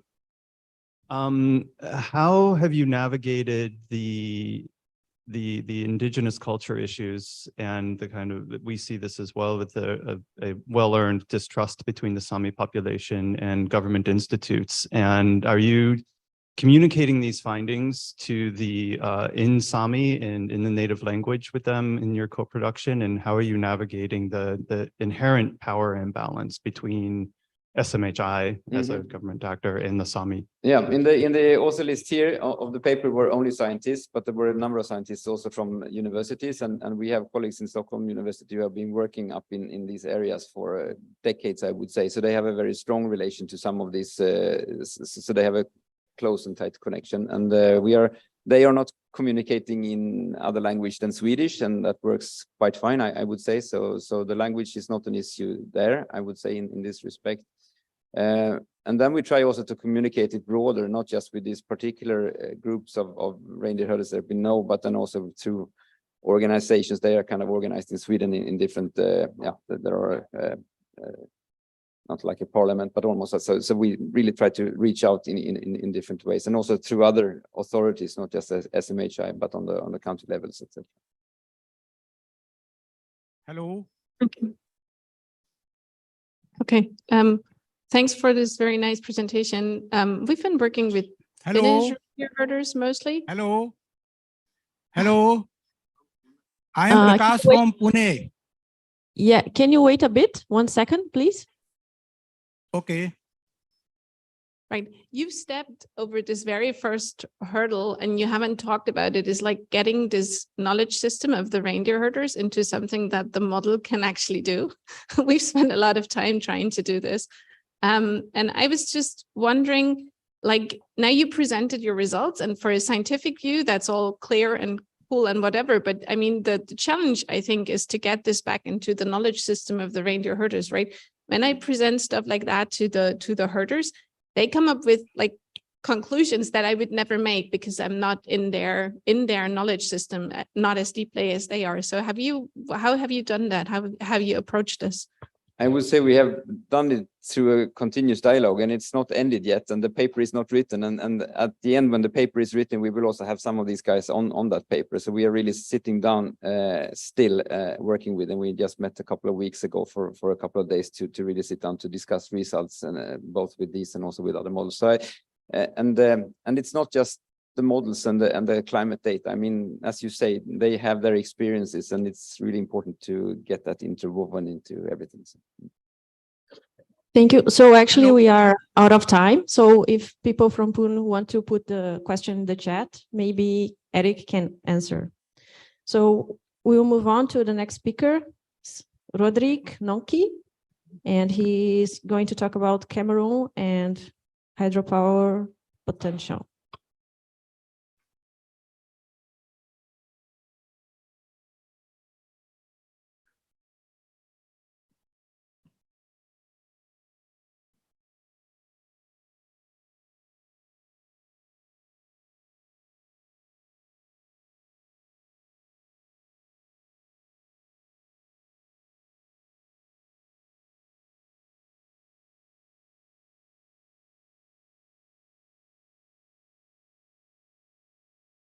Okay, good morning, everyone.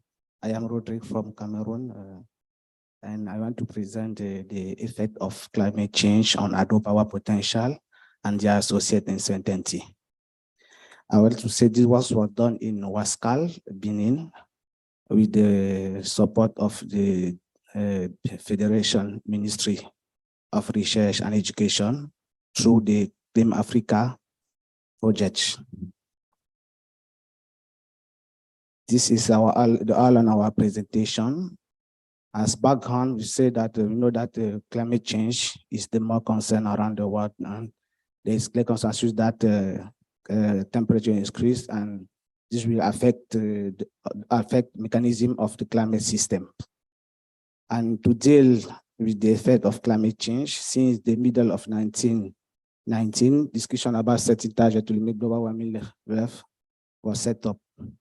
And in 2015, during the COP21, the Paris Agreement was adopted with the main goal to pursue effort to limit the global mean temperature at 1.5, are well below 2 degrees above pre-industrial level, we will significantly decrease the risks and impact of climate change. But to achieve the Paris Agreement, renewable energy have been promoted. This is because they are clean and increasingly competitive energy source.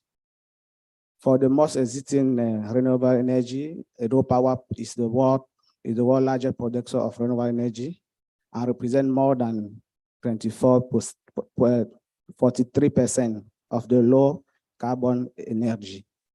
It's also considered an option to climate change mitigation and adaptation. But despite the importance of hydropower potential is the most sensitive industry to climate change and variability. This is why it's therefore important to conduct the research to understand the effect of climate change on water resources and hydropower generation. To deal with this, several studies was done before, and you can see some literature review on this work. But those studies are shown that the climate change projection have many uncertainties that come from different sources that can be emission scenarios, GCM, downscaling techniques, algorithm model structure, and parameter uncertainty. Therefore, for better management of water resources and for science-based decision-making, the quantification of uncertainty source in climate change impact study is of great importance. Recent decades, numerous previous studies have focused on climate change impact on hydrology and the sensitivity to their source, for different source of uncertainty. But only few studies address the relatively low magnitude of global warming, or due to the fact that this is of great importance because seemingly small difference in temperature will have a strong impact in specific region. To deal with the gap on knowledge, we propose, in our study, we propose to assess the climate change impact on hydroclimatic component and hydropower potential under different global warming, quantify the total uncertainty, and allocate the different sources of uncertainty. In our study, we use this as the different source of uncertainty in our modelization. If you have emission scenarios, global circulation model, regional climate model, and hydrological models. The case studies was done in Cameroon, naturally in northern part of Cameroon, in the Benue River Basin, which is the most important river basin in those parts in Cameroon. And based on its importance, in 1982, the Lac d'Eau Dam was built here. And recently, there was a project of the World Bank that will have to increase the capacity of this dam. But it was very important for us to look what will be the impact of climate change if they increase the capacity of the dam. Here we use two types of data. We use in situ data, meteorological and hydrological data.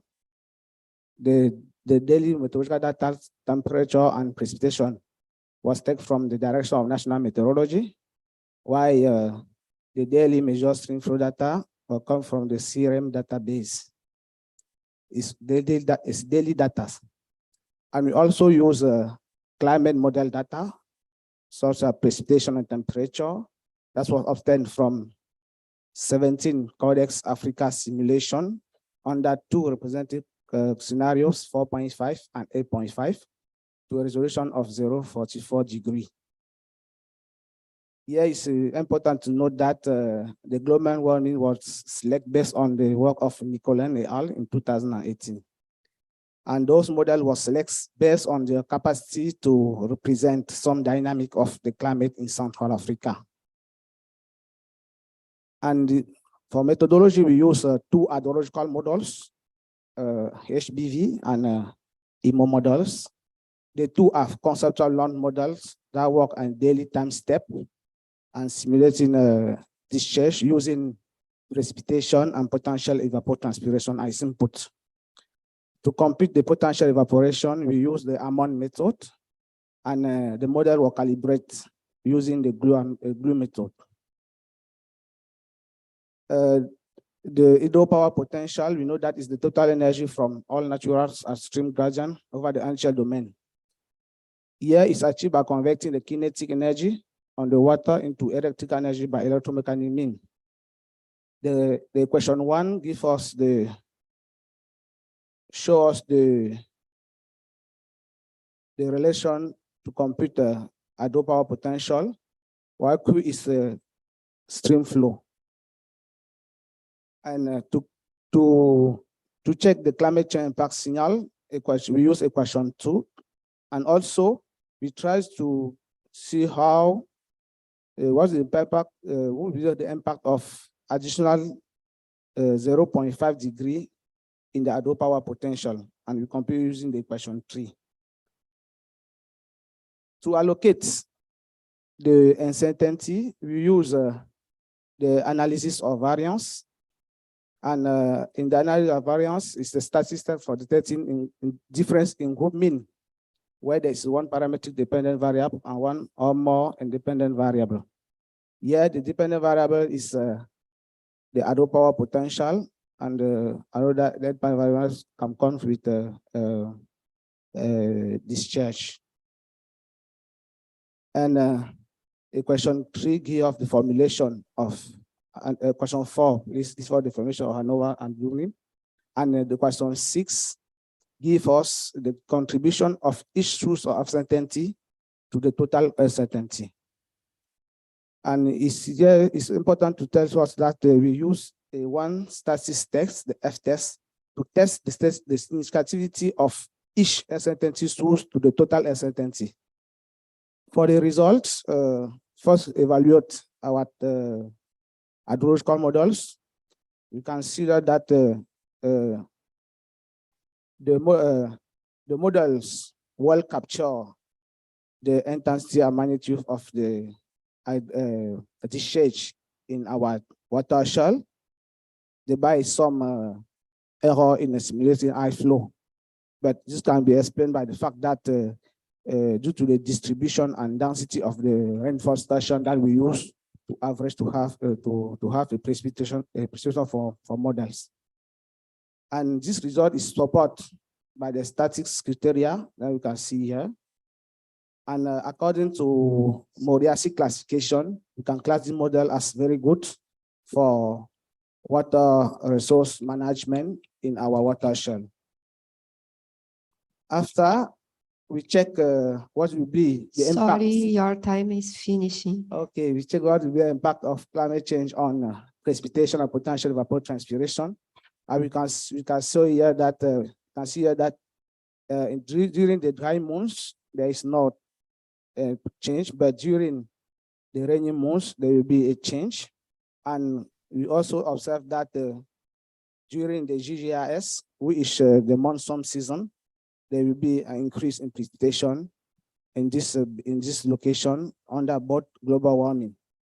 We also noted that the change will have an increase in potential evapotranspiration in the basin, and the increase will increase with the increase of the global warming degree. What do we observe with water recharge? It's important to know that water recharge is the amount of water that is directly contribute to the stream flow.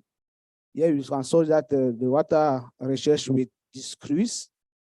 The water recharge will decrease, both in month, seasonal, and annual. And this will have a negative impact on hydropower potential. Looking for the contribution, here we can find that the residual uncertainty are the most contributor to the total uncertainty. But if you consider only the main source of uncertainty, the first main source of uncertainty, you can look in that, you can see that GCM and RECCM are the more contributor to the total source of uncertainty. And this is shown in this table where you have GCM, which is significantly contribute to the total source of uncertainty in the models. Yeah, then we can say that our model is able to capture the characteristics of our basin. Also, the precipitation, despite the fact that there is no clear change signal with the precipitation, but this will have an important impact on hydropower potential due to the increase in potential evapotranspiration. And we also noticed that the direct CM and GCM are the most contributor when we use only the main 4 contributor sources. But what our question that we have is, we believe what can bring the more source intensity and the regional intensity in the models, as we saw this in this figure.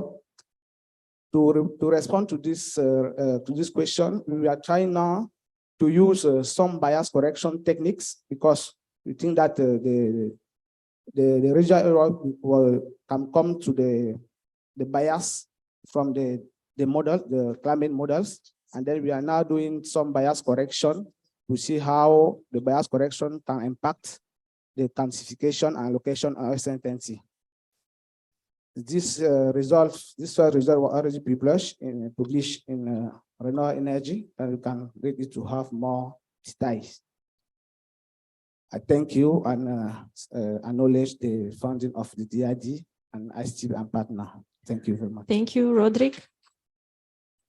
So unfortunately, we don't have time for questions here in the audience, but we will open for Poon. Are there any questions from Poon?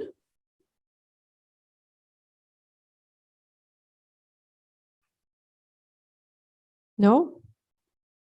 Okay, so we need to move on, unfortunately. If you have questions, you can send in the chat that we will pass to the speakers. And we need to move on because the room will be shut down at 11:15. So actually, it won't be transmitted anymore. So we need to keep going because we still have 2 more presentations. Okay? Thank you, Roderick. So the next speaker is Hrishikesh Singh. And he's talking about flooding in a basin scale.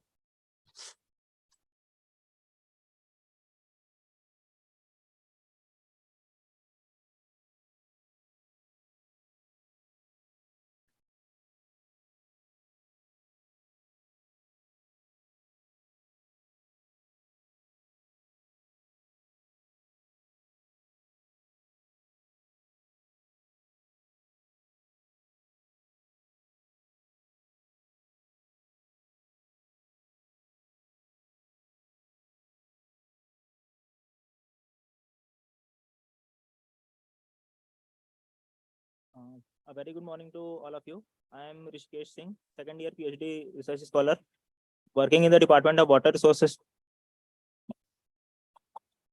Working in the Department of Water Resources Development and Management, Indian Institute of Technology, Roorkee. Before going into the depth of my topic, we all know this session's name is Societal Impact. How the Cordex data, how the regional climate models data outputs can be used in the utilization of in the application of various monitoring of hydroclimatological extremes. As the hydroclimatological extremes rise, as the frequencies rise, we see the various disasters, the natural disasters increase.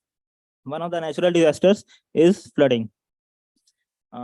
As India being one of the major flooding impacted country in the world, a recent reported by Icrc 2020 highlights that 201 major flood events occurred worldwide in 2020 alone, surpassing the earlier decadal average of 163, 23% more with the decadal average. And the number of flooding events and total deaths in the selected Asian countries between 2000 to 2010 was second highest after China. The report by National reported that 1.81 billion individuals, the 23% of the global population, are directly impacted by floods that have a frequency of occurrence in 1 in 100 years. Out of this, 1.24 billion people, 70% live in the South and East Asia, basically the Indian subcontinent. According to the CRED 2022 reported, 2035 flood mortalities reported in India, the highest for any country. Recent flood incidences such as Northern India floods in 2023 and the Pakistan flood in 2022 reported more than 100 deaths and economic loss of 1.5 to 2 billion US dollar is a solemn testimony to the fact. This such situation, there is a dire need to understand and quantify the dynamics of flood risk at the finest administrative scale. to confront the adverse impact and ascertain optimum protection to the vulnerable communities. Now, moving ahead, what we can do to manage flood. India has one of the Indian rivers have most of the hydraulic structures. We have many dams, we have many barrages, many weirs, but that is not stopping the floods. Now we have to move away from the structural measure and move towards a non-structural measure. So going towards our study area, and two major challenges which we face while we do the non-structural measure, we go towards the floodplain mapping, flood risk zoning, flood hazard zoning, and the tier-based classification of cities on the basis of flood hazards. So the two major challenges we face in the floodplain zoning or the flood mapping is, one is the data scarcity, especially in the developing countries such as India and African countries. We do not have any ground-based observation data, so we cannot do the hydrodynamic modeling for the whole basin or a very large region. The second challenge we face is the computational cost. If we want to do the hydrodynamic modeling of a large region, we cannot rely on simple computers, or we need some fast computers, and we do not have that much availability in our countries. So to overcome these challenges, the hypothesis is that we can use many satellite available data. There are many satellite available data which can be utilized in the hydrodynamic model to modeling the floods, such as the precipitation data, such as CHUPS, the data and the reanalysis data sets can be used, and the climate data sets can be also used.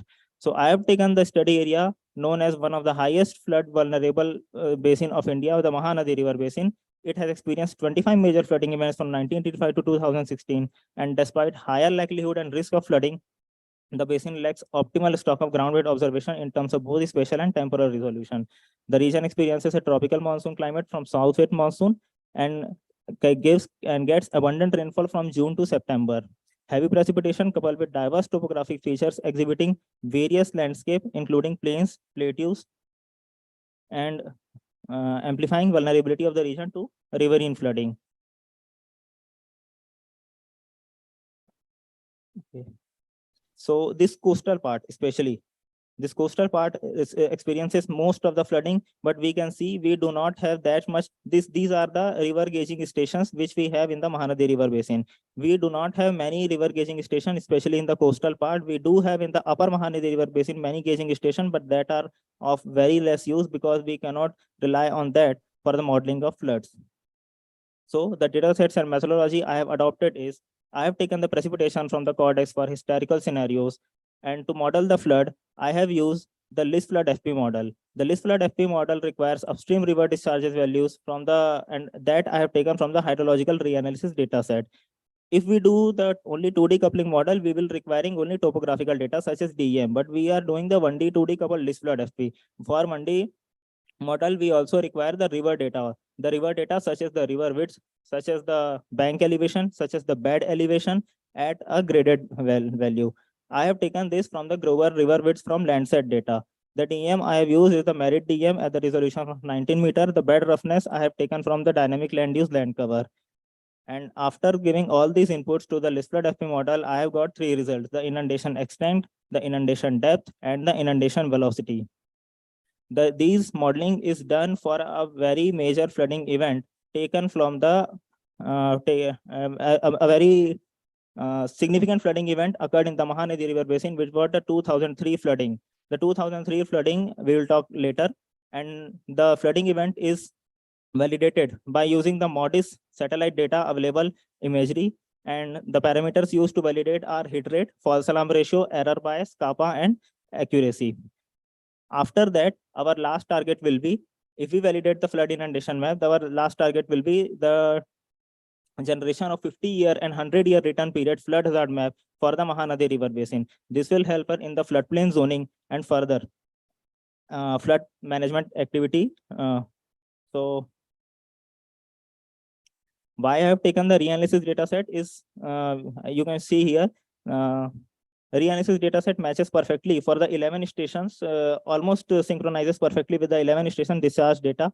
And also we have done the correlation coefficient, Kling-Gupta efficiency, and efficiency test for the 11 stations for the ERA5 reanalysis data set for the 11 stations at each grid.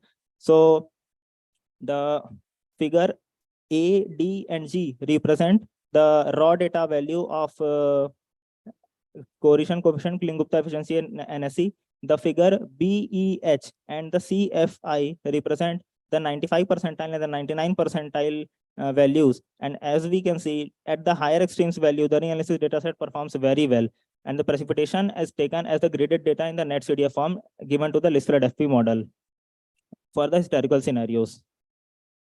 Now, why I have taken the 2003 flooding event. The 2000 flooding event occurred due to heavy rainfall in the upper and lower Mahanadi basin, result of which the dam was at full reservoir level, reaching a huge volume of downstream. The discharge occurred at the Kantamal gauging station was around 35,000 cubic meter per second, which was about 134 years return period time period. And more than 3.5 million people were affected in the 9 coastal district. The 2003 flooding event simulation was the result, and we can see the coastal area was getting highly inundated. And the validation of 2003 flooding event simulation was done using these 5 parameters: hit rate, false alarm ratio, error bias, accuracy, and kappa. Hit rate basically denotes how much accurate flooding rates we are getting. False alarm ratio basically denotes how much non-accurate flooding rates we are denoting. Error bias represents how much our model is over predicting or under predicting. Accuracy and kappa means how much our model is accurately predicting, and kappa means how much our model is predicting as per the classification required. The hit rate was around 0.81, which means 81% of the grids were correctly predicted as flooding. The false alarm ratio was 0.76, which is concerning because of due to the combined effect of reanalysis dataset and the precipitation dataset we have used. The error bias is 12.3, which means the model is over predicting, and the accuracy was around 0.97, and the kappa was around 0.81. This was the confusion matrix which we have got for the 2003 event. After that, we have we done the grid by grid analysis of all the precipitation dataset and the reanalysis dataset, and we have fitted 9 distribution to each grid, and for all the grid we found the best fit distribution, and using those we did the flood simulation modeling using the list flood FP. We got the result in terms of depth and depth into velocity. The pie chart inside shows the classes which are falling under the high hazard and low hazard depth. This is run for the 1 day 24-hour simulation, and this is the 50-year return period for flood hazard map. As we can see in the depth into velocity map, some classes, the area which was showing high hazard is showing low hazard, maybe because of due to less velocity into those regions. Similarly, in the 100 years return period, we are also getting the same kind of result. There are areas which are into the high hazard zones in terms of depth solely, but these are falling into the low hazard zones in the depth on velocity, considering the inundation velocity is quite low at coastal regions. The outcomes is the efficiency of RKM output products in the flood inundation mapping, especially ungauged partially gauges, is very useful to understand. High resolution flood hazard map can be used to provide insight into current status and alteration in flood susceptibility. The proposed research shall offer to director to government and urban local bodies, humanitarian and development organization for shared analysis of flood risk information. And these regional flood regimes impacted by climatic extremes may be added to the existing database of flood hazard zonation atlas. The flood atlas, which is developed by the National Remote Sensing ISRO. Thank you. Thank you. We have time for one quick question. If somebody from Poon has a question, quick one. Okay, so we'll move on because we have We have a question from Puna. Armeli, thank you for your presentation. Could you let us what resolution you used to the Cordex simulations, and is it enough for your flood model? Yeah, we can use at the available resolution. That is the 50 kilometer resolution. We have used at that resolution only. Okay, thank you.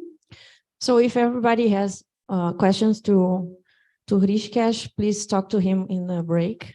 And we will move on to Sai Mutiala, speaker. It will be online a presentation. So the floor is yours.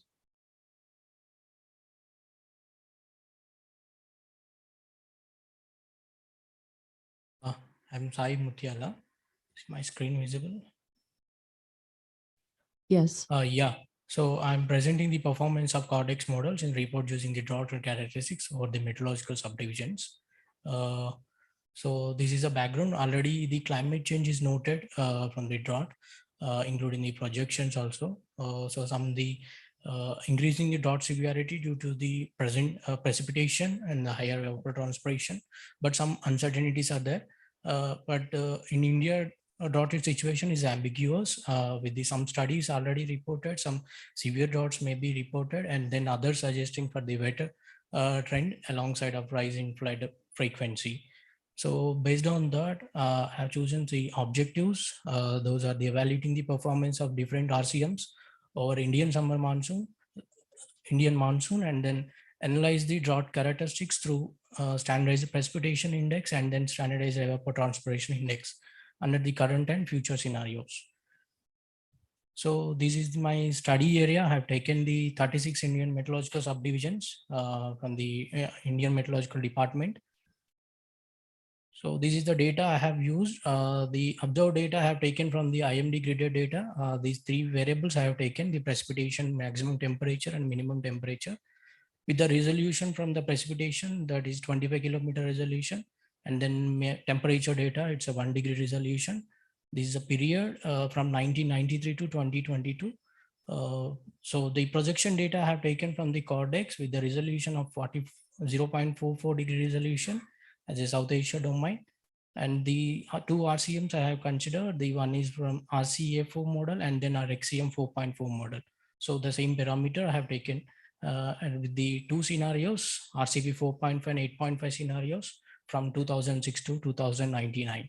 So these are the models I have considered. Under the XCM 4.4, I have considered the ensemble set with the 6 models, and then RCA4, I have considered the 10 ensemble models.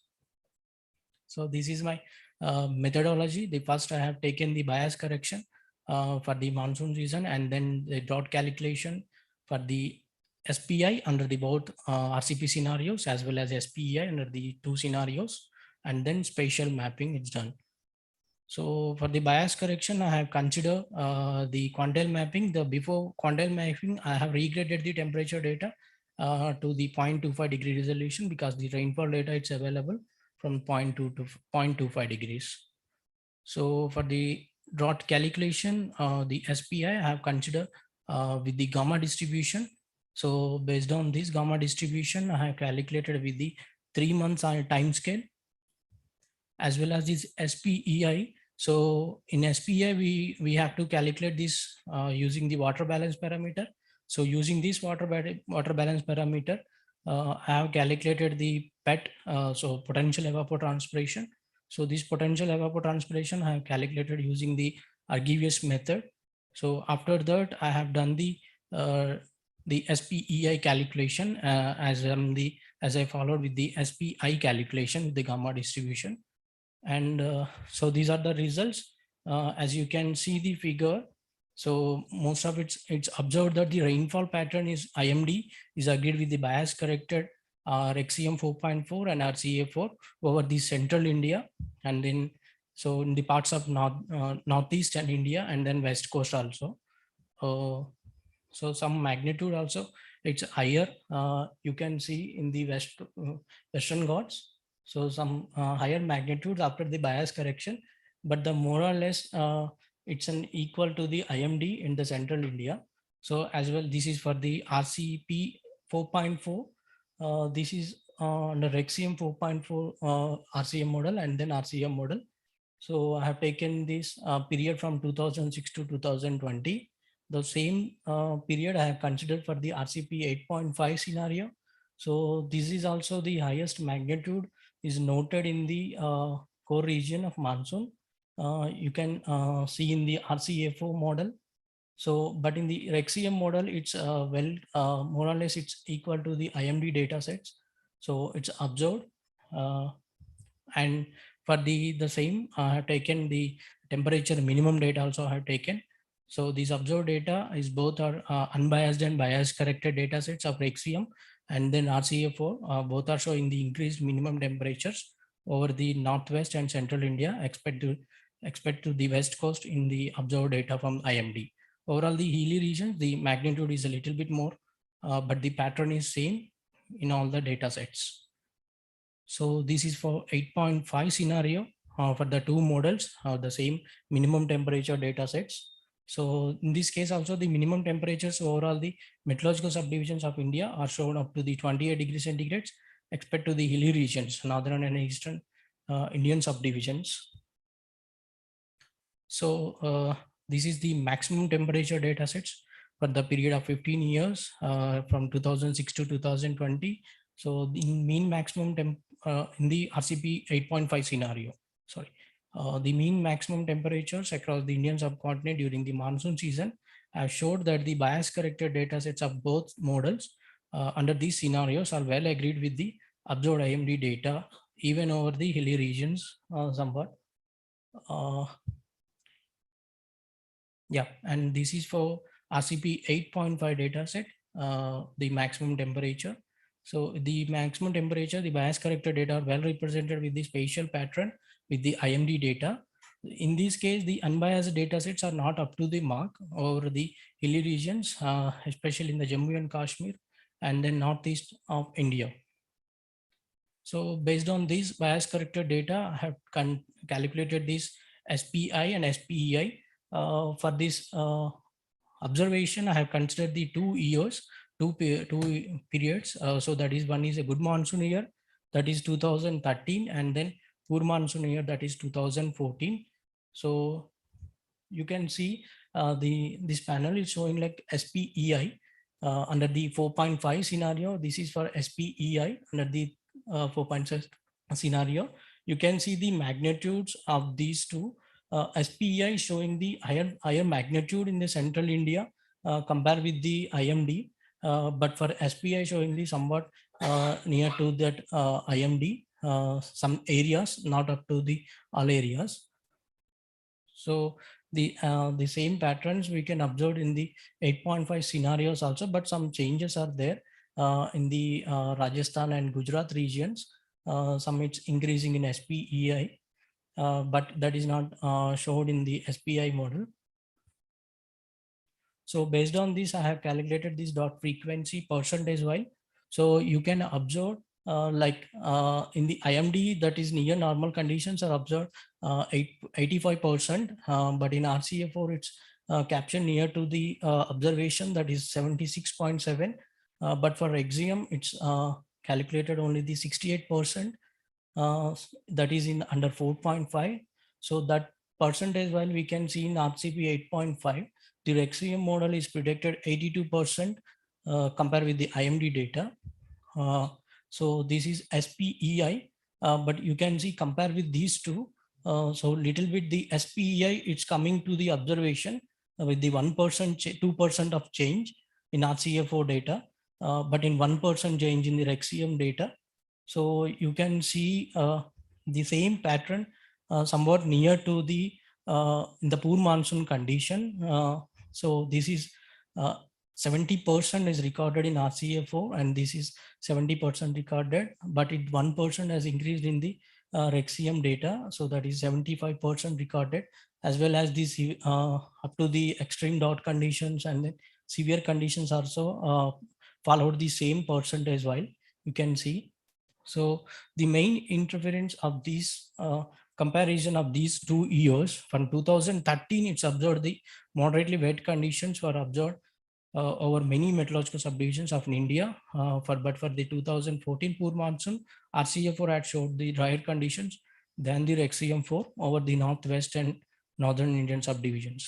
On calculating this SPI for 2013, the two RCM showed the wet and drier conditions and par with the observed data. In the intensity of drier conditions, it's more in the Rexium4.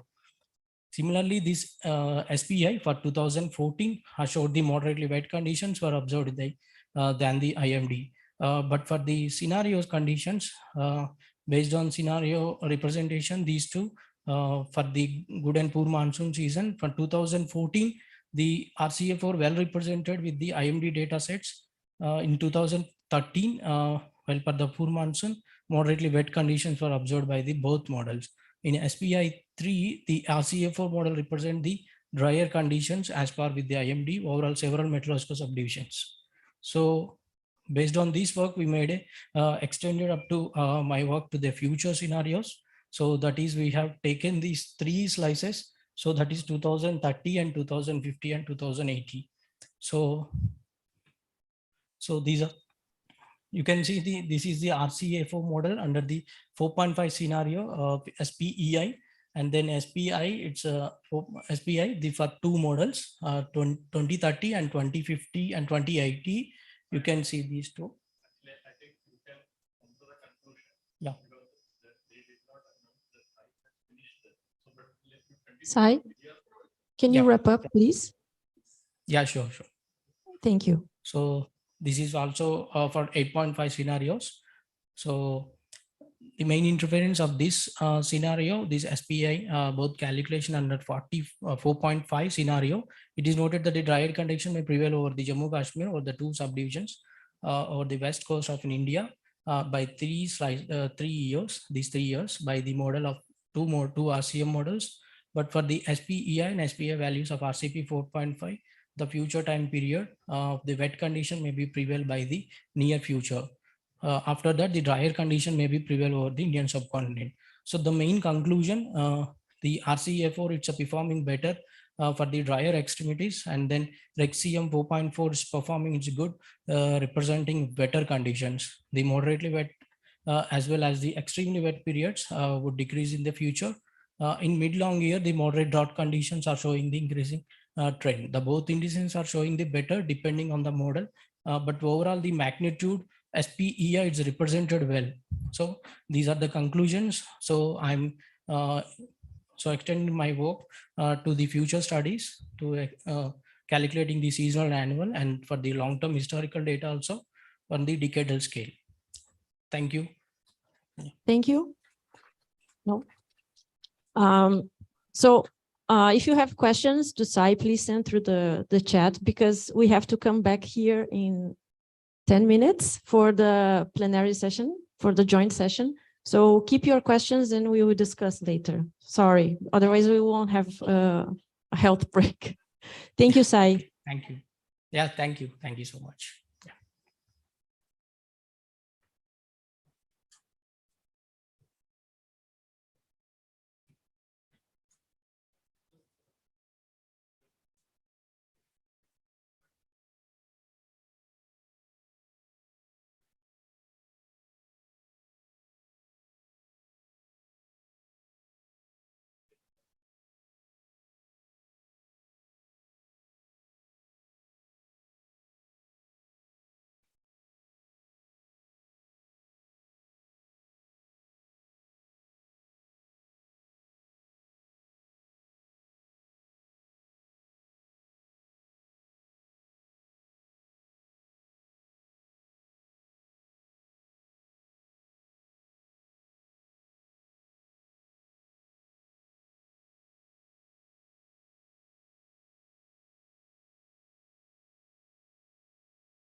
Hello, we will start in just few seconds. Please come in.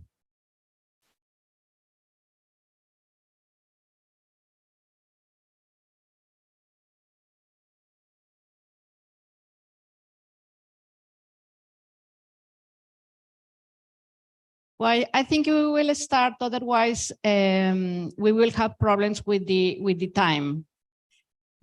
Welcome to the joint C1, C2 session. We will have one speaker online, and I appreciate very much to have participants here in Trieste, also in Pune, and many other people online by Zoom. So our first speaker is Bart van den Hurk. He is the co-chair, or the new co-chair of Working Group 2 of the IPCC. Bart, are you online? Can you hear us?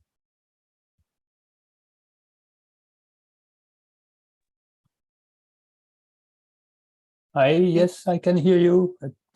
Excellent, excellent. If you have a presentation, can you share the presentation with us, please? No, I don't have a presentation. I just wanted to make a couple of opening remarks or statements, if that's possible. Excellent, that's perfect. You have 10 minutes to give your statement. Okay. Yes, there. Thank you. Well, thank you. Yes, yeah. Hi. We can see you now. Excellent. Okay. Excellent. Thank you very much. Yeah. Just take one few seconds. Many people is coming in and making some noise. Yeah. Okay. I'll wait until you give me a sign. Yeah.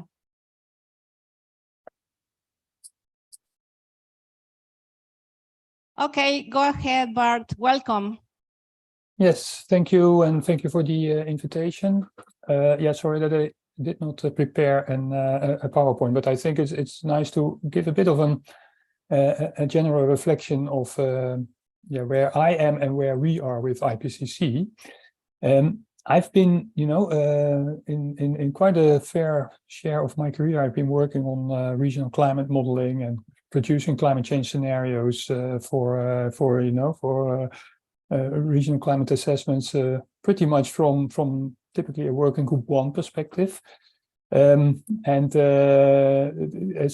you know, I've been just appointed as co-chair of working group 2 of IPCC, which has a bit of a different perspective than I used to have. I'm really trained as a physical scientist, and I've looked at all kinds of physical processes that emerge at a regional scale, and also where I would say climate change can be modified by local processes at a regional scale. And so I always have appreciated a lot the downscaling with regional climate modeling to have a local expression of what climate change is doing to a region.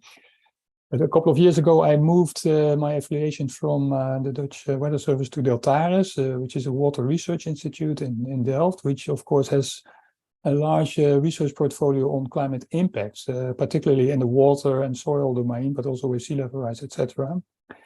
And that really opens a totally, well, not a new perspective, but it enriches this perspective a lot. It's really quite a different kind of perspective on climate and climate variability and climate change than when operating from, say, the physical modeling side. And so it's really important and interesting to see what is actually the kind of climate information that is making a society take decisions that are going to be relevant or are going to be improving the resilience of the society to climate extremes and climate variability. And it's for me personally, this is also very much in line with the discussions we are having at IPCC right now. Right? We have seen a lot of reports being produced in the last few decades. The sixth assessment cycle has produced almost 10,000 pages of reports stating how urgent interventions are and how important it is not only to reduce emissions of greenhouse gases, but also to scale up all the adaptation activities to make societies worldwide resilient against climate change. And yet we see that, yeah, the speed at which societies are able to make transitions is yeah, we are a bit concerned about whether that speed is good enough, high enough. On the mitigation pathway, we had the window to respond to the required emission reductions is getting narrower and narrower and narrower to remain below 1.5 degree. But we also see immense struggles at the regional scales in the adaptation sense, in the practical sense, in the acceptance of measures by public entities or by civilians or by there's a lot of how to say, delay we see in the response to climate. And so we are really thinking about what is it that we can do as IPCC or as knowledge entity. Yeah? We have to be, on one side, we have to take a sort of a modest position as scientists. We know that a lot of decisions that are taken by individuals and by societal entities, they are not driven by knowledge alone. There is a lot of decisions that require good windows of opportunity in political sense, financial sense, all kinds of behavioral elements, and the confidence people have in governance. They all have a tremendous influence. But somewhere there's, of course, knowledge and evidence that can make a difference. And we with IPCC, with the co-author team, but also with the vice chairs that have been nominated, we are currently having discussions to really try again, because it was also a discussion at the start of the 6th assessment cycle, to produce reports that are making a difference in the decision taking. And I think we really need to isolate even more that kind of information that we need to facilitate decisions. And we also would like to reduce the bandwidth of what the IPCC is going to cover. It is almost impossible to keep track of the scientific literature. There's more than 80 papers coming out every day on climate change. And I think the ambition of IPCC to make an assessment of all that literature, I don't think that is tenable anymore. So we really need to focus. We really need to constrain. And why I'm bringing this long introduction to regional climate modeling is about how we are mapping regional climate change. That is one example of where I think we can make a bit of a different attitude from the scientific perspective. I'm also involved in a European project that is offering climate risk assessment support to regions in Europe. So and regions is really NUTS 3 level. So small regions, provinces, big municipalities, blah blah blah. So we really are, facing the trouble at a local scale. And what we see is very often there's a sort of a tendency that if there's a national or a regional a program to produce climate change scenarios, people rely quite heavily on CMIP, the global models, and the Cordex family that is branching off of that. And they regularly come up with scenario frameworks inspired by the emission oriented SSP framework, followed by the downscaled experiment of the regional climate models. And so then we see traditionally at a national or subnational scale, we see different scenarios where the labels SSP2, SSP5, ISP8, whatever. And I don't know whether that is the way to go if you go to the regional scale. At the regional scale, there is the trouble is that there is evidence with extreme events that have been disturbing in the past, and there's awareness that these extreme events need to be approached by adequate adaptation measures and infrastructure investments. And so this is more like a risk-based analysis. And what is of utmost relevance is to have a good picture of what the risk profile is in, say, the coming decades. And to use, say, a range of scenarios labeled by SSP to try to get to a risk profile for the next couple of decades. I'm not sure whether the different SSP scenarios will make a large, distinction between them. The internal variability of the climate system, both interannually but even also at decadal timescales, is very large at that timescale relative to the differences that we see between the SSPs. And so to use different SSPs as risk scenario, you probably get a very similar risk profile for each of these. So these scenarios are not going to be discriminating too much.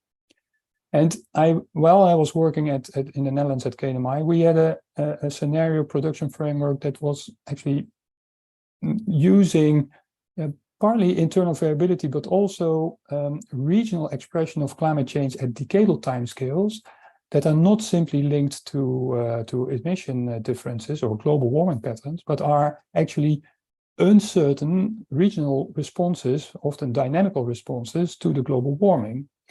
And we see within an SSP, we see models that have quite a strong change or regional response in circulation patterns, more blockings or an extension of the Azores high, or much more westerlies, stronger westerlies. And there's a family of models that have a much smaller response in that regional dynamical features. And if you subgroup the models within that SSP, the ones with a strong versus the ones with a weak dynamical response at the regional scale, you see a very large contrast in the climate extreme statistics at the regional scale.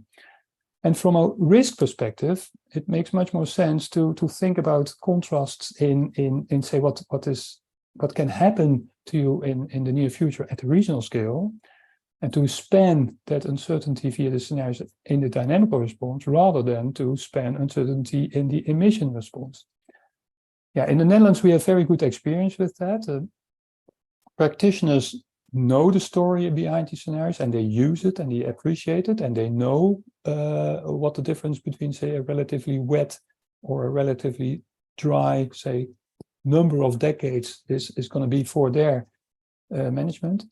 And so I really would like to open up discussion or give you some inspiration to think on say, the experimental design of scenario construction via this route.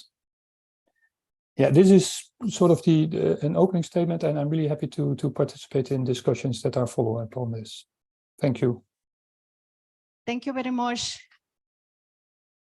Bart. For those of you who came late, Bart van den Hurk, he's the new co-chair of Working Group 2 of the IPCC. Any questions online or here for Bart? Any comment? Yes, Daniela.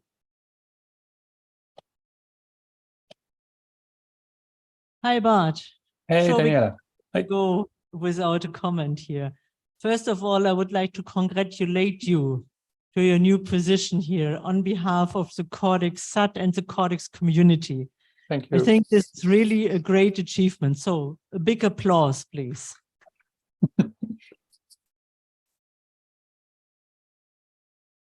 Second, of course, I would like to challenge you to keep in contact with us as a regional modeler and as a practitioner. I wouldn't say stakeholder, but maybe you are still a stakeholder of Cordex.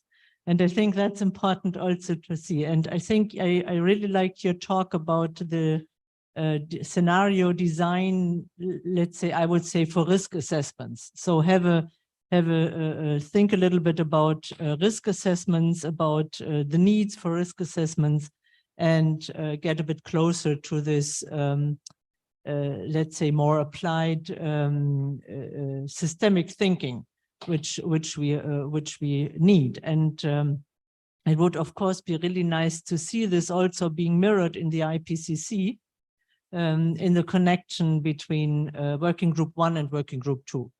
I think that is something which I want to pass to you, and I wish you good luck. Thank you. No, thank you very much, Danielle, also for your kind congratulation words.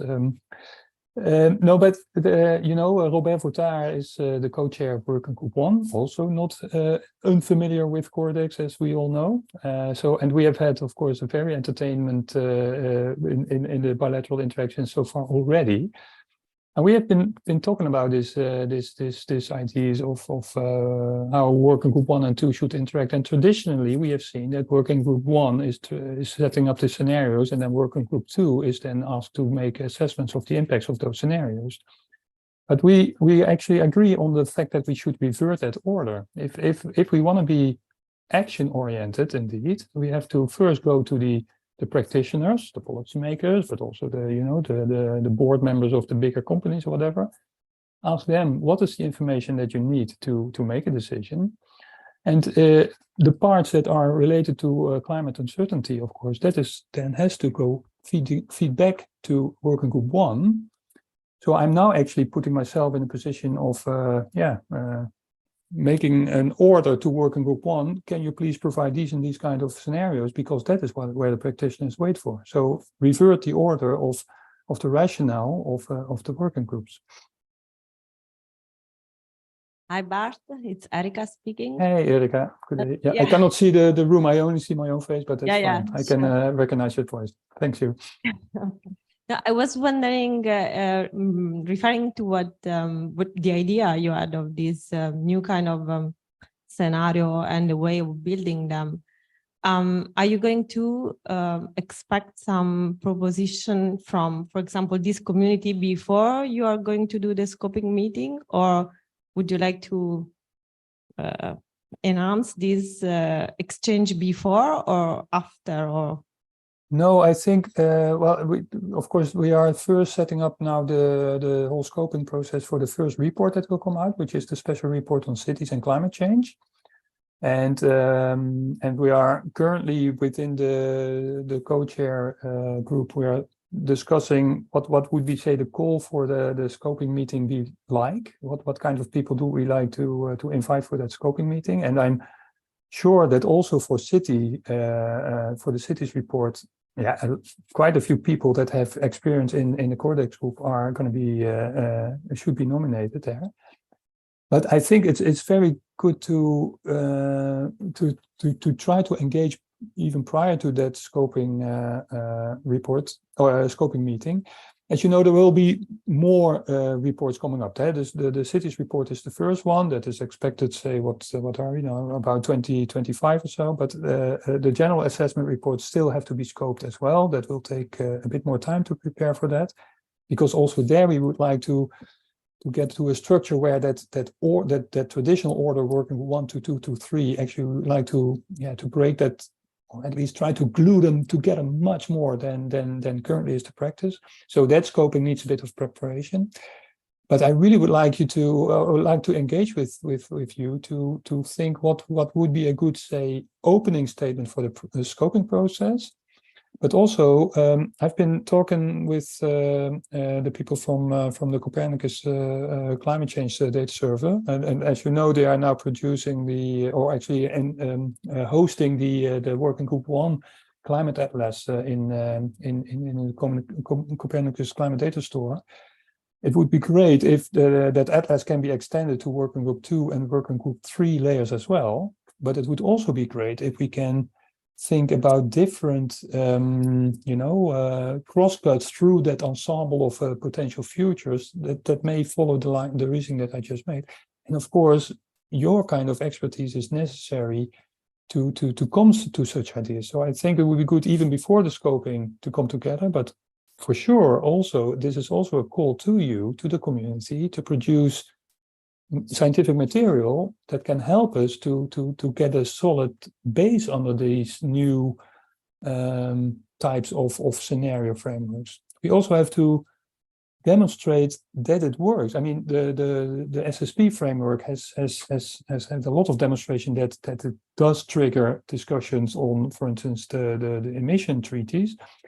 We have to think similarly along the way of adaptation. What is actually the kind of scenarios that trigger adaptation investments that are also proven to be effective?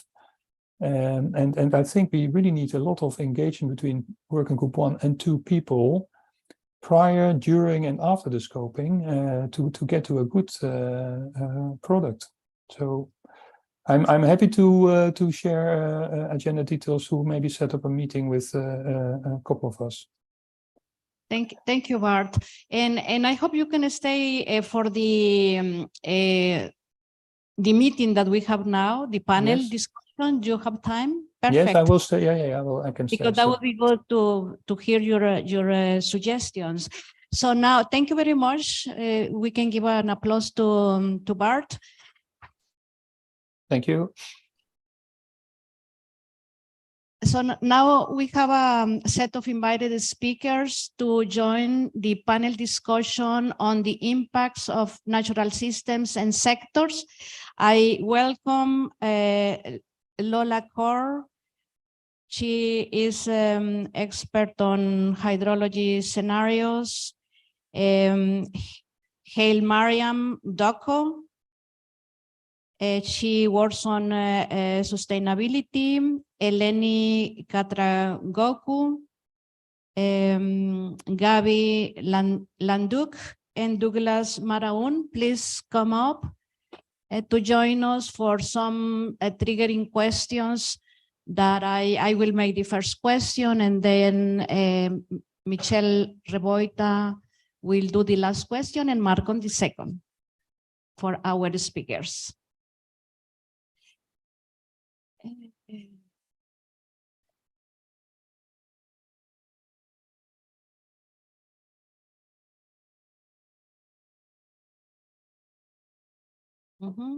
Is anyone missing? Lola, Hail Mariam is not here. Eleni, okay. And Gabi, okay. And Douglas, okay. Thank you very much.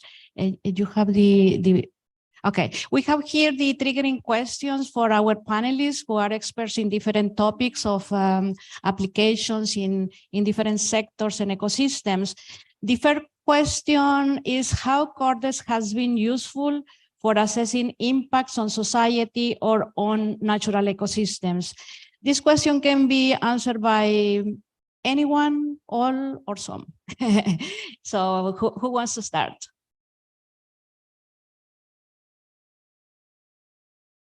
Go ahead. Thank you. So I think that Cordex so far has been very useful to assess the impacts on society, and part of the discussion has been starting yesterday with the panel discussions, and they have been providing, in my opinion, the scientific basis that we need to address impacts. So not only the basic Cordex body, but also particularly significant has been the role of flagship pilot studies addressing specific sectors which have deep impact on climate change impact assessment. I mentioned some examples. For example, we have the convective permitting simulations in the FPS that produced a very, very high resolution climate data set. And it's really important to have this kind of data sets when we want, for example, to assess what's happening when an extreme event takes place. I'll mention the example that I was discussing yesterday with a couple of colleagues. In 5th and 6th of September, we had a great storm passing over Greece and the Mediterranean lately, which then affected Bulgaria, Greece, and then turned to Libya. A lot of people were dead, and there was huge economic losses. What I experienced in Greece is a total country disruption. So the country was split in two, nobody could travel, there was no information. Telecommunication system broke down, huge impact, and a lot of problems with agricultural production and everything. Prices will expect to go up. So a lot of things happening when an extreme event, like I think it was classified in literature already as the storm Daniel, and later became a Medicane. So the next thing that happened the day after was we got immediate calls from the Ministry of Environment asking for extreme high resolution data set to be able to make estimations. Is this kind of event going to happen soon in the future? Because we need to get prepared and know how to deal with. So this is an example of how these kind of data sets, which are produced within Cordex, can be useful for society. And I can mention another, many examples, like what is done in Lucas for the land use changes, which may be very useful for agricultural management and land management, etc. What's done in the urban FPS, which is related to urban resilience and urban planning for future. Many examples that are related to important impacts on society. Thank you. Thank you very much. Anyone else? Sorry, I would maybe add some information about, or some thoughts about the mainstreaming of climate information. So when I think back, I don't know, 10, 12 years, there was this paper by Sugli et al. About the practitioner's dilemma. Yeah, so we've got a plethora of different data sets, but none of them is authoritative, and users don't understand which to use, and there are contradictions between them. And when I think back how the situation was in Germany, yeah, I think there were 4 regional climate models used. One was the REMO model, one was the CLM model. Then we had 2 statistical models, VETREC and STARS, I think it was called, a very obscure model, let's say. And this has completely changed. And I think Cordex was very, very successful in doing this. So for now, I think it's starting to really be perceived as the authority when it comes to regional climate information. I mean, one example is the FAO, for example. Yeah, they base their risk assessments on the Cordex ensemble. Yeah, or when I go to Austria, yeah, our national climate scenarios, they are based on Cordex models. So I think Cordex was very, very successful there. Yeah, I think that's the main point I wanted to make here. Thank you. Anyone else? Or even Bart, if you want to comment something, Bart, as well, or any of the question. What we will do is we will leave the open questions of the public and the online participants to the end. Okay, we will continue to the second question. Marco, please.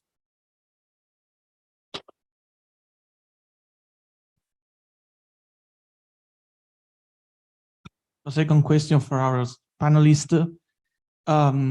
What is still missing to better characterize these impacts? Please, Gabby.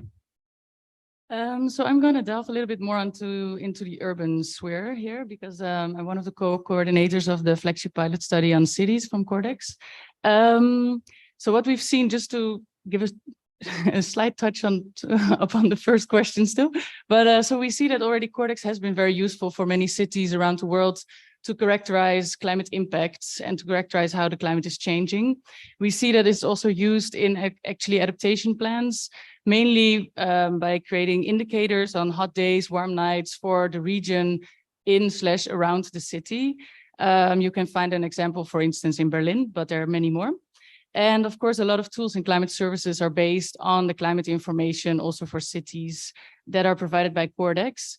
But we also see that there's still quite some challenges to really have this kind of regional climate information on longer timescales, really under climate change for cities, and to understand also the interactions between the cities and the regional climate. So to really get this dynamical interaction between both under climate change.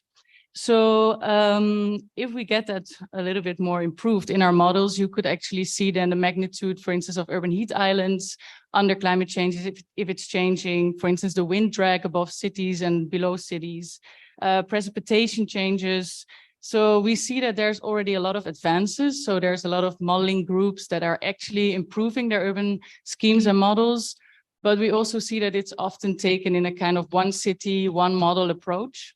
So, and we also see that there are certain models that still really represent cities as a kind of rock surveys.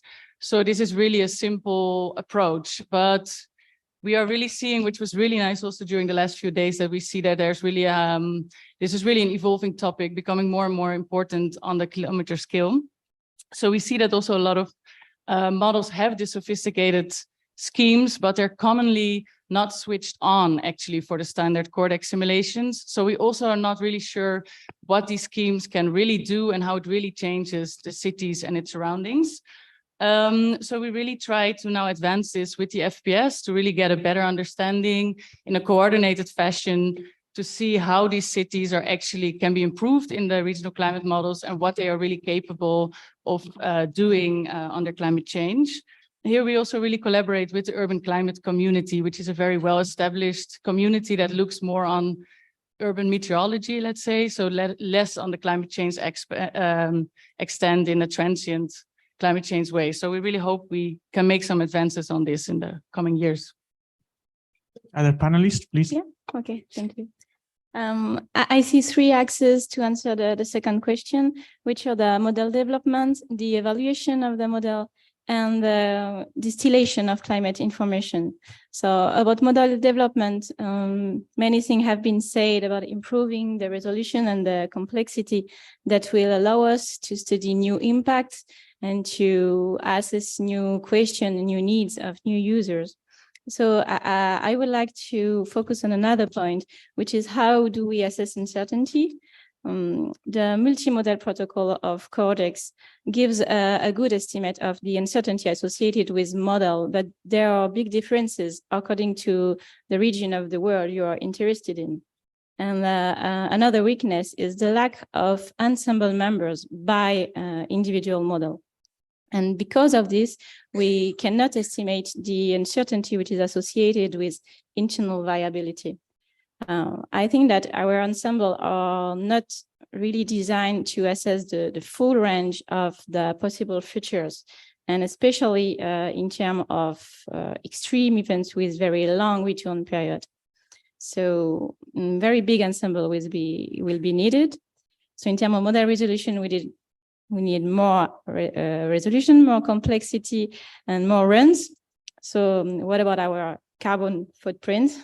So maybe I hope that approaches based on statistics and artificial intelligence, storylines, and as would say in the introduction, scenario design will be helpful. About model evaluation, I'll be short, just to say that I think that we should evaluate the model not only with the mean bias, but also evaluate their ability to reproduce the observed trends. And for this, we will need high resolution and good quality reference observed data sets. My last point was about distillation. So according to the IPCC, user-relevant regional climate information must be built from multiple lines of evidence. We have now global models, regional model, convection permitting models, statistical downscaling, emulator based on artificial intelligence. We have bias-corrected data, observational constraint data, etc. So we need methodology to mix all these data. And the task is becoming more and more difficult as the amount of data is increasing dramatically, and also the variety of the data. So the challenges are multiple, and I will just like to mention one of them, which is how do we manage inconsistencies between different data sets? Future warming over France is an example of a conflicting message between global models, which show a stronger warming, and regional models, which shows a weaker warming. And this kind of inconsistencies undermine the confidence that decision maker and the general public have in the climate projections. So I do think that we need to better understand such discrepancies, and also to know how to communicate in the presence of contradictory information. Eleni, Douglas. Yeah. I mean, you said already many important points, so I can try to add a bit to that. I think partly Cordex suffers from its own success, and it's very often just the only source being used anymore. I mean, sometimes people use CMIP 6 or 5 for things where they shouldn't use it, but that's a different story. I mean, just one example where things can really go wrong in Austria, we have been advised to use the Cordex ensemble, which we biosuggested then, as a basis for all impact assessments. Yeah, I mean it's a 12-kilometer resolution, and it makes not much sense to use that to assess high mountain climate change. Yeah, so what is very often missing is, and you reflected on that already a bit, is a process-based evaluation. Yeah, is the model fit for purpose? Yeah, so and maybe to all of you, yeah, chapter 10 of the IPCC report, Working Group 1, is very relevant for all these questions here. So and there we framed a lot in terms of fitness for purpose. So Rasmus yesterday mentioned the minimum skill for scale. That's one aspect of fitness for purpose, but there are many, many more aspects. Yeah, and Cordex is simply not fit to study climate change in a narrow alpine valley. Yeah, and other issues. I mean, when you compare Cordex simulations with ensembles, with CMIP5, CMIP6, and HIRIS maybe, sometimes over Europe, Cordex is an outlier, where the other models don't have a trend. The other ensembles actually don't show a trend. Cordex shows a trend, or vice versa. Yeah, where does that come from? I mean, we just advise people to use Cordex, but we should see it in this bigger frame of the other models. Just like you said, yeah, we have to use multiple sources of information. Multiple lines of evidence is another issue.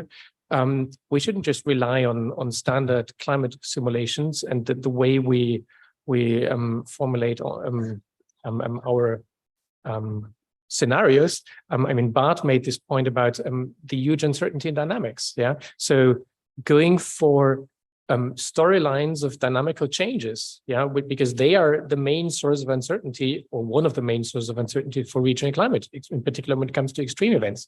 That's something really to consider. And there we should go beyond what we're doing as a standard. There's a different type of storylines, and that's so-called event storylines. Yeah, so sometimes it may simply be too costly to run at a high resolution, which is necessary to really be fit for purpose. So we could just say, okay, well, let's take a very severe event. Yeah, maybe, for example, the one you just observed in Greece. Yeah, and check, okay, what could happen if such an event would happen again in a warmer climate. Yeah, so just simulate at a very high resolution the event, so that this input can be really serving for very local impact assessments. And that's a very cheap approach. So, I mean, you mentioned that we need to fill the matrix of climate models.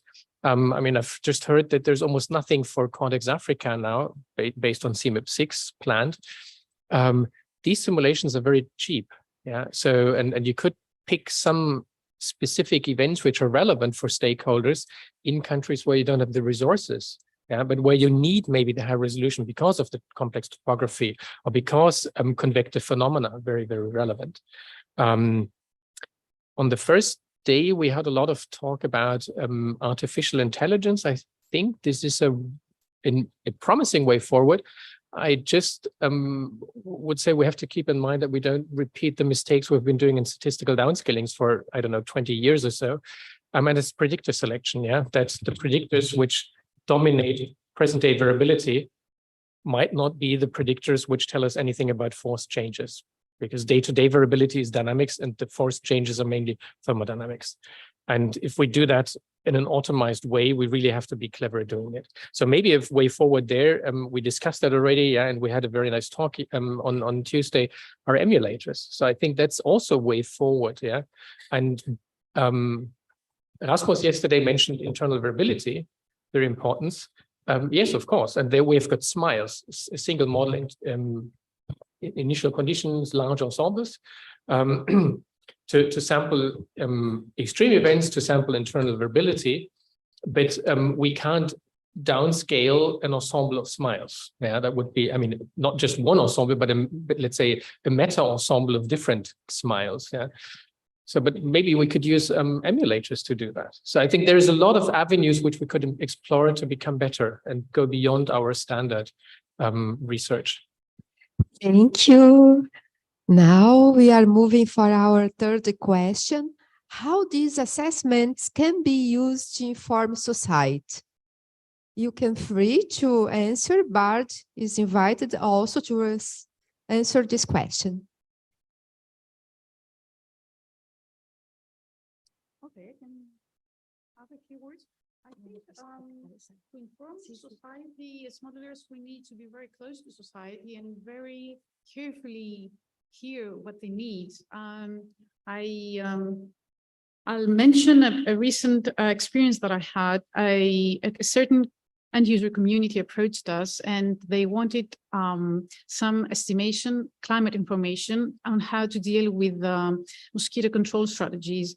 As you know, South Europe suffers a lot in the recent years from vector and mosquito, more specifically mosquito-borne diseases that haven't been, that are reappearing since the 70s. So we had malaria in Greece was eradicated in the 70s and now it's reappearing because of mass population movements, because of climate change and several other national factors.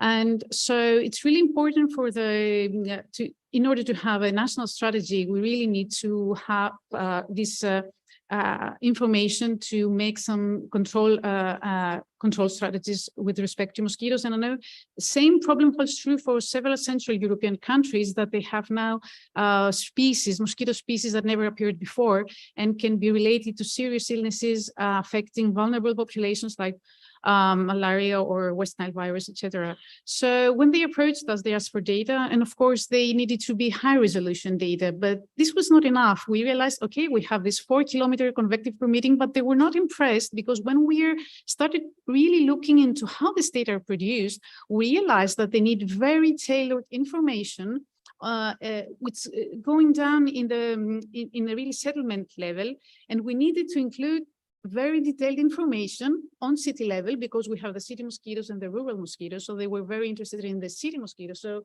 they said, how do you model a city? And we said, there is a generic, profile for cities.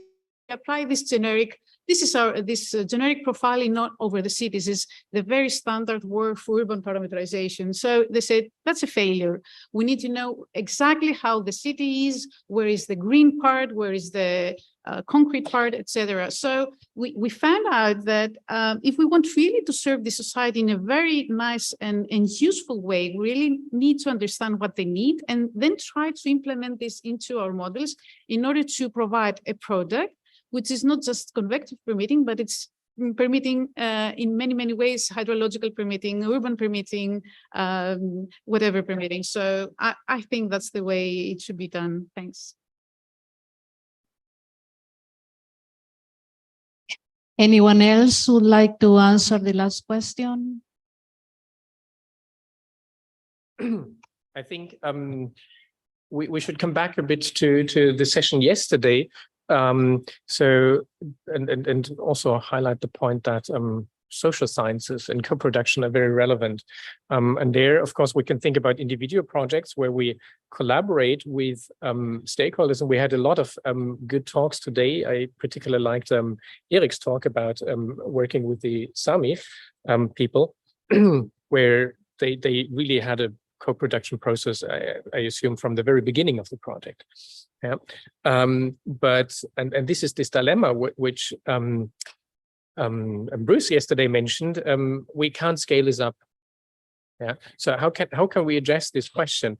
And there's a nice discussion a bit about this dilemma in chapter 10 also of the IPCC report, and then there is this cross-chapter box in chapter 12 where we really have the generic product which is delivered, for example, from Copernicus. I think that was the example in the IPCC, and then we've got really the individual project work in Fractal, for example. That's a project about I think it was Mozambique, and I think we have to find ways of how we can link our or make our information available in a way that it's useful for users without having to be involved in, let's say, co-production processes with individual users. I mean, we can do that for some projects, but we can't do it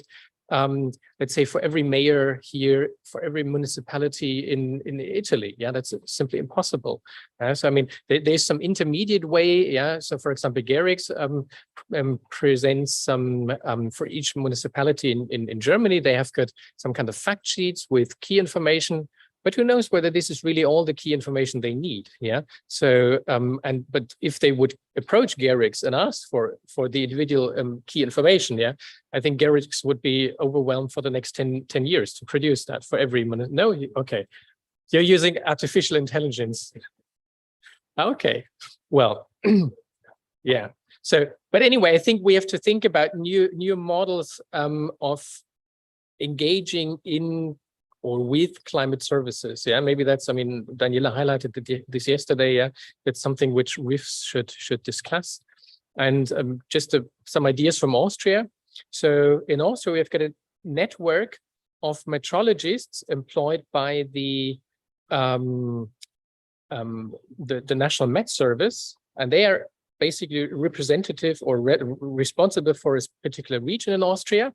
And they are doing, for example, the severe weather warnings and things like that. And they have contacts with local stakeholders. So our idea is that we basically very closely tie up with these people, educate them, and then use them as multipliers who basically are trusted in the region and who know the local weather, but who also have our input on climate change science. So that's just one idea to go forward. But I think this is something we have to think about, because we don't want to end up, I mean, there's a big German city, I've learned, they have, they wanted to have some kind of a climate impact assessment for their city. And they commissioned a private consultancy, which didn't do any climate change work before. And I think they paid them of the order of some 10,000 euros or so. Yeah, and you can imagine how useful this output might have been for this city. So, and I think we should avoid that and try to develop new models. Okay, I would like to invite Bart first because he was muted. Yes. Thank you for giving me shortly floor. Maybe with my IPCC hat on, we are not, of course, in a position to provide climate guidance for every region or municipality, not in Germany, not in Africa, nowhere. But I am thinking about whether we could improve, say, the way, say, these local communities recognize themselves in the IPCC assessments. Because currently the aggregation of the IPCC assessments is very, very core. So you have very large continents or whatever. So I'm thinking more about a kind of a typology of results, and that also applies, I think, to the way we are discussing this kind of thing. And we know that we need a lot of multiple evidence lines, and we need high resolutions to resolve all the relevant contrasting details, and we need time and expertise to make an educated guess on all this. But I think to give a bit of guidance on what. And to be of help to all these local community makers, decision makers, it would be great if we focus on the key drivers of the, say, the risk portfolio, and that we at least try to stratify them along these key drivers, and that is something I really would recommend you to think about a bit more. It's not only the resolution and the fine detail, it's also the conceptual picture of how that fine detail fits into a somewhat larger framework. Then I think it's even more of use to a larger community. Thank you. You can. Maybe tying in a little bit what was said already before, and I would echo most of what is said here. But I think one other element is that actually now already, of course, many municipalities, regions are starting to really do adaptation planning. And it would be really important that we can support not only from what you're going to plan, is this a good idea, but also how is that actually that plan effective over the next 10, 20, 30, 40 years? And when does your adaptation action is not effective anymore? For instance, is that in 30 years, 20 years, 40 years, when would you need to start plan a next action? And there's a lot of work, for instance, on pathways that can be used here. So can we support with the Cordex data actually the development of pathways for planning certain adaptation actions? So I think that's another element that we could maybe try to further strengthen. Okay, thank you. Now we are moving. Danielle? Yeah, thank you very much, Gabi, for saying this. Let me challenge you a little bit.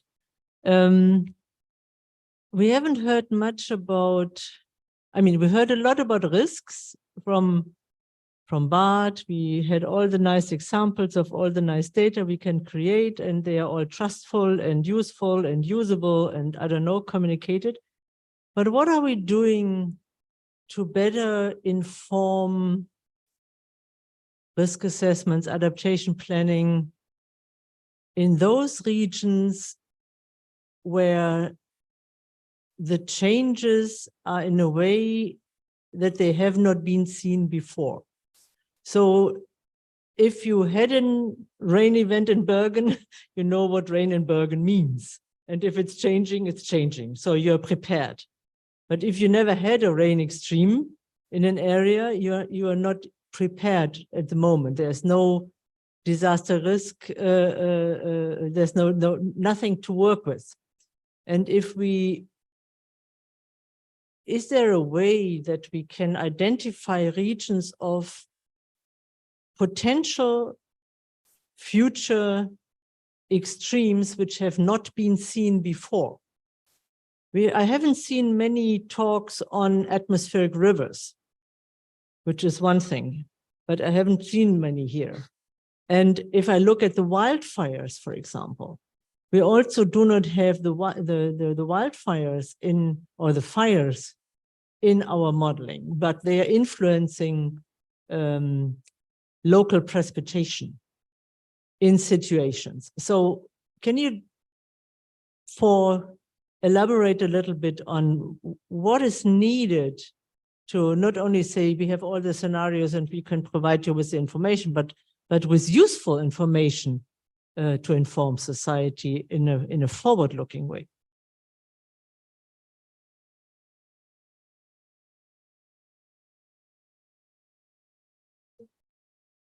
Okay, I can try. Okay, I will speak about what we will do in France about regulations, because until now, all regulations were based and established according to the observations, so the extreme that we have already experienced. The French policy maker have chosen to define a new warming trajectory that will be written in the law, and it will be detailed sector by sector, and detailed in terms of regulations and actions and investment that will have to be done. And for the first time, this work will be done on the basis of climate projections. So maybe that's a way to think about what we have not known. And also, I'd like to say that it places a heavy responsibility over the science community because, okay. Anyone? I think your questions go partly quite far beyond Cordex itself, yeah, but more about let's say regional climate change assessments in general. And I think it will, your question will be very relevant also in terms of this EU taxonomy, for example. Yeah, for Austria, people need now to know basically in every place in the country whether it might be an increased landslide risk in the future. Yeah, we did a study for a particular region. Yeah, and when I talked to the impact modelers who modeled the landslide risks, they basically say, well, no, you can't transfer that to other regions because the geomorphology might be different and so on. Yeah, and they are really not trying to leave their comfort zone. So, and I think what we, I mean, I try to start such a workshop, where we get together with impact models, with stakeholders, and really try also to get beyond what our models can do, and try to combine that also with some expert assessment. So that we can say, okay, well, under these and these reasonable assumptions, we can transfer the results from a few case studies to a larger region. With combining this with maybe local expert knowledge. So I think that's one of the challenges I see in making this information useful. Yeah, going beyond our modeling capacities in a way. I don't know about your other question about I mean, unobserved extreme events. I mean, it's a very interesting question. Yeah? I mean, people currently, they look at it more in terms of, well, we've got I don't know, we are this and this many sigmas away from what we've observed, but I like to see this also from a phenomena-based perspective. I mean, you mentioned atmospheric rivers, for example. Yeah, I mean, another case could be hurricanes, which may occur in regions where they haven't occurred before. Yeah, so I think they're doing a systematic assessment that would be very interesting. Yeah. Maybe I'll ask, I'm not sure about your comment, Daniela. If the question is about scientific assessment, I think we're doing a pretty good job. For example, I mean, in Greece, we know the dangers that we're expecting in the futures to come, like heat waves and droughts, severe droughts, and maybe extreme precipitation events that leads to flooding, extreme flooding that causes lots of property damage. What always impresses me is how this information is transferred into those who do management and what is called mitigation adaptation. And the answer to me is that they do nothing. So even in this event that I mentioned earlier, occurring in September, it was forecasted 3 days. So 3 days in ahead, they knew that in central Greece that would get something like 700 millimeters of rain. They knew 3 days in advance, and nothing was done. So in order to get this amount of rainfall in Greece, you need about 18 months. So, okay, you know the information, you know what's coming, you know that you're going to suffer from loss of water, drinkable water, because you're going to have extended droughts. And you know that your agricultural products prices will rise because you won't be able to produce as you can produce now. We are already seeing prices of olive oil reaching maybe doubling or becoming very, very high. So I think that the problem is how we can convince those who take decision that the things are happening and are happening faster than we think, and make them to, you know, to become more active in decision taking. Are you past the, okay. After you, are you open to Puna? And after for our audience here, okay? Thank you. Thank you. I'm Rasmus Benestad from the Norwegian Meteorological Institute, and I have a very naive question. And you talked about Storm Daniel, and I wondered, do you find cases like Storm Daniel or the rainfall that's affected Germany in the Cordex data? Can you find similar examples in the Cordex data if you look? And can we use these examples as a way of illustrating what can happen? Because it's also useful to see what has happened in the past and see if actually we can find the same sort of cases in the Cordex data. And I don't know the answer, so that's why I asked. So the question, Rasmus, was whether we have found similar occurrence of such extreme precipitation events. That was the question? Yes, okay. I haven't done the analysis myself, but I heard from people working on it. So it has been very recent, so no proper analysis has been done, that it's a very rare extreme event, that it's not expected. It has a return period of more than 100 years, for sure, maybe more. I cannot say exact numbers, but it's a very rare event, which happened because of occurrence of there are several contributing factors, dynamical, atmospheric factors contributing to this event, and it's very, very rare. So, but a proper analysis to see the return period of such an event, I don't think it's available, or if it's there, I don't know about it. Another, I have a comment related with this, because last winter and we had many atmospheric rivers, something related with what Daniela was mentioning. We had many atmospheric rivers in the Pacific, North Pacific, and we didn't expect that. We didn't expect that because of La Niña year. So these teleconnection patterns are changing. So this is something very important that we need to consider in order to have better assessments for regional coastal areas and cities. And so if you want to comment on that, because this is another type of extreme event that was not expected. Hello. Pune? Hello. Yeah? This is Prakash from Pune. You can talk, please. Yeah, can I have a question to the panelist? Yes. Yeah. My question is quite generalized, that how the Cordex assessment can be applicable to the geo-environmentally complex region, for example, the high mountain region of the world.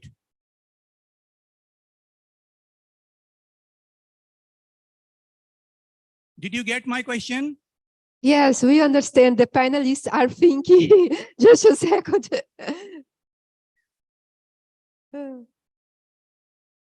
Because the mountain constitutes the 24% of the global area, and it is home of the about 15% of the global population. And the people living in the mountains of the developing countries, for example, Himalaya, they are some of the poorest and highly vulnerable to the impact of the climate change. I think it very much depends on the question you're asking. I mean, the specific question you might ask. Yeah, I mean, for the Himalayas, yeah, it's a very big region, and you would get a broad overall assessment of what happens to temperatures, what happens to rainfall, what happens to snowfall, and you could use that as glacier change. But whether you would get really locally refined information, yeah, for a particular community or so, that's a very different question. And I think mountain regions and mountain climates and how they might change, that's one of the critical questions we have to address, maybe with the next flagship pilot study or so. Yeah. And maybe going beyond what we're doing. But I wanted to make another point earlier in response to what Eleni said. I think what we should also do is we need to engage with critical multipliers. And I want to give you just two examples. I wanted to actually know whether the World Bank was using Cordex data, and I just went to their climate change knowledge portal, and they base everything on CMIP5 and CMIP6. And for Austria, basically, it was a map where you couldn't even see the mountains, yeah, because they were not really represented by CMIP5 and CMIP6, yeah. So the information is completely useless. I mean, 2/3 of Austria covered by mountains, yeah. And I mean, in Austria, probably nobody would use that data set, but maybe in other regions of the world, it's the only product which people have access to, yeah. So how can we improve that, yeah? And the other point I want to make is about working with reinsurance companies, for example. I've been working with a major Austrian bank recently. They have bought a product from a major reinsurance company because they need that for fulfilling this EU taxonomy. Yeah, so they need to assess whether the properties they bought are at risk from climate change. And this major reinsurance company, they based many things on the CMIP models. Yeah. But they presented only, for example, the multi-model mean, yeah. And for risk assessment, the multi-model mean, I mean, Bart has said that might be completely useless, yeah. When it came to flood risk assessments or so, it was extremely obscure. They used their own, never evaluated, never published in-house model, yeah. And many of these assessments for mainstreaming basically climate information in adaptation, in risk assessment and so on, will be based on such models. And I think it's extremely dangerous. So what can we do about that? I mean, we can't replace that, but we have to maybe liaise with these communities. Thank you. Due to the time, we are going to the last question.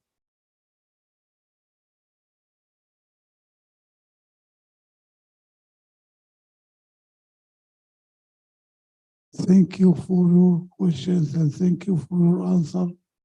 Indeed, North Africa, or we can say the African continent, covering by dust and sandstorm. And really, this is a very impact on the region and on the precipitation, on the climate of the region. Not only the emission, we need to know how we can go with the dust storm over the region and how we can give the correct information for climate change over this region. Thank you.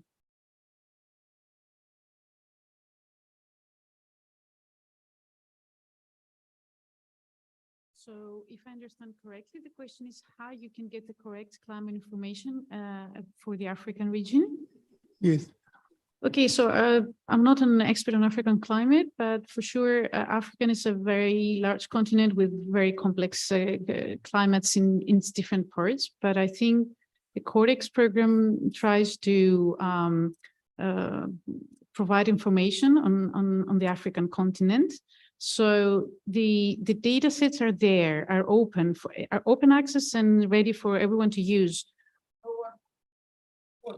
No one works with Cordex for specific reasons, you mean? Yes. No one works with Cordex of the region of Africa, North Africa. In North Africa, they don't use Cordex. That's what he said. I'm not sure about these problems. Is there a specific problem for not doing that? They say that some regions they use Cordex. Some said, but maybe not in all countries, but in some regions they do have. Yes. Okay, we will finish. Applause for our panelists. And see you at. There's no break now. There's not a see you constantly here in the room. So we have a change now back to session B. Thank you very much. Thank you again. And we change now to the insight session from B yesterday, and it's similar. It will be run by Jason in part, and Silvina and myself, and you. So it will be same format as we had yesterday. And it will go until, wait, before you leave the room, there's an information for you. We will take a picture. Don't sneak out, Bill. We will take a picture from you. And all the others, we will have a picture in before you get lunch. So if you leave now, you will not be on the website. So, and that's made very clear here. So after this session, we will have a picture from the entire participants.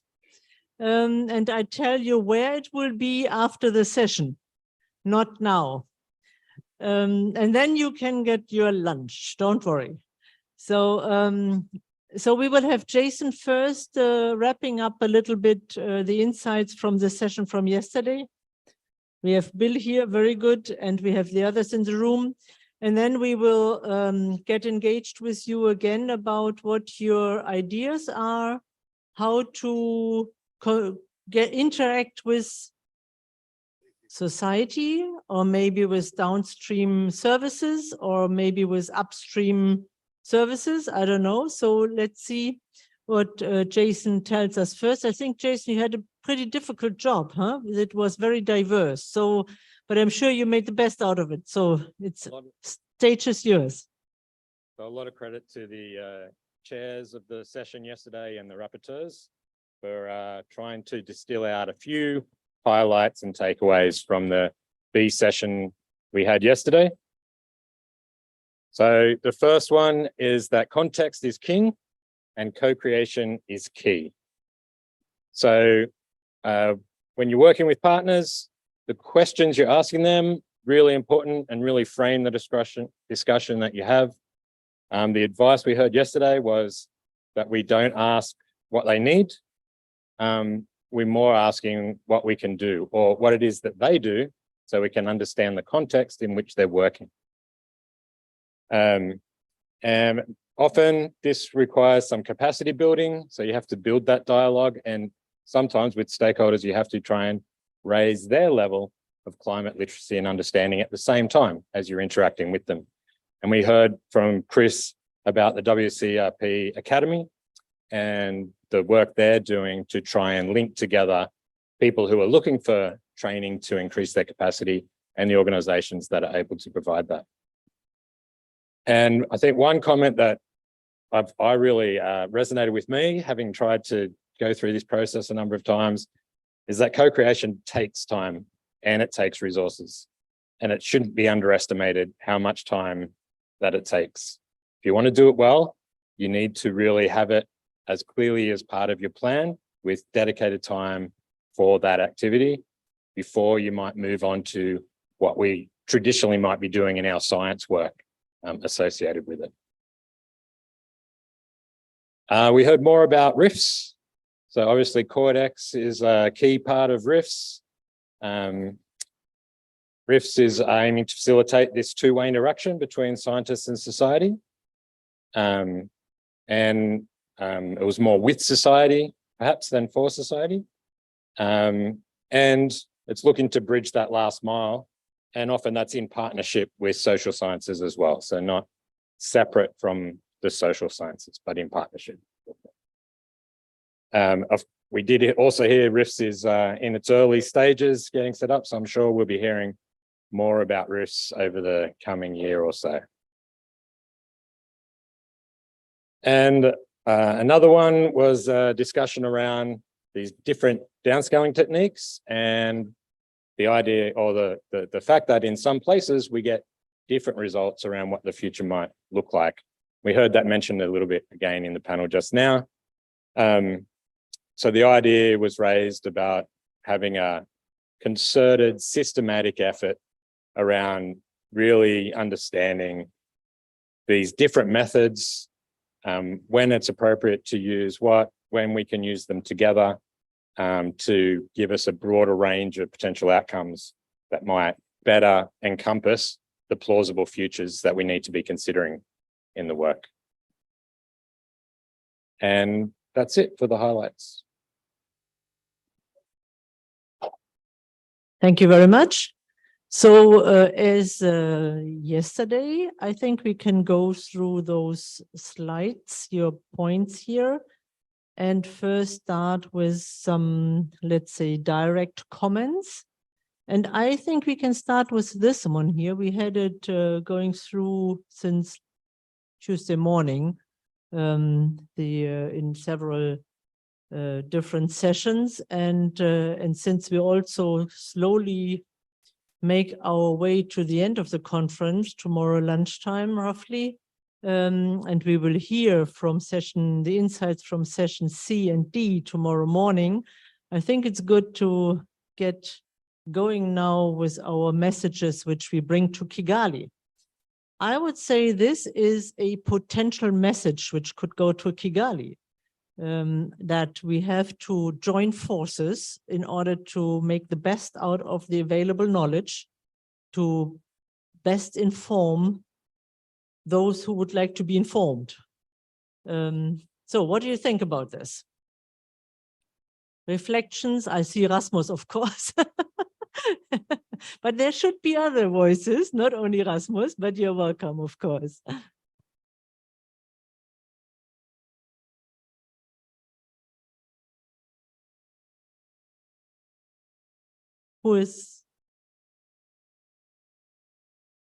Where is the walking volunteer here for the microphone? One of the session chairs, maybe from the last session. I think that you missed the absolutely most important point here as regional. modeling, and this is underlined by Desra et al.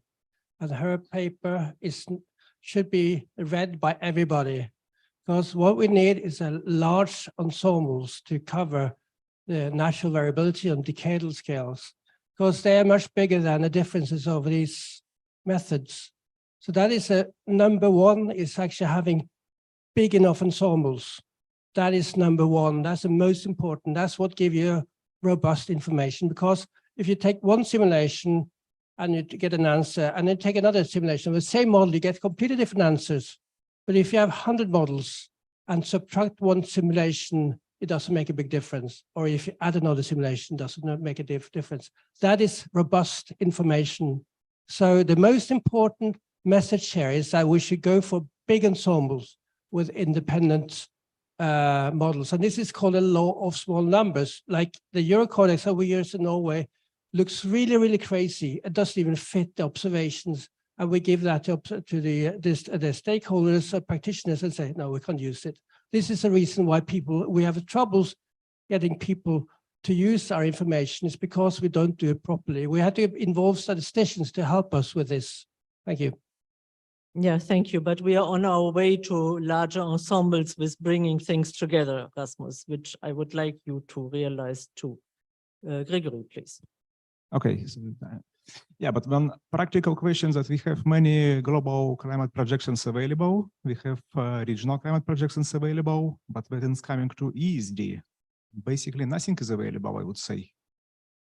So if you want to combine this, where we can get ESD results, for example, for Africa, I've never seen something. It's, I think, only there is one data set from NASA with 25-kilometer resolution for 4 variables, and that's basically all. So, I mean, of course, theoretically, it would be good to combine everything what's possible, but in practice, not so much available.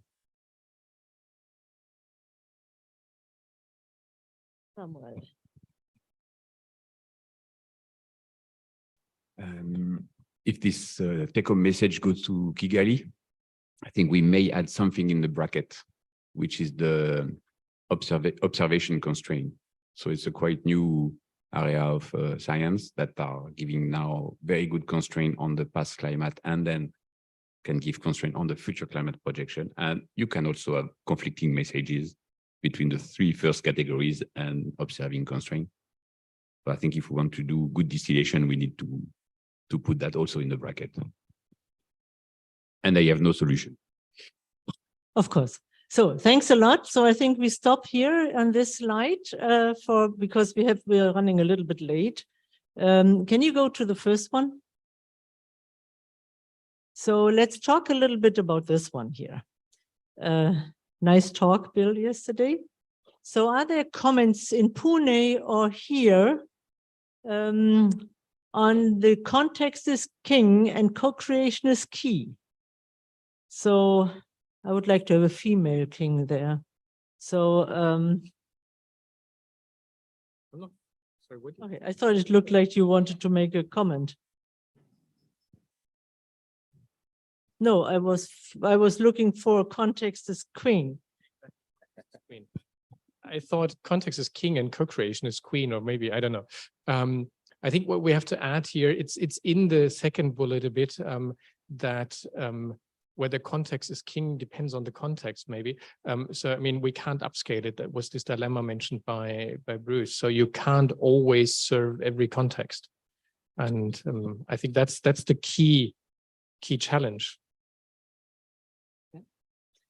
And I would also like to come here in the room and remind everybody that we have a great community, which is the climate service community. They have already started this path. So I think we may engage in the co-production, of course, but we also should engage with the climate service community because they already have gone through that process and they can help us to improve this way of getting better information for application society. Yeah, maybe I can comment here a little bit. I think we all agree that this is where the way is going if you want to interact with society. What interacting with society means, society is influencing your research agenda. It's not only talking to them. Actually, there's a nice paper from Bettina Steury in the ASU, one of the ASU AMS journals, on the different ways of interaction with society, which I can recommend to you.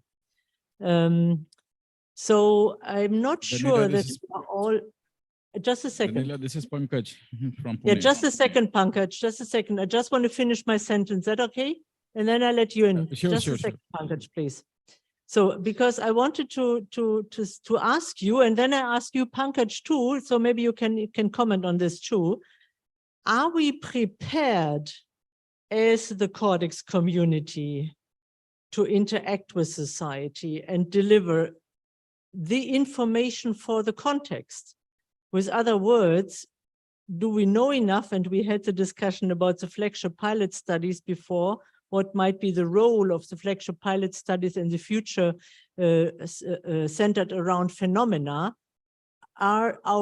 Is our knowledge and our climate change knowledge and our modeling capacity on the fine scale good enough to deliver information in the context?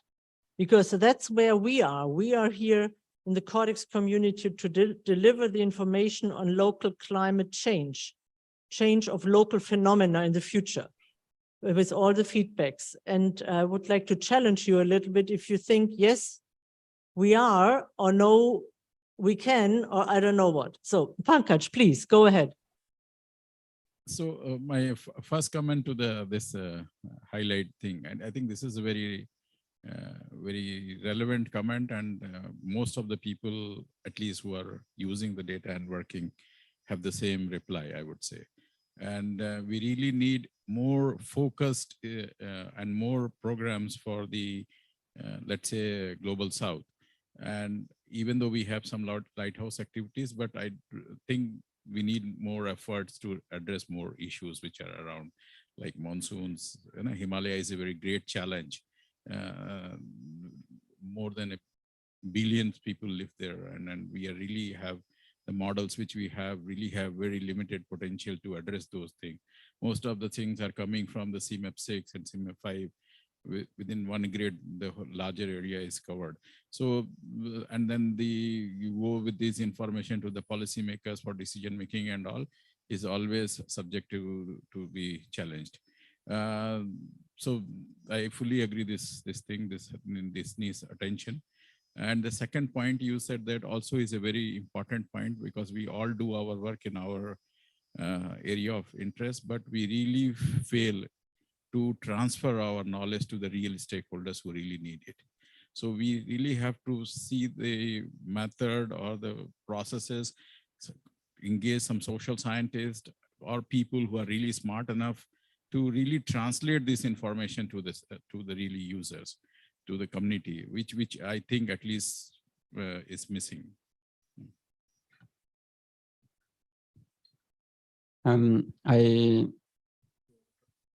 In this session, I have the feeling we consider society as stakeholders or decision maker or policy makers, and I feel somehow we miss like a big part of society that is just large public or citizens that we should, to who I have the feeling at least we should also give the keys,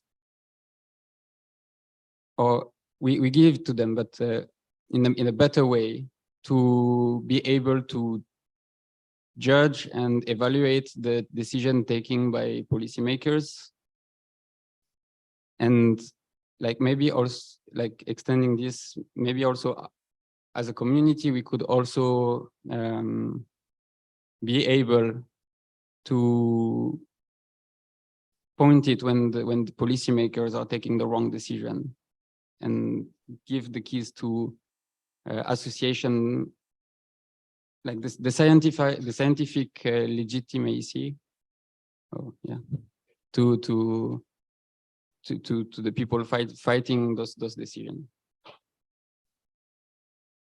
So may I also add a bit into what is being said? This is Mandira. Irene? Go ahead, please go ahead. Daniela, okay. Just adding on to what was just said in terms of the need to translate the information, because there are a wide range of stakeholders that we are trying to get the climate information down to. What we had discussed is also the need to really tailor the information to the needs of the users.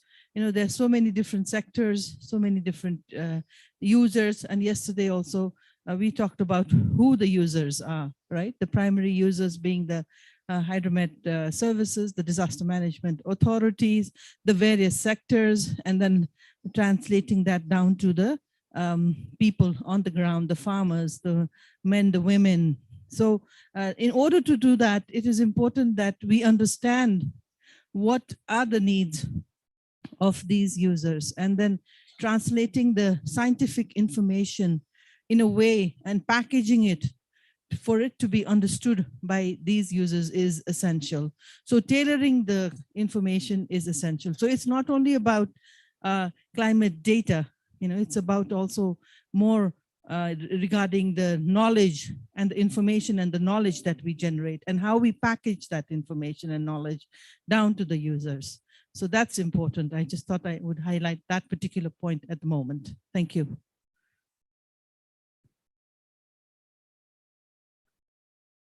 There we go. Now it's on. Yeah, so these are really good points, but I think also there's these varying levels of stakeholders, practitioners, user communities, whatever we want to call them. We ourselves actually are practitioners, stakeholders, and users of climate data.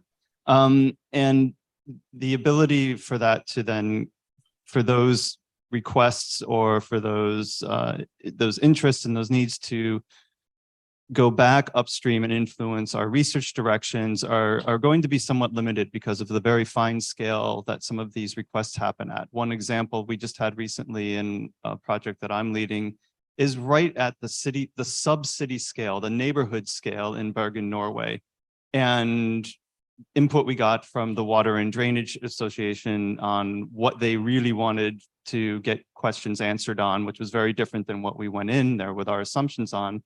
And that's great. We are rejiggering the entire approach and providing something that they're interested in.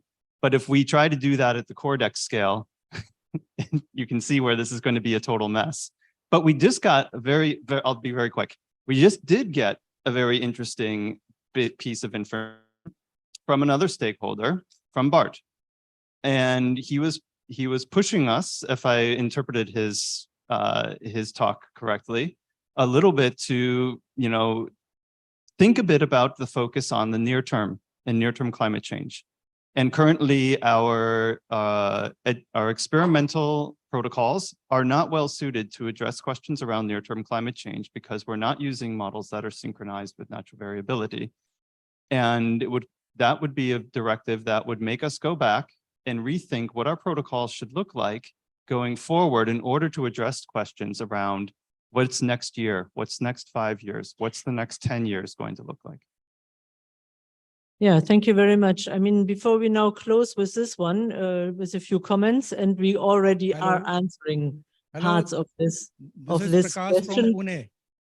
Just a second until I finish my sentence, and then I pass it to you. Thank you very much. Before we are now focusing on the RIFs, which I think is already what we are partly doing.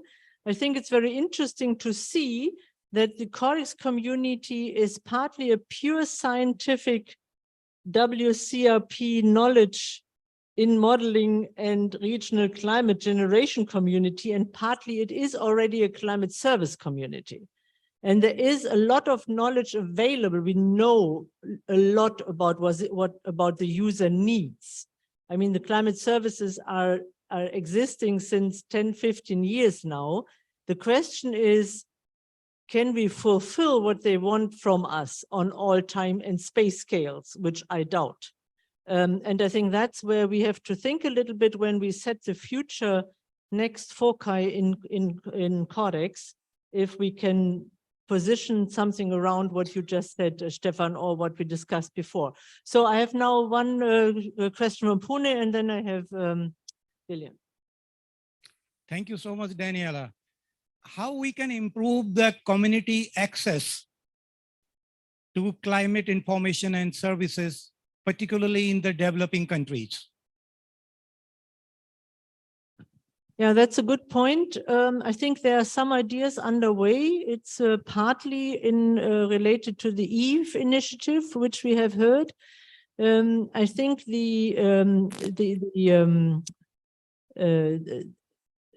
lots of it is capacity development and training, and of course, infrastructure development. So maybe we can connect it to the academy, which we heard from the WCRP side, and Chris is somewhere here. But I also think we probably could have a kind of a task force in Cordex thinking a little bit about this and focusing on the accessibility of data and also to bring the knowledge from the Global South regions to Cordex. I mean, you are here, but we need all this also in further development of all methodologies and services. So also to get an interaction even with many more people going. I think that is something which we will take back to the SAT. Thank you very much for bringing this point to us. Thanks. Please. Yeah, I just want to edit on this issue of actually public demand is actually very high. One of the German article actually already published from the media associated with this big data science, talking about a heat wave over the urban area of Germany. And they are already using like 30 meter plus 30 meter pixel to the whole city. And not only the surface temperature from the satellite, but also the building density, purchasing power, aging group, and so on. And they already picture that you can see in this urban area, actually the mortality rate increase is higher for those more vulnerable people because they can tell this detailed distribution. And the simple reason is just the more rich area, they will plant more tree and so on, so that the heating is not as high as other area those poor people live. But in terms of I mean, they already have this 30 meter by 30 meter data, but Cordex going to be able to matching that? But that's already in general public's mind that they have that. So can you tell us about the future from this regional model?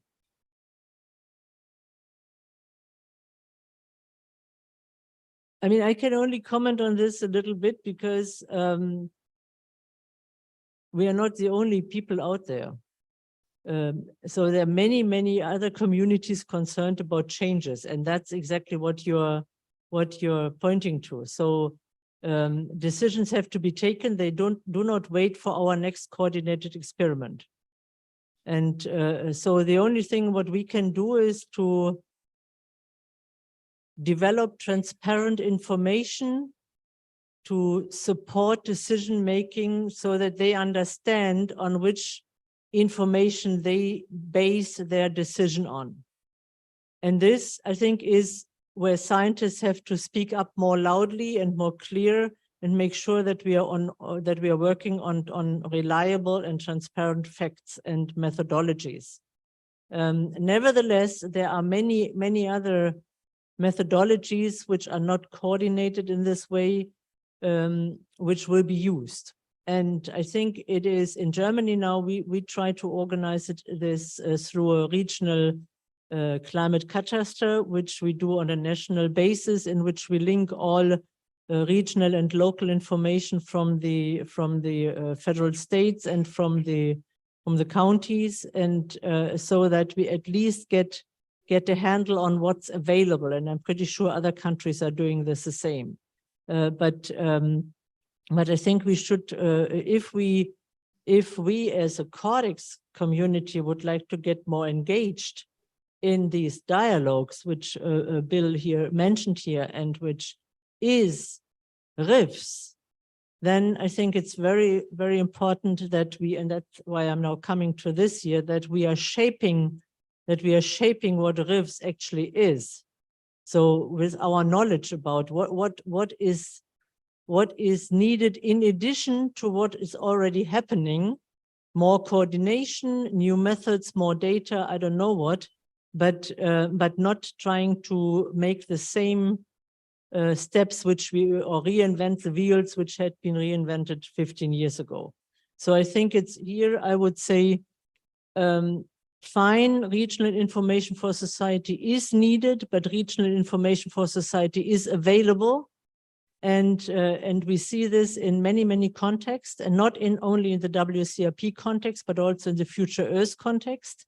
And I think it's a matter of dialogue and organization to see where is the gap which can be filled in RIFs, where the new scientific WCRP knowledge enters a layer which is close to society. But if we start to do all surveys again, it will not help much. So I think that needs a lot of thinking, and I'm very happy that the entire Cordex community here offers to shape the regional information for society in a way that it really is a useful new endeavor in WCRP. There was one more comment I saw, or not? We will pick this up again. I would say we close. I also hear no comment from Pune anymore. So I would say, Pune, please take a picture too. Daniela, just one more comment, please. because you, just for RIFs, because you were talking about the bridging that, the gap between what we have to the society. One of the important things is, like you mentioned, you said, okay, we do have that, the information, the knowledge, but now how do we deliver that? How do we make it available to the society? That's important. So while doing that, in terms of the scale, I think that is very much important. That is more place-based information, more information that is meaningful to the various sectors, or the farmers, for instance, who would be using that information. So that's where I think there is still a gap. Yes, there is information, there is knowledge. Yes, and to turn that knowledge into wisdom, there is still a gap, because that detailed information in terms of place-based information is missing. So that also needs attention in terms of bridging that gap, so that whatever is being generated and shared would then be actionable on the ground. Thank you. Yeah, thank you very much. I think this calls for cooperation with other communities. We will discuss how much is this a Cordex task, what part of this, what you're correctly are mentioning where the gap is, how much can Cordex contribute to this, but Cordex can for sure not do everything. And there are other communities which are knowledge brokers in a very different way. Okay. Yes, you're assuming that regional information is available everywhere, but as she said, regional observational data is not available in many countries. So we need to reach out, for example, the weather services, and possibly through the WMO, because the weather services in many countries receive money from WMO, and they don't make the data available as, Europe and the US, of course, but in many other countries, we don't have that observational regional data. So we don't have data to evaluate the models. So it's a huge problem that, of course, we need local engagement, but we need to, through Cordex, make another bridge possibly through WMO or WCRP or something like that. So we have a huge gap in many countries. Okay, I just realized we are not running over time. We still have 15 minutes, but sorry, I was a bit confused.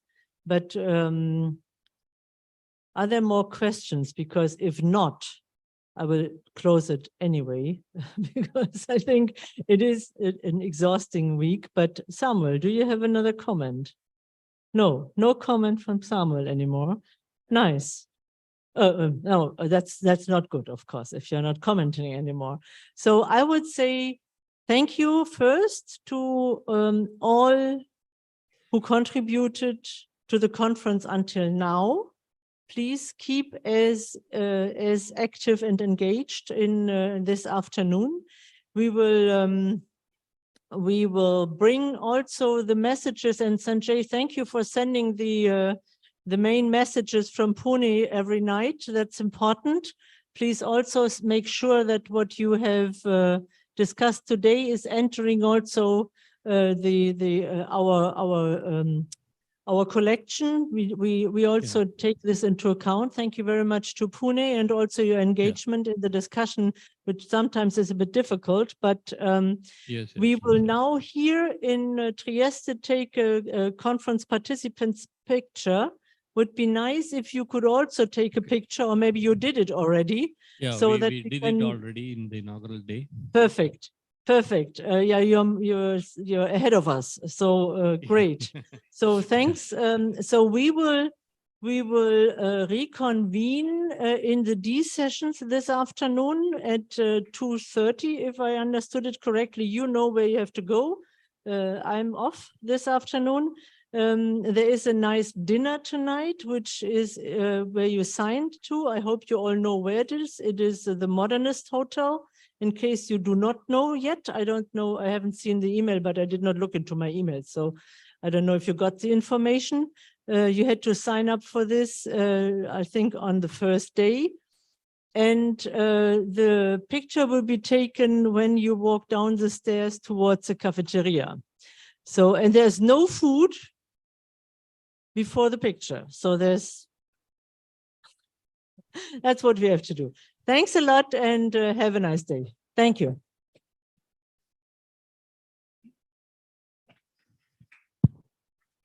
The one session will be in the Oppenheimer room, which is in the second floor of Leonardo. And if you have not uploaded your presentation, please come to this room upstairs.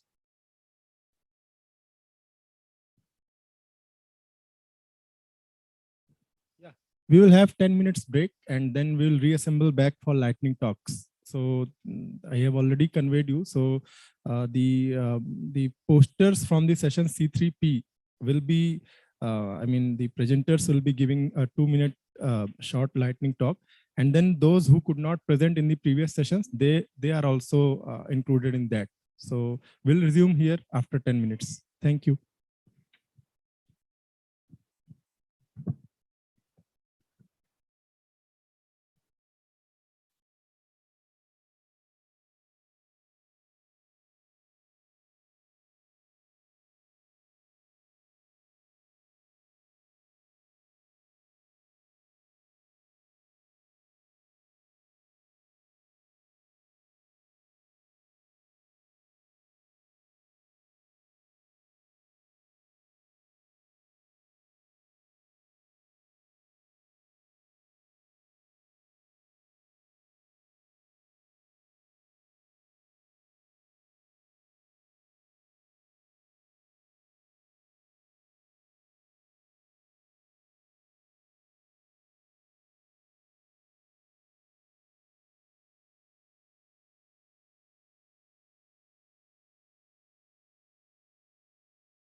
Chama Beltramini.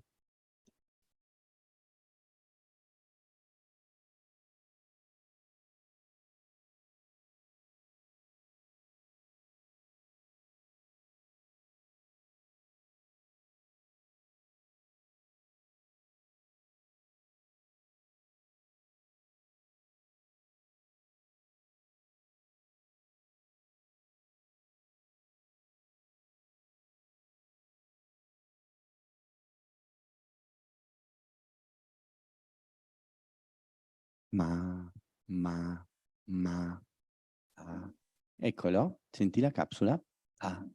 Ma, fa, sa.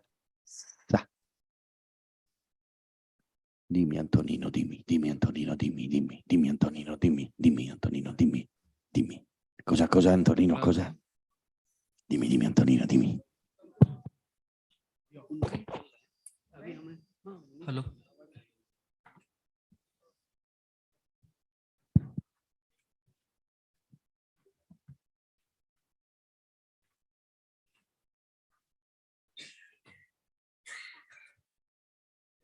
So all are there. Presenters are there. Anybody left? Shall we start the session? Say yes, yeah. Yes, yeah, no, jo bhi hai. So now we invite Dr. Bhupen Bahadur Singh to chair the session. Dr. Bhupen Bahadur Singh.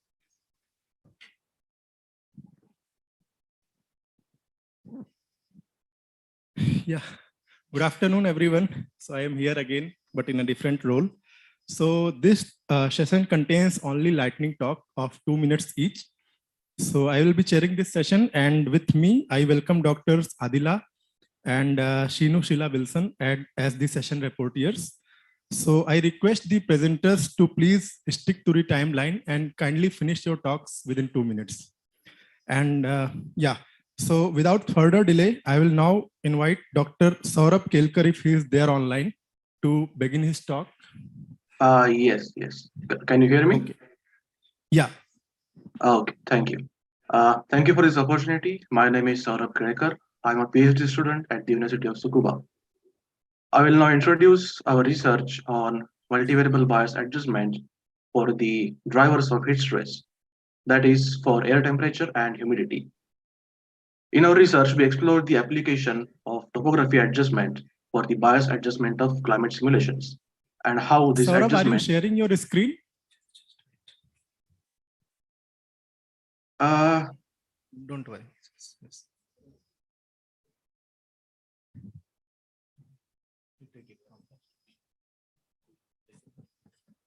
Okay, yeah. Can you see the screen now? Yes.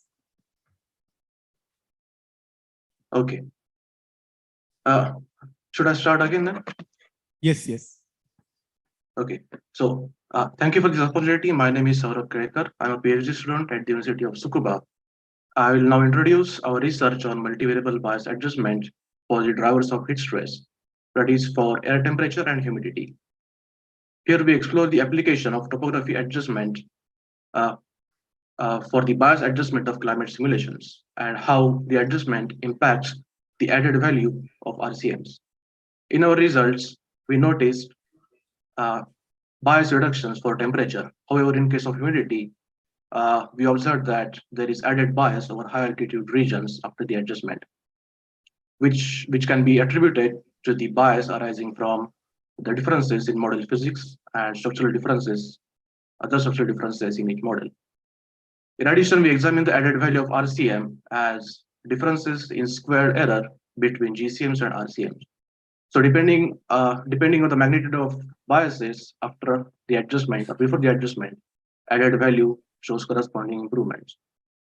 So highlight of this study is that through topography adjustment, we attempted to reduce biases arising from the model's inability to accurately represent the topography. Though added bias in some regions were observed, we also note improvements in climate information in lower altitude regions of Japan, which encourages the application of bias adjusted information for further assessments. That's all for my introduction. Thank you very much. For more information, please do check my poster. Thank you, Saurabh. So we will now move to the next speaker. So may I now invite Josna Murmu, who is there online with us.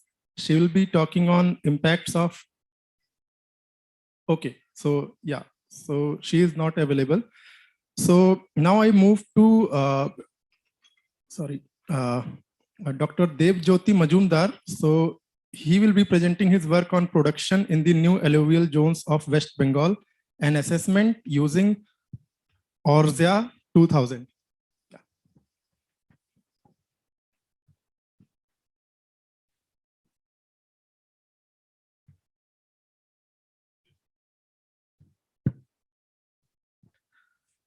Good evening, all delegates.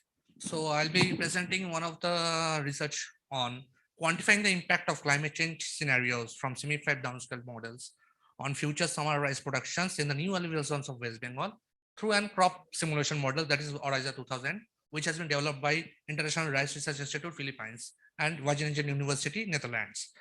So beginning with the introduction section, as we know, the new alluvial zones of West Bengal is one of the most fertile regions of West Bengal in terms of agricultural productivity. So most of the work has been done regarding the future projection of what will happen in the rice production in the near future. But however, rice can be classified into two sections. One is the Kharif rice and another is the Boro rice. Boro rice is mainly the summer rice, which are sown in the month of November, December, and harvested in the month of April, May. So considering that, three objectives has been constructed. One is the construction of the location-specific future climate scenarios using downscale semi-5 models. Second one is the most important, which is the calibration and validation of any kind of crop simulation model, which is very much required for future projections. And third one is the projecting the varietal rice yield under the future climate changing scenarios. So regarding the materials and method, I will be not going through the details as time is very short. Mostly the data has been taken from CRU IMD gridded data set for both temperature and rainfall. And regarding the resultant discussions, as we can see from the projected, the 6 districts has been chosen mainly in the new alluvial zones of West Bengal.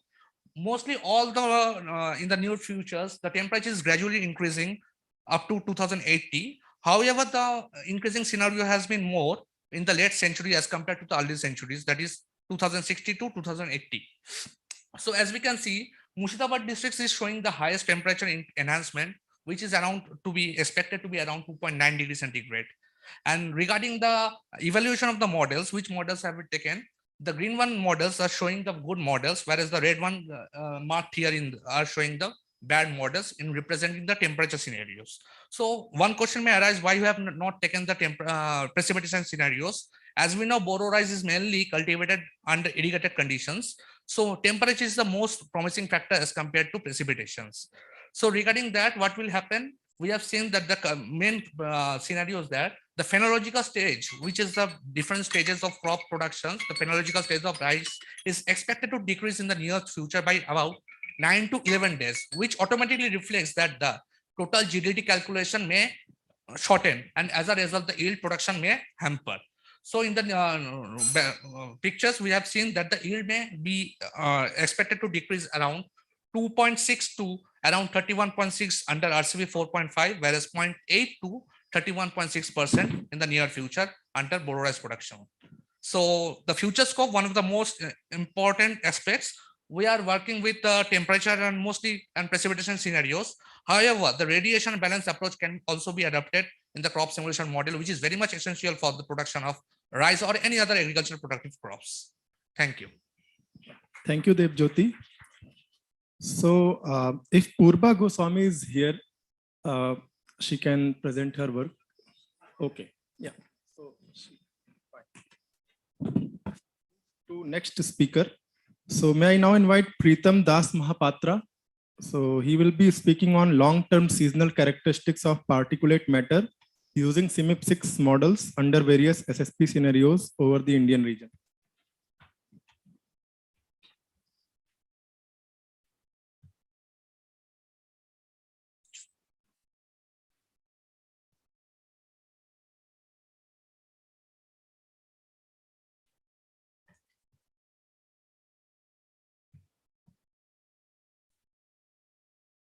even if the title is that future SSP scenarios, but here it is actually the future SSP scenarios are not present there. I only presenting that historical data up to 2014 for CMAP 6 models, and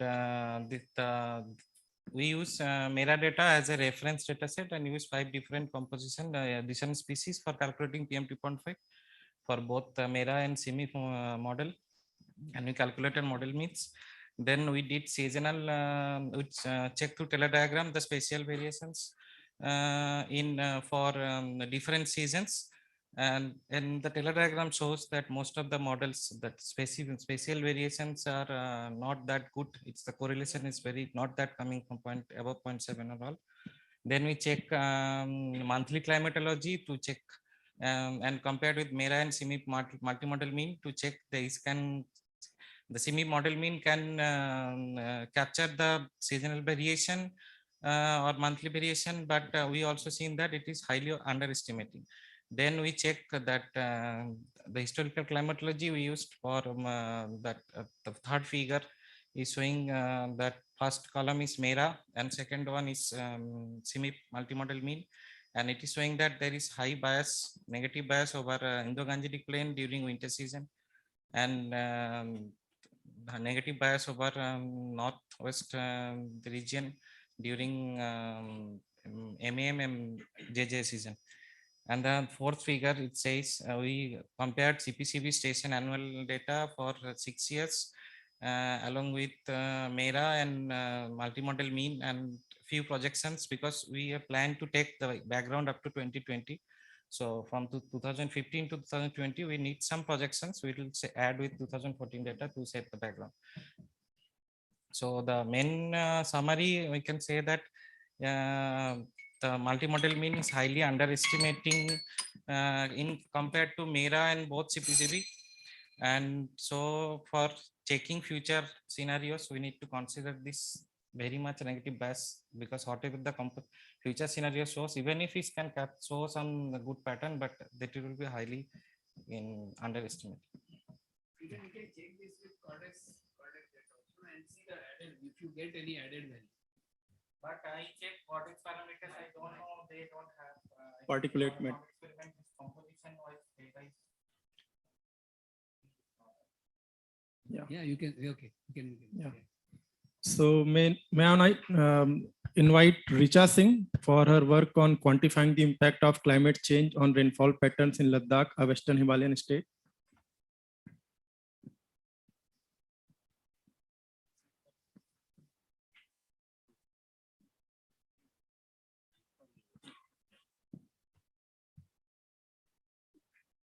अरे भाई तुम चुपचाप बैठो कर रहा है।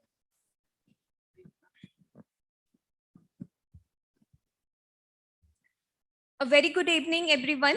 Today, I am here to present my work on quantifying the impact of climate change on rainfall pattern in Ladakh, a Western Himalayan state. So basically, the Ladakh is a home of numerous glaciers, which store significant amount of water. And at the same time, it is very prone to climate change.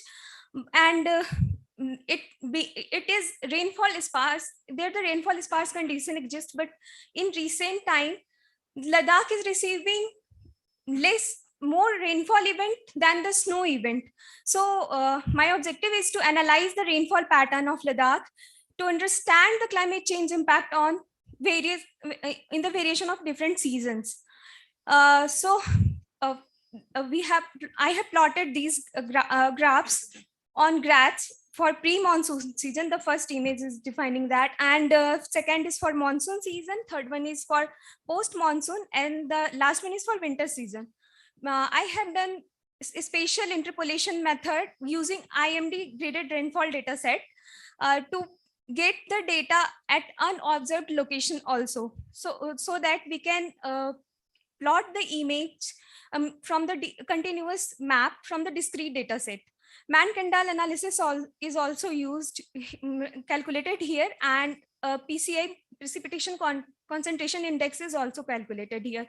So the average annual decrease in the precipitation concentration index was estimated at minus 0.14 unit per year, and the first 2 decades exhibits relatively higher precipitation concentration index value, indicating a more concentration rainfall pattern. However, the precipitation concentration index value decreases in the subsequent decades. My conclusion says that the findings highlight the significant interdecadal variation in the precipitation pattern, indicating the influence of natural climate oscillations and long-term climate change. The results have important implications for agriculture, water resource management, and infrastructure development in the regions. And the analysis revealed significant positive trend in January, February, March, April, June, July, and August, indicating an increased pattern in precipitation in the month. With this, I stop my presentation. Yeah, thank you.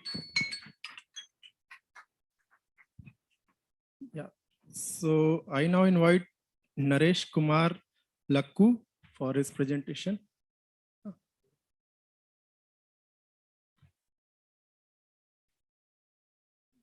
So whosoever is in the list, we'll be inviting them. You take your seat, I will call them. Cordex RCMs, CMIP 5 GCMs and CMIP 6 GCMs. Are you there, Naresh? Acha, okay, yeah. Naresh Kumar. Yes, yeah, Naresh, you can begin your presentation. Yeah. Yeah, thank you for the confirmation.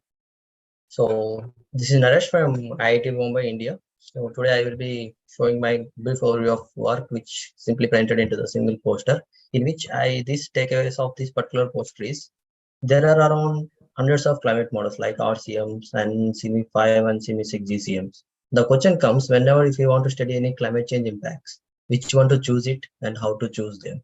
So here I will be presenting a small device methodology which will be very useful for assessing the skill of particular climate model in representing the near surface wind speed.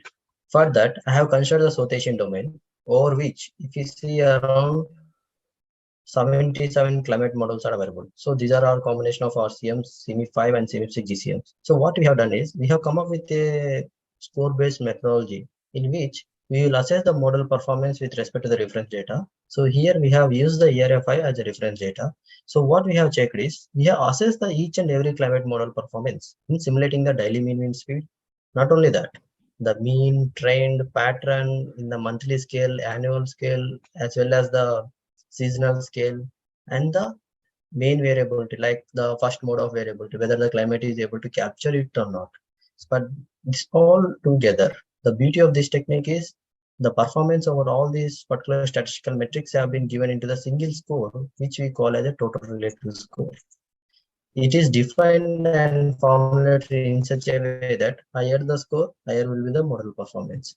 So with this, we have assessed the all climate models available over sortation domain, and this particular bar chart shows the relative skill over the Indian Ocean domain in representing the near surface wind speed. What we have found is, if you see the blue bars, which are represented from the CMIP 6 GCMs, we can see that most of the top 10 models are from CMIP 6 GCMs compared to the CMIP 5. And if you see the least performing models are the RCMs. The interesting is, if we compare the GCMs, which are driven by parent GCMs, and if we compare that one, we found that interestingly, the parent GCMs, even though they are having the coarse resolution, are performing far better compared to the RCMs, which highlights that over the ocean, it highlights the importance of coupling between the ocean and atmosphere process. If we have to look more into that particular aspect rather than increasing the resolution of model, and if you expect that resolution of model increases, it will better resolve the process. Of course, definitely it resolves, but looking into the parametric thing is the important thing. With this, the key takeaways are like, what are the score-based approach I presented in this poster can be easily applied to the other regions of the domain, and they can assess the skill of a multiple climate models over a multiple climate variable scale. And key takeaways are like, we have almost assessed around 77 climate models, and they can straight away use the models which are performing better in the climate impact studies, and they can study the impact of climate change and wind-driven process, like it can be like offshore, onshore wind energy, ocean waves, ocean renewable energies. And thank you very much for giving this opportunity to present in front of all you people. Thank you very much.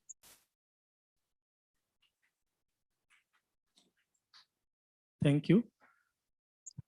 So now I invite Zulaikha Khurshid for a talk on long-term effects of human activities on aquatic ecosystem. She's there online or what? Okay.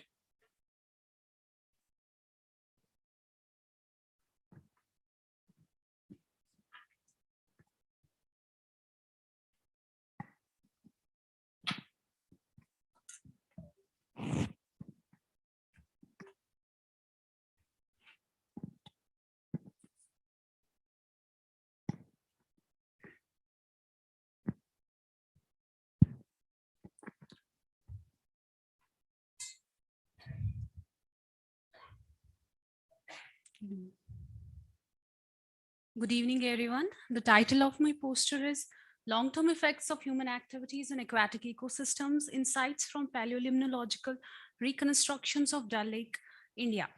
Lake sediments have been used as a record of environmental change since they hold a diverse range of isotopic, chemical, and biological indicators that reflect alterations in past climates and environments. Excess sediment input and increased primary production in aquatic environments are often linked to human activities and can have far-reaching consequences for water quality and ecosystem health.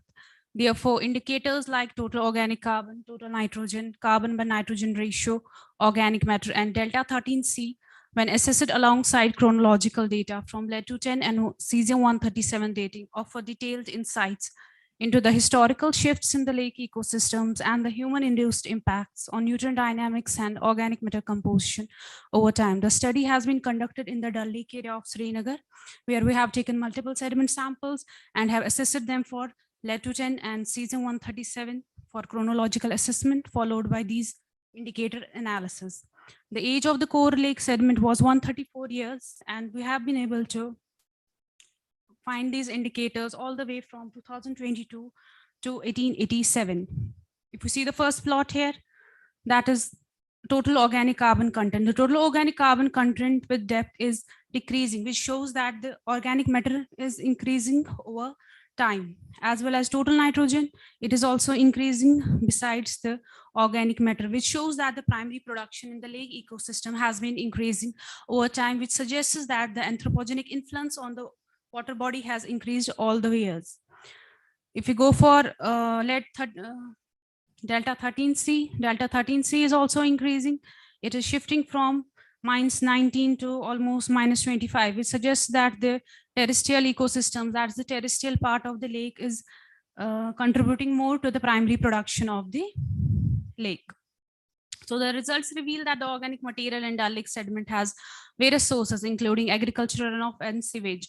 The input of these sources has increased over the years, leading to accumulation of sediment and intensified eutrophication. Overall, the study emphasizes the importance of using paleolimnological reconstructions to better understand the long-term effects of human activities in aquatic ecosystems. Thank you. Thank you.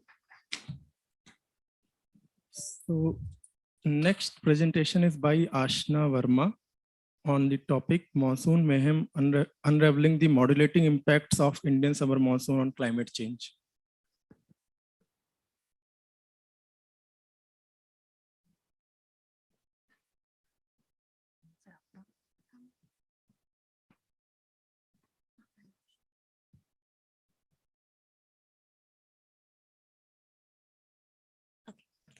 Good evening, everybody. I'm here to present my work entitled Monsoon Mayhem, Unraveling the Modulating Impacts of Indian Summer Monsoon on Climate Change.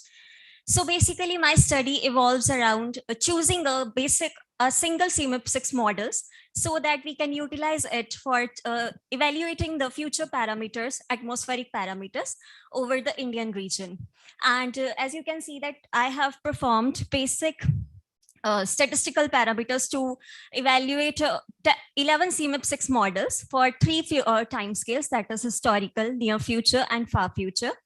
So various statistical parameters involve spatial biases, Taylor's, correlation coefficient, and NSC that effectively modulate that single model, that is NOR ESM MM.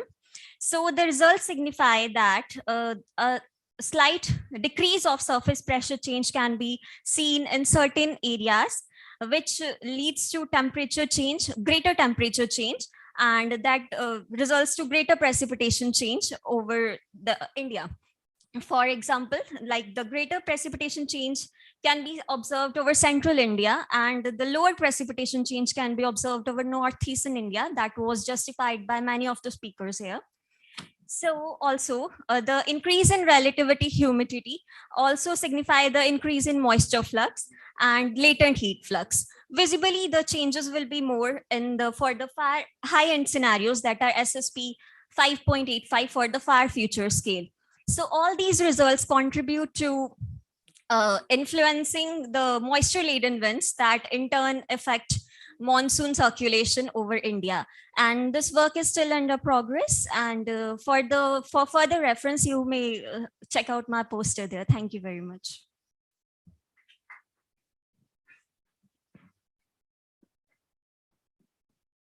Okay. So our next speaker is Prashant Narayan Vishwakarma. So if he is there with us. Prashant Narayan Vishwakarma, are you there online or? Okay. So we'll go to the next speaker. So may I now invite Vidya S for her talk on heat wave analysis using Cordex models in selected districts of India.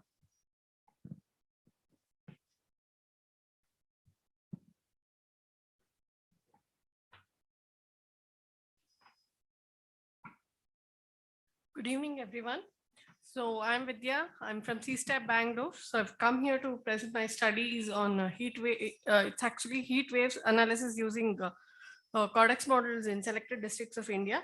So for my study, I've used, through literature study, we have selected 42 districts which fall on maximum temperature zone.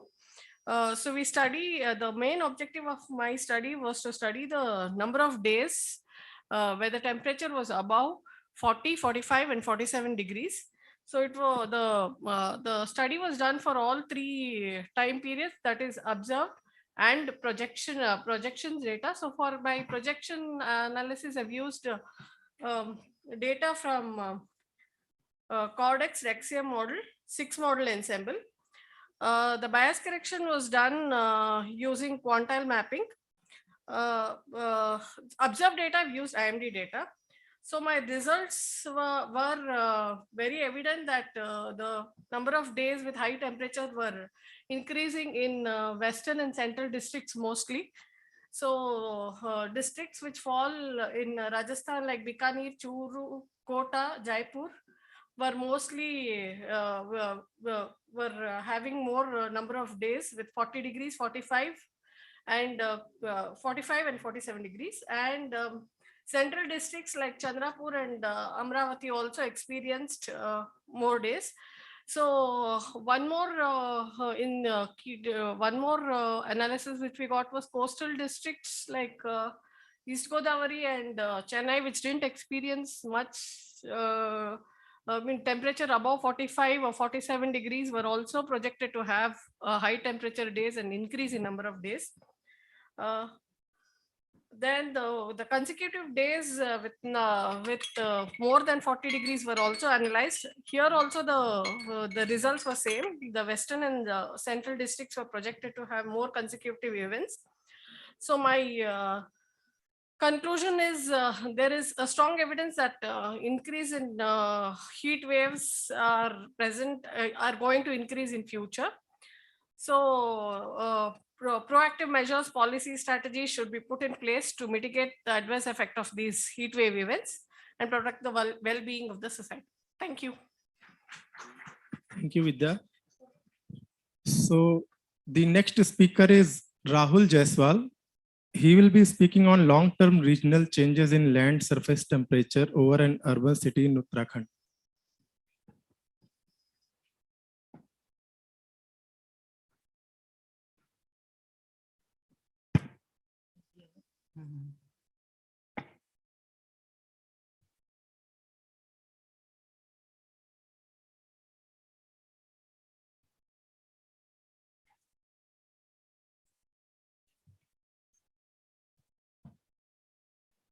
Good evening to all. Myself, Rahul Jaiswal. I am pursuing my PhD under the supervision of Dr. Smita Verma in ISD BHU. My title name is Long-Term Regional Changes in Land Surface Temperature over an Urban City, Uttarakhand. So land surface temperature plays a crucial role in shaping the Earth's physical, chemical, and biological processes. Recent rapid urbanization, industrialization may lead to the increase in LST and significant impact on land cover changes over that area. So this study is very significant role because it will impact on the various places in the Uttarakhand. So policymaker can make a good policy for environment sustainability there. Now, why I have taken the Dehradun area? Because it's very ecologically sensitive area and also act as the gateway to our third pole or Himalayas.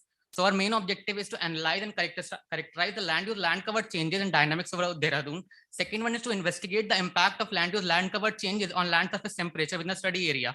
Third is to evaluate the relationship between spectral indices, which is NDVI, NDW, and NDBI with land surface temperature.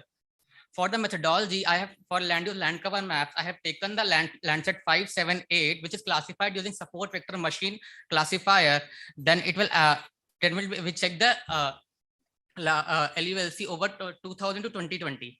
For the spectral indices, I have taken the similar data and calculated the NDVI, which is water vegetation index, NDWI, which is water index, and NDBI, which is built-up index. For the LST data, I have taken the CDA archive data, which is used for the spatio-temporal maps of LST.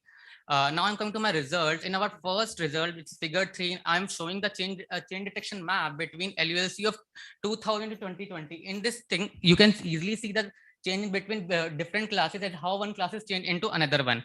In next graph, this is figure 4, in which I'm showing the percentage change of different classes, just like in dense forest, water, and the scrubland, which is decreasing, while the built-up agriculture and barren land is increasing a very huge percentage. In our next graph, in which I'm showing a spatio-temporal variation of LST, NDVI, NDW, and NDVI. In LST, I am showing that from 2000 to 2020, the LST is increasing in over a period of time, while in NDVI and NDW is decreasing over a time, but NDVI is decreased from 2000 to 2020. If we talk about a scatter plot between NDVI LST and NDW LST and NDVI LST, I have found that between NDVI LST and NDW LST, the correlation is negative, while between the NDVI and LST, the correlation is found to be positive. So my last conclusion is that according to LULC classification, I found that the dense vegetation is decreased by 12%, while our most important thing is built up, which is increased by 250 to 49.25% over area. The LST profile revealed that the mean temperature varied about 288.036 to 0.921 Kelvin, and the mean LST of all LULC classes is around 298 Kelvin to 276 Kelvin. Thank you. I'm winding up here. Rahul, what is urban city? The urban city Dehradun. It is not sufficient to say urban area. We can take all. I suggest my humble suggestion to consider when you put a title like this. Okay. It is very much confusing. Either use city or urban. Thank you, Rahul. So our next presentation is by Nishita Narwal, utilizing coal combustion bottom ash residues for eco-friendly production of iron oxide nanoparticles and their prospective application in sustainable agriculture.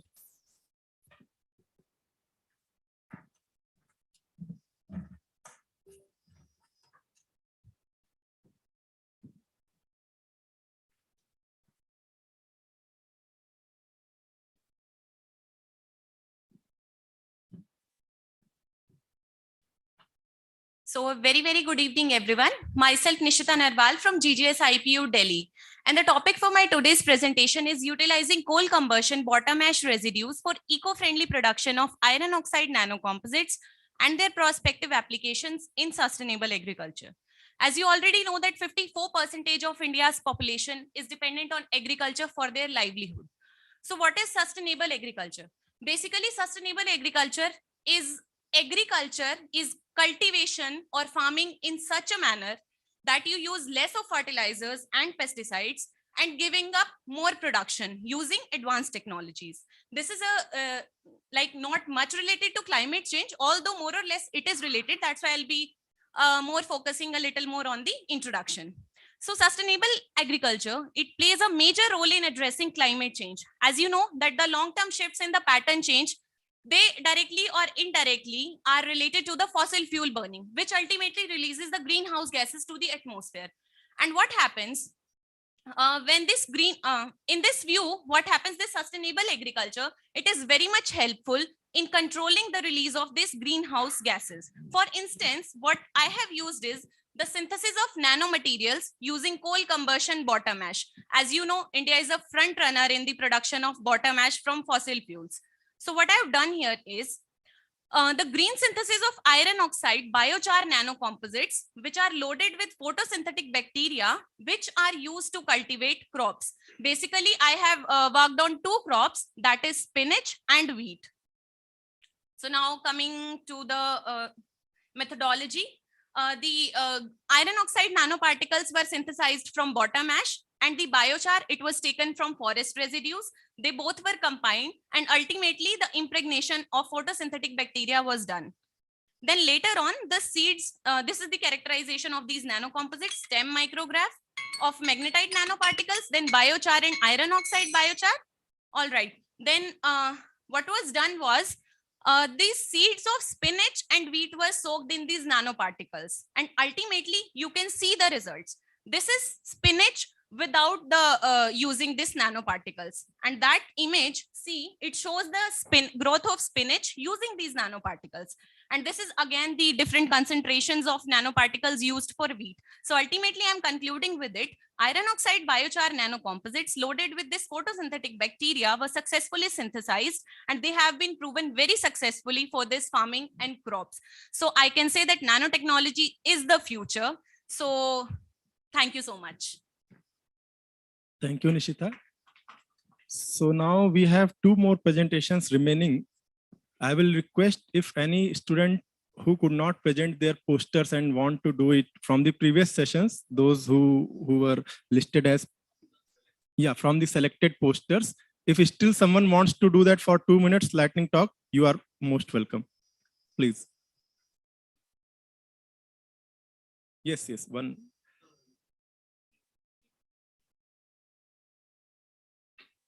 Okay, your name? Dharmendra, okay, yep.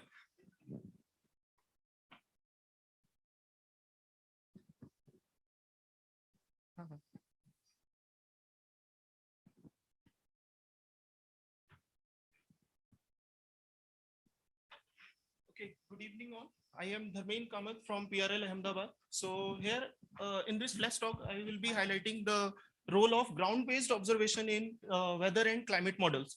So why to study clouds? So clouds are basically studies because it has very two importance in the atmosphere. One is the hydrological cycle that causes precipitation, other is the radiation budget.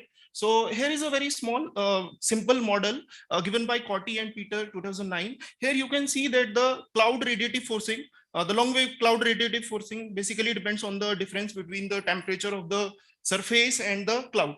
So this cloud temperature depends on the cloud base height. So it is important to monitor for the longer time how the cloud base height is changing in the atmosphere. So basically low thick clouds reflect sunlight and have net cooling effect, and high thin clouds have mainly they heat the atmosphere. So if clouds level will change in the atmosphere, we will have climate change. So next is how we use the instruments for this cloud detection. So here is a ceilometer lidar.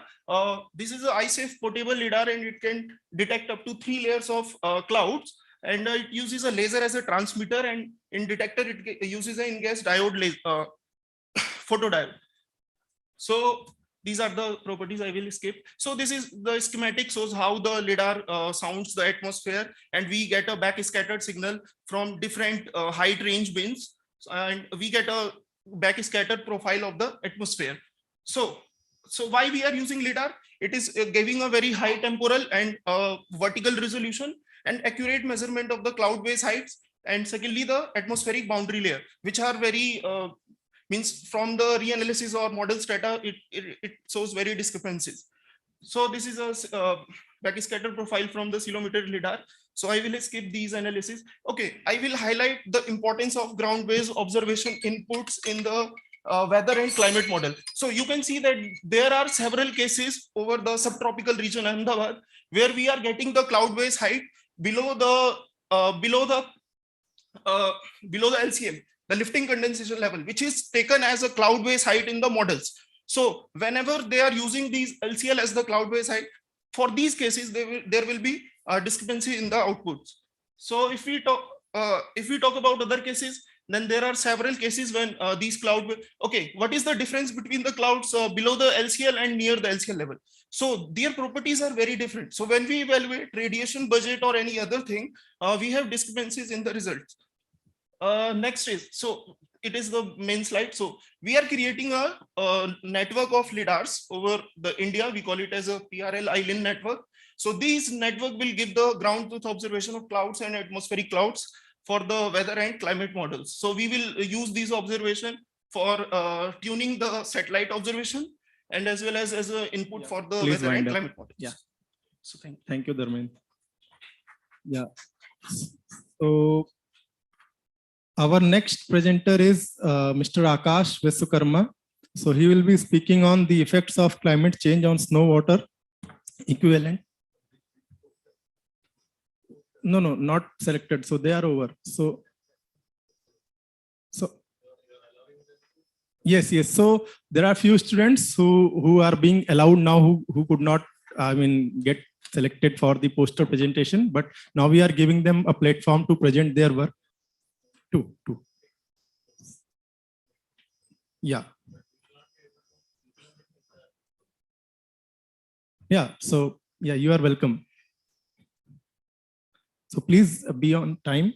Take 2 minutes and present your work. Good evening, everyone. Today, myself Akash Visukarma, I am representing my work, the effect of climate change on snow water equivalent and degree day factor in the Sikkim region. My study area is a Sikkim region. As we know that Sikkim is a second most vulnerable Indian state to climate change due to glacier and extreme power dependence. Why we focus the Sikkim region? Because the present study is focus understanding the impact of climate change to the snow water equivalent and a snow melt rate in a Sikkim Himalayan region for the time period 1979 to 2017. Our main objective is to examine the temporal variation for snow water equivalent, snow melt, and a degree day factor for the month of March to August during the period of 1979 to 2017 over the Sikkim region. Data I have used here, I am used ECM WF era interim reanalysis data set of the resolution of 0.25 and calculated snow water equivalent degree day and temperatures. As a Mann-Condal test I have also been done and calculate the snow water equivalent with the help of snow density and snow depth, and also calculated degree day factor, and with the help of degree day modeling I have used the empirical relationship of air temperature and a melt rate that have been shown in the slides. So here I have shown the variability of annual and a decadal mean surface temperature over the Sikkim Himalayan region, and also the snow water equivalent and a snow depth over the Sikkim Himalayan region. And it is shown that average temperature during the period of 1979 to 2017 has an increasing trend, and also the decadal temperature during the period of 1979 to 2000 is also increasing trend. The variability of snow water equivalent and a snow depth over the Himalayan region, there is a simultaneously decreasing during the period of from March to April. If you plot the, I have plotted. Please conclude now. Okay. My main conclusion is the annual and decadal mean surface temperature is showing a significant increasing trend that indicate the warming conditions. and the average rate of snow water equivalent and the degree factor for the month of March to August for the Sikkim region over the period of 1979 to 2017 is an increasing trend. But it shows anomalous behavior during the 1979 to 2009. Okay, thank you. So last presentation is by Mr. Dinesh Kumar Yadav. He will be speaking on distribution of salinity with depth in Indian Ocean during pre-monsoon months, pre-monsoon season, and its connection with onset over India.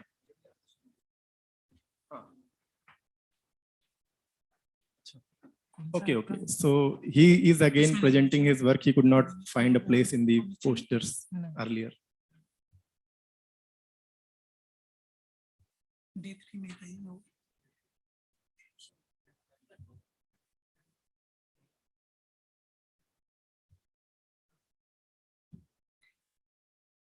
Good afternoon, everyone. Myself Dinesh Kumar Yadav from Banaras University.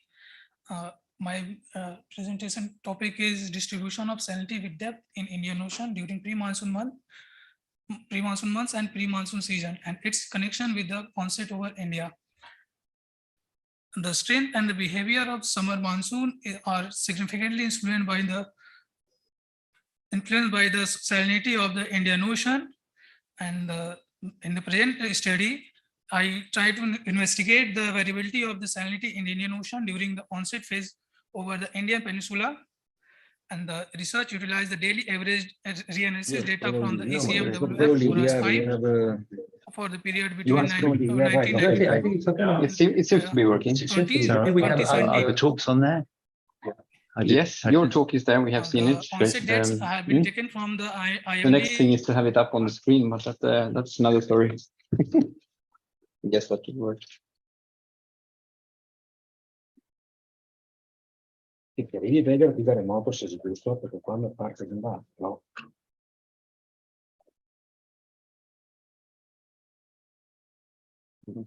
Forse non è adesso, no? Make some notes. Adesso At some point. Not now. adesso cosa vuole giusta? Cioè, non comincia. So who's first? Ben is first, and then it's Pierre.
Test.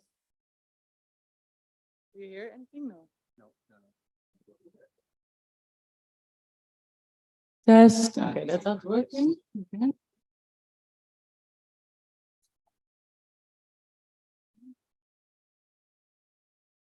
Yeah.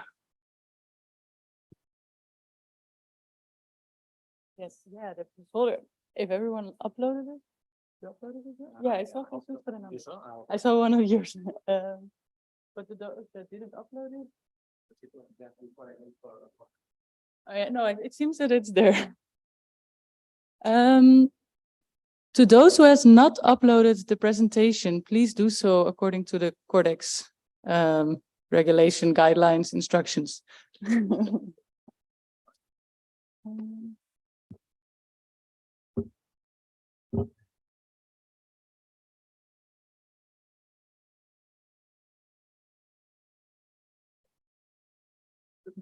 we just had this thing that I don't know anymore. I don't know. Yeah. Hotman, yeah, I see a lot of them. Please. Yeah, I have not checked. I didn't know I did them. I don't check all of this. Okay, quick thing. Yeah. Can you just like download all or whatever? No, I think we can just open it. But why are they like in? You think we should download it? I need electric. There were literally 0 instructions, Yeah, but I think I opened the one from Audrey.